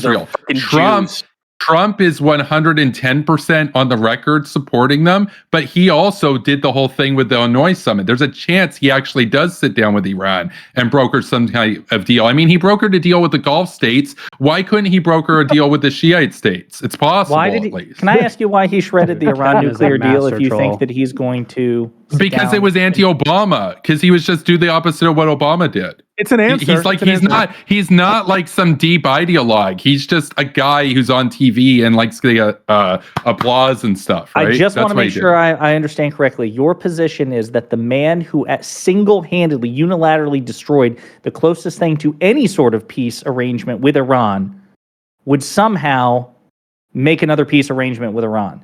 Well, no. I want to be clear. I should be clear very quickly. The stuff I said about North Korea is also true with Iran. Unless you do a full war and take out that regime, they will eventually have nuclear weapons. Like, let's just be clear about that. It's in their interest. They've learned from Iraq. They learned from Ukraine. They learned from Libya. They're not dumb, right? They're going to have nukes eventually, unless you just take out the regime, right? I don't think anybody besides maybe Cam, well, even Cam said he didn't want to do that, so I don't think anybody wants to do that. If they're so smart, Kevin, why haven't they made nukes yet? Have you thought about that? Well, they very well might have one and not actually used it, because why would you waste that on a test if you know it'll work? America's first test of a uranium bomb was at Hiroshima, right? They didn't test that because they knew it would work. Let's we did. Let's pivot out for test that? No, that was a plutonium implosion device. That was not a uranium bomb. Pivot. Okay, let me ask. It's not a pivot if you know physics, dude. It wasn't quick, Dylan. I told you. Thank you. Okay, we have a follow-up question that I wanted to ask. It was on one of the lists of follow-up questions that you could be potentially asked that we gave in the group chat beforehand. What are the key differences between the Democratic and Republican strategies for engaging with NATO and other military alliances? Are there any key differences that you guys would like to highlight? Trump is talking about leaving NATO. So first of all, Trump, I think the rhetoric of getting NATO to pay their share, when for a long time they'd been consistently bucking their responsibility to hit 2% GDP in military spending, I think was great. I think that it's perfectly fine to call people out when they're leeching off of you, and that's absolutely what he did. I think that he deserves a lot of credit for that. When people criticize him for doing that, I think it was ridiculous, right? What's the alternative? We're just going to let them exist under our paid-for military umbrella forever without ever pointing out, hey, you guys should probably pay your fair share. I think this is also related. The question of NATO is related to the conflict that we haven't talked about, which is, I think, the bloodiest conflict that's currently occurring, which is in Ukraine, right? I mean, we have North Korea. I agree that's probably not going to be, it wasn't going to happen, and then we have Israel and Iran, which both candidates are basically pro-Israel at this point. I'm not sure there's going to be a major disagreement there, but there is a major disagreement on America's and NATO's position when it comes to how to deal with Russia and in Ukraine. And I think that the Republicans have been, through J.D. Vance and Trump, really have been the only ones that have hinted at or proposed or signaled in favor of coming to a conclusion in that war.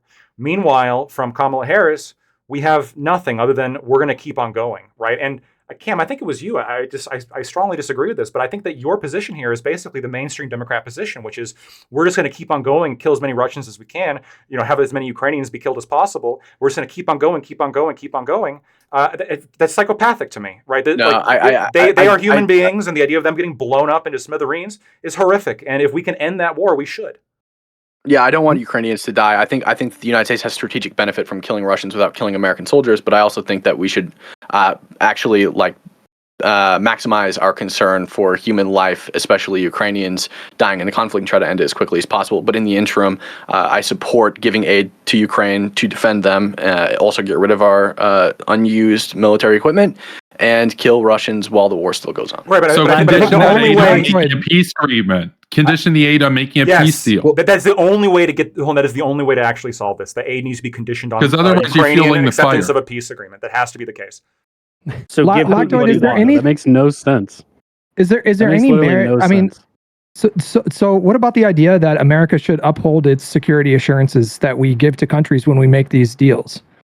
We promised them back in the 90s if they denuclearized, if Then you'd Russia have would to go to war invade, with Russia. and we would have their No, back. but- we'd The Budapest Memorandum, it was not legally binding on the U.S. in terms of any kind of like actual defense guarantees that the U.S. had to provide. They're not a NATO ally, and frankly, I mean, and Dylan's going to be biting his tongue on this, but there's a lot of circumstances. Russia had the There's same a lot of obligation. circumstances Yeah, involving. exactly. I was gonna say that, There's a Kevin. lot of circumstances involving Like Russia Ukraine. had the same going- obligations. Hold on, Kevin. There's right? a lot of circumstances.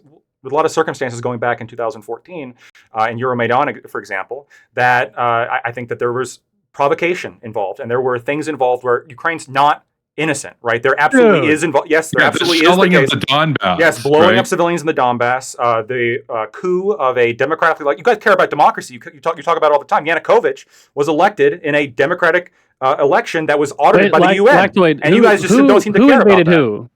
Who invaded who? Was it Russia that invaded Russia Ukraine, or was it invaded- Ukraine? Oh, What does that have to do Russian. with Oh, Russia is invading? Russia that started the war? Oh, it seems like it would be the opposite. So, reason. so We know there were it's not a two coup, phases it's of the because war, of right? There's To Kevin's 2014. point, though, There was 2014 and there was 2022. And here's the thing: the big takeaway you can get from Ukraine is that Russia and America both betrayed Ukraine. Let's just be real about that. So the Budapest Memorandum was you defend them.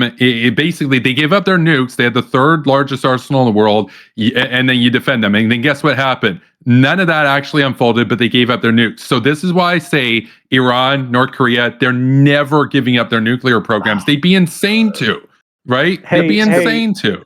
Hey, The best Dylan, part of this I is tell you watching what, Dylan's do you want me face. to tap out? I'll moderate. You I gotta be the unbiased moderator. I'm He's not right there gonna in the tap center, in Dylan. just to.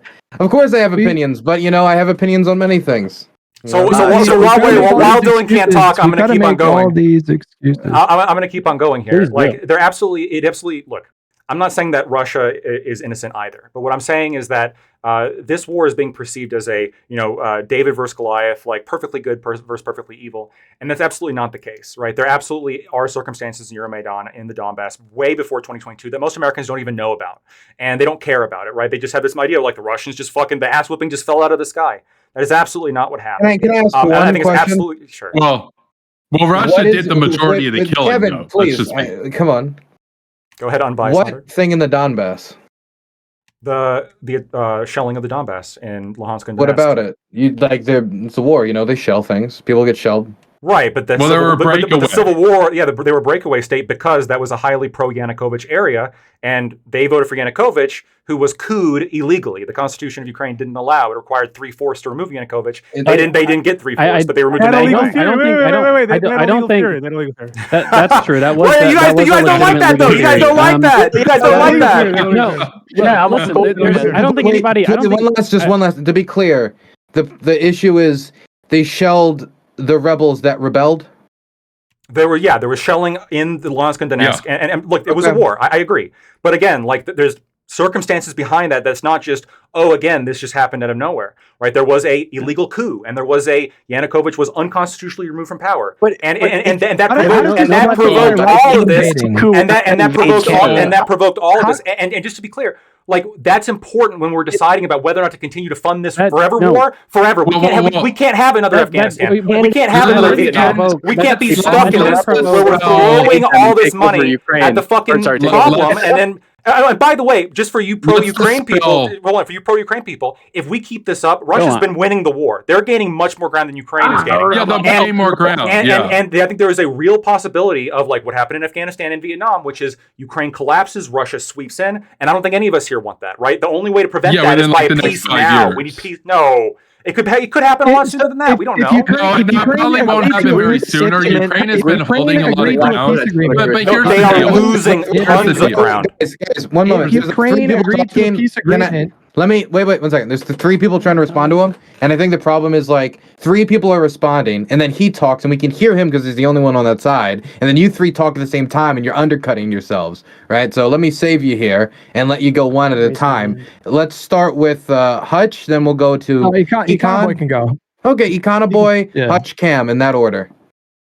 Yeah, I mean, look, I think that Lactoid's, I think his argument is very fundamentally flawed. Look, I don't think anybody would say that Ukraine was like a perfect government. Obviously, they have a history of corruption and things like this. The argument that, however, the fundamental thing that he said at the very end was that these were all provocations that led to Russia invading. Russia had no legitimate reason to invade Ukraine. There were no good, moral, righteous reasons for Russia to invade Ukraine. Even if the historical accounting of what Lactoid said is true, which it is not, but let's just say it is all true, there are still no moral reasons to shell civilian populations, invade a sovereign nation, and annex their territory. There are no moral reasons to do that. And there's certainly no moral reasons for Russia to double down on their invasion, to continue with their invasion, to continue with their encroachment. That's completely ridiculous, of course. The reason why Russia invaded Ukraine, if you believe my historical accounting,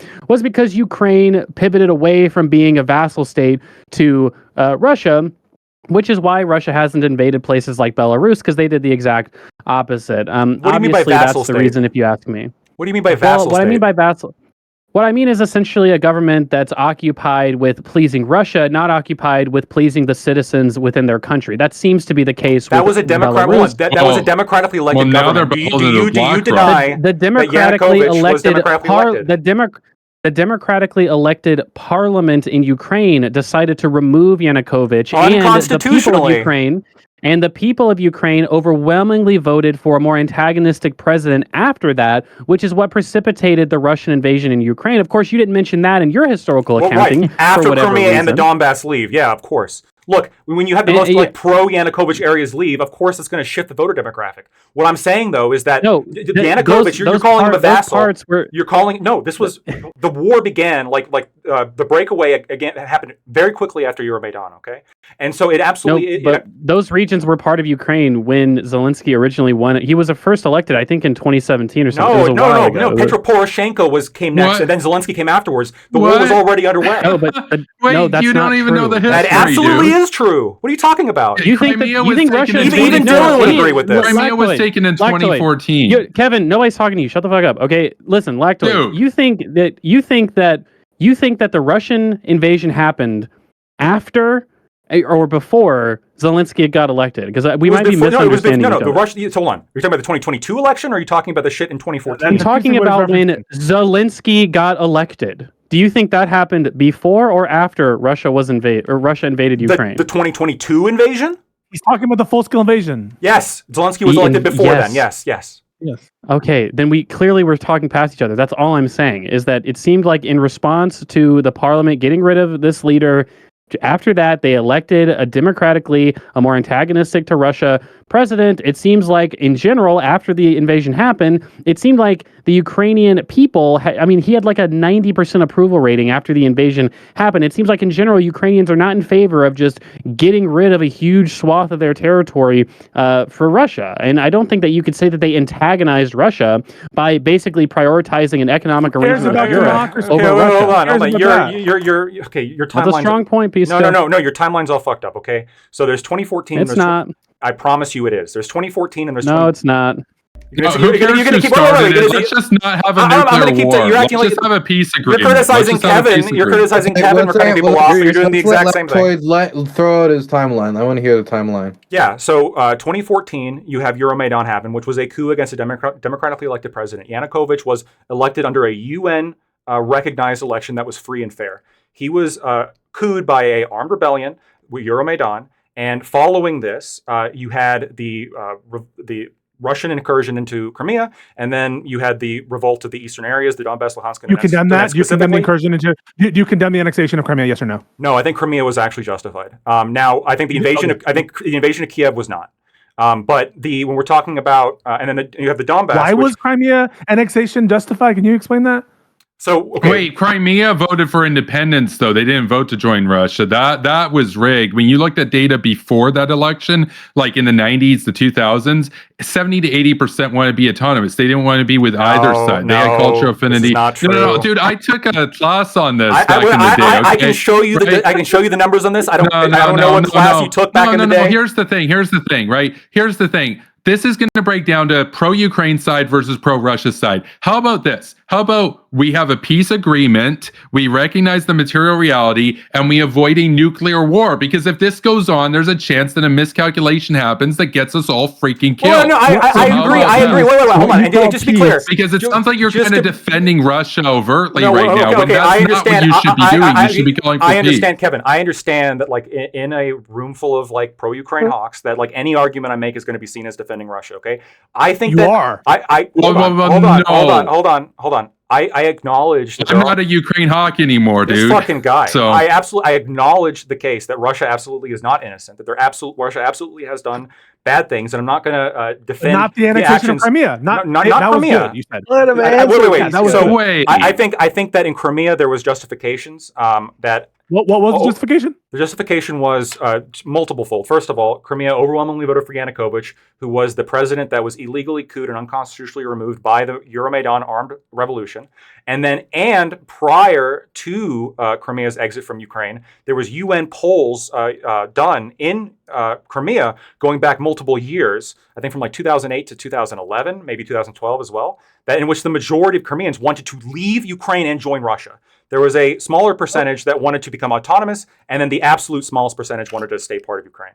The polling but it was closer than that. The autonomous side was like it was either the majority or close to the majority. It depends on the year. No, it wasn't. Even if we granted you the numbers, if it came out that like 60% of Tijuana wanted to join the United States, would we be justified in invading Mexico and just annexing it? So right. So yes, this is hold on. No, the answer is not necessarily yes. I think that this is where things get a little bit messy, right? Because generally speaking, I would agree. But when you have a armed coup that removes a democratically elected president, and then you have the Constitution completely ignored, like facially, right? 3/4 required to remove. They just completely ignored that provision. I think that there is a argument that, hey, if you don't let that autonomous region leave, or let that region leave, you're essentially taxation without representation, right? The U.S. left Britain for less.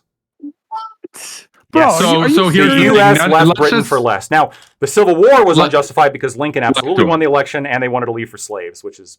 Would you agree though that none of this would have happened if Ukraine hadn't trusted the U.S. and Russia and just kept their nukes and become self-reliant? Like none of this would have happened if they had just gone their own way. The Budapest Memorandum shit anyway. I don't think they ever would have. No, but I'm serious. Like this is why Iran pursues a nuclear program. This is why North Korea pursues a nuclear program, because they don't want to end up like Ukraine, right? The Ukraine proved to the world, don't give up your nukes. Did Ukraine have the capacity to fire those nukes that they had in their possession? They had literally hundreds of ICBMs in their territory. They didn't have the capacity to shoot them. They were just left over. It was controlled by the Supreme Soviet. Most of them were built in Ukraine by Ukrainian engineers within the USSR, and it would have been.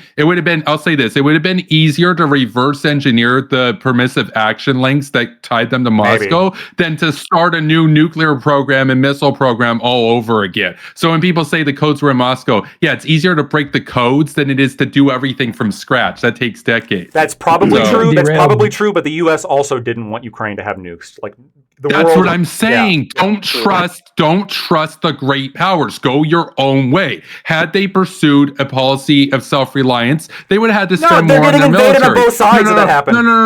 No. That's not true. They had the third largest nuclear arsenal, and they would have been able to. They can't fire them yet. They're getting invaded. They've taken the warheads out of the missiles and used them as crude bombs. Even that. That's not how it works. Let me just make my case for 5 seconds, bro. For 5 seconds, bro. Ukraine. Talk to you like that. Ukraine is spending 34% of their defense, their economy on defense right now, and they're in a massive war where they might not have a state anymore. Had they have gone their own way, said no to the U.S. and Russia, kept the nukes, they would have probably had to spend less than that and they'd be at peace today. Look at this. They're spending the same amount as North Korea, yet one's at peace and the other's getting its ass kicked. So which position would you rather be in? Keep your nukes, right? Once you understand that logic, it makes the world a lot more clear in terms of why people do what they do.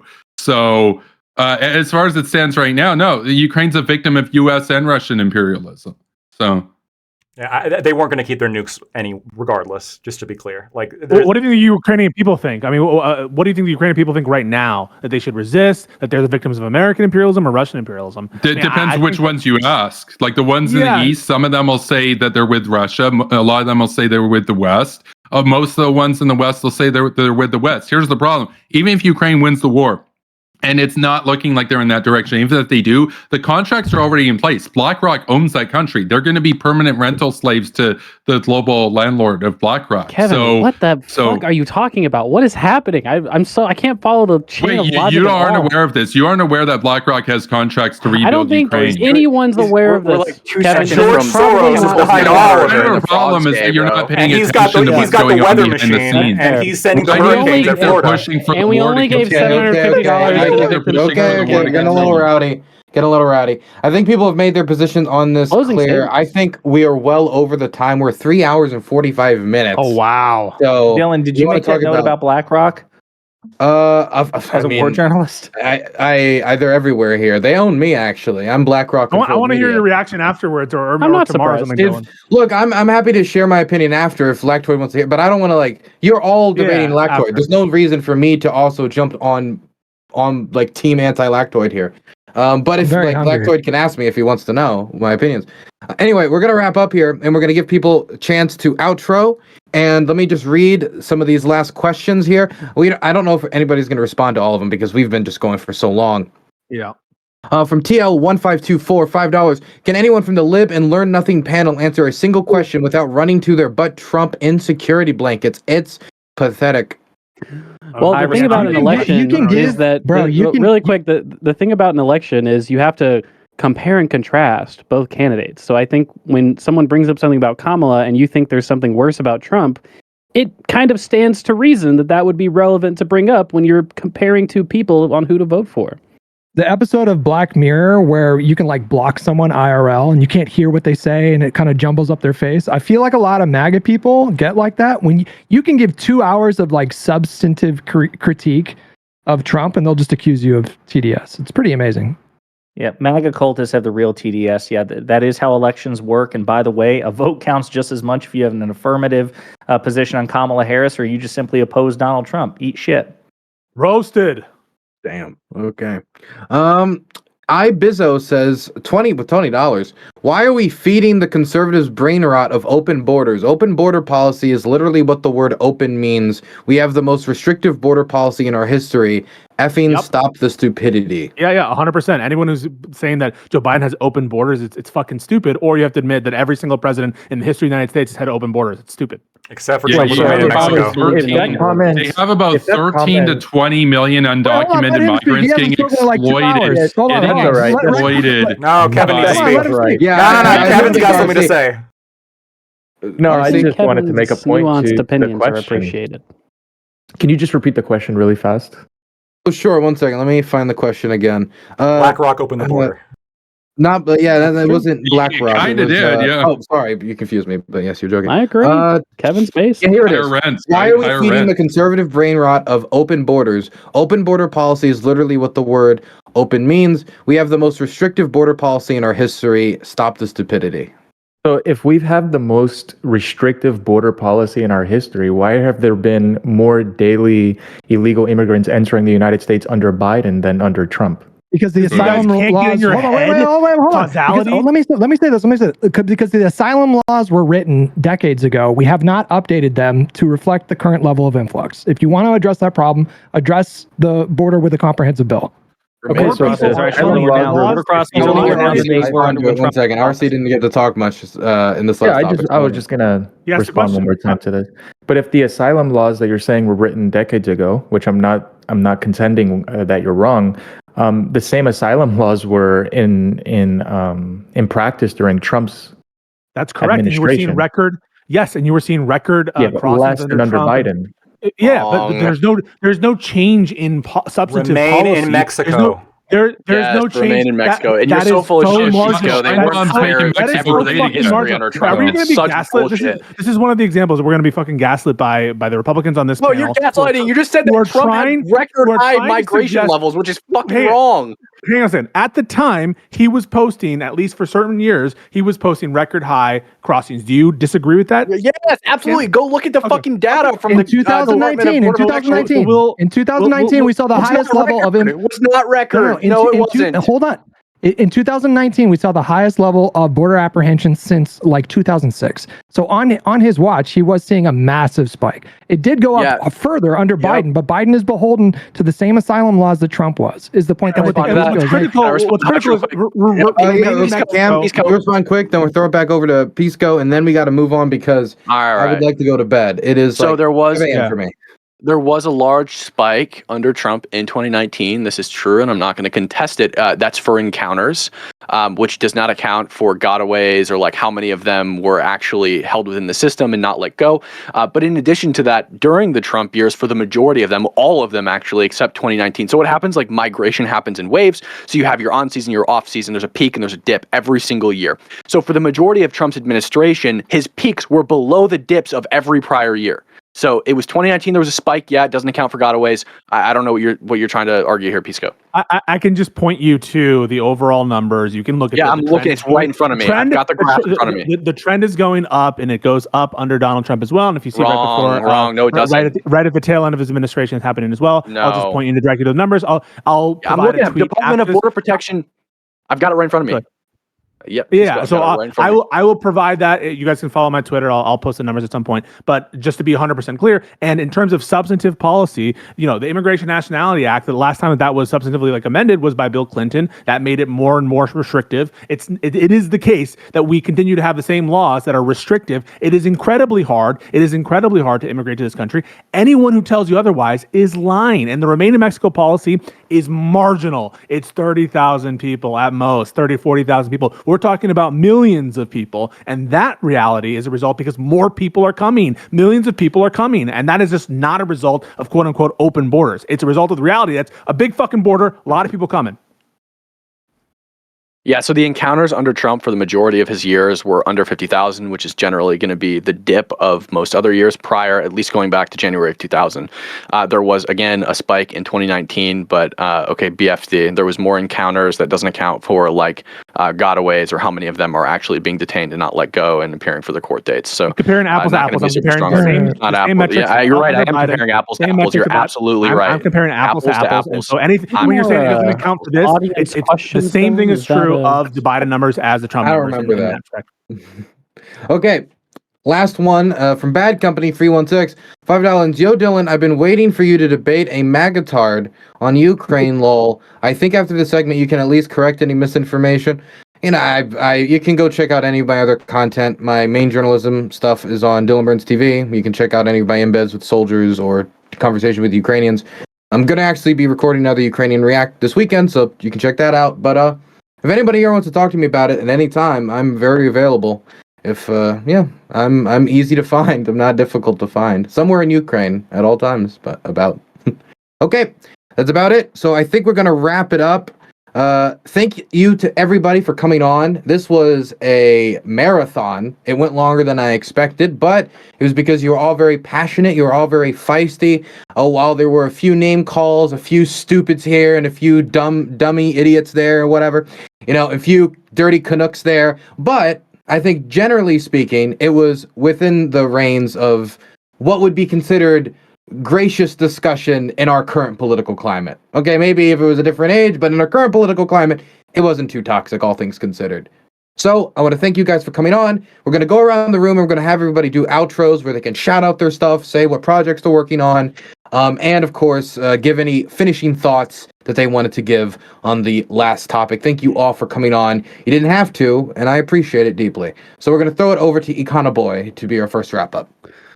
I see. I wasn't prepared for this. Okay, guys, listen. First of all, great discussion. Kevin, your political transformation we should write a book about it or something. Last I spoke to you, you were a liberal hawk that wanted to invade every Middle Eastern country. I don't It's Yeah, it's truly probably a fascinating journey.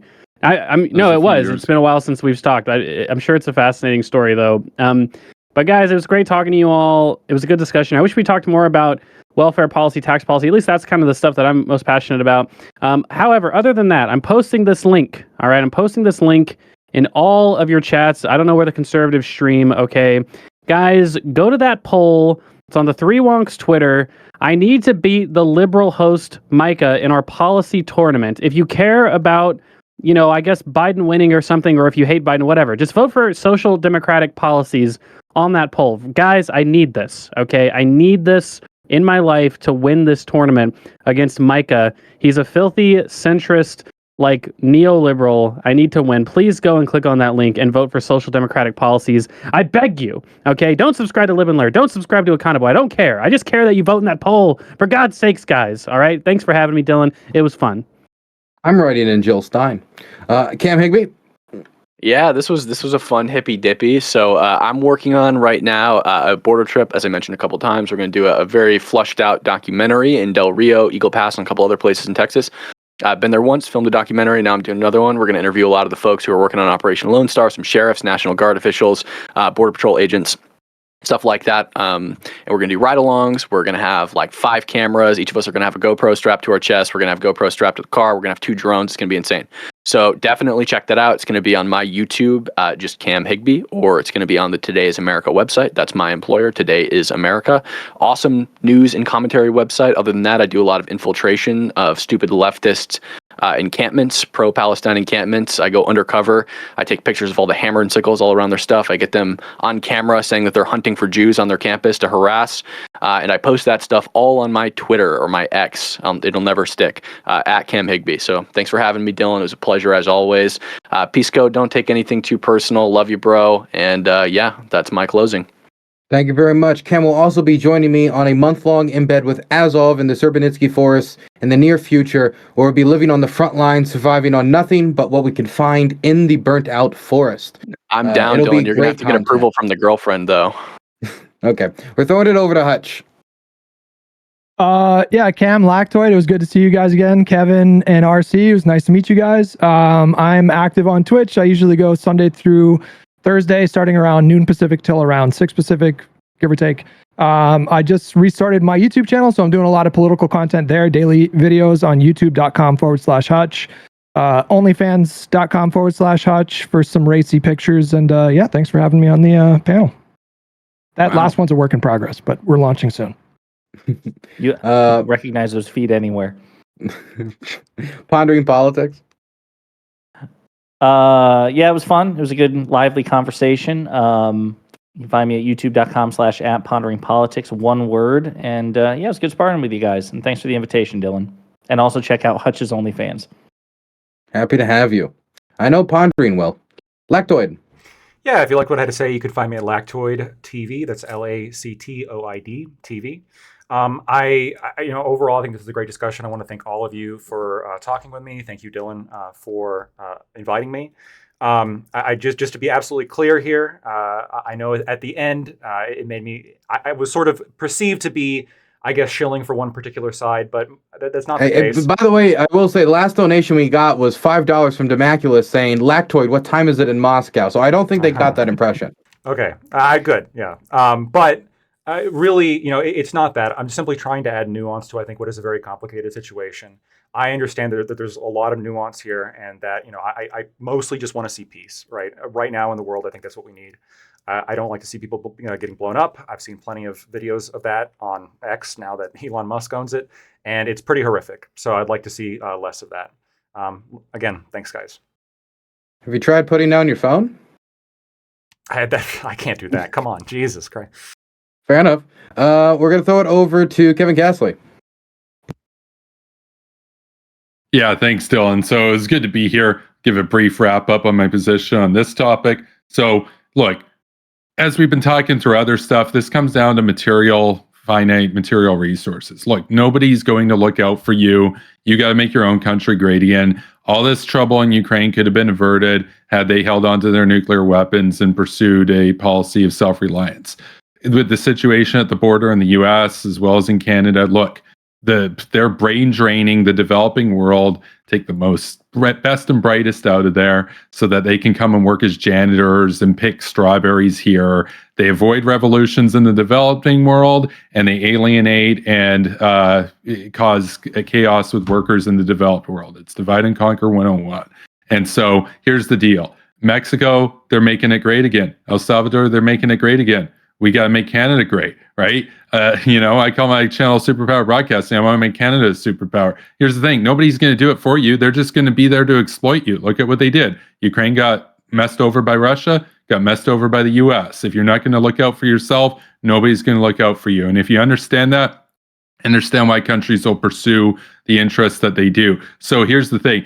Follow me over on YouTube at Superpower Broadcasting, on Twitch, Superpower Broadcasting, and I'm on X at Kevin Castley. I do spaces over there. If you go on my YouTube and stuff, you're not going to see that much anymore. I nuked about 1,100 videos recently, but I am on a new era. We are going to be doing 2 series of streams. We're going to do one where we go through all the great theorists like Hegel and stuff and read their stuff. And the other one, more of a comedy show, where we just make fun of the absolutely clown world state of the Canadian economy. We advocate for people-centered politics and public housing and that sort of stuff. So that's Kevin Castley. Thanks. And to everybody here, it's been a good debate. Don't take anything personally. I like debates. I'm open to debating everybody one-on-one in the future. This was a lot of fun.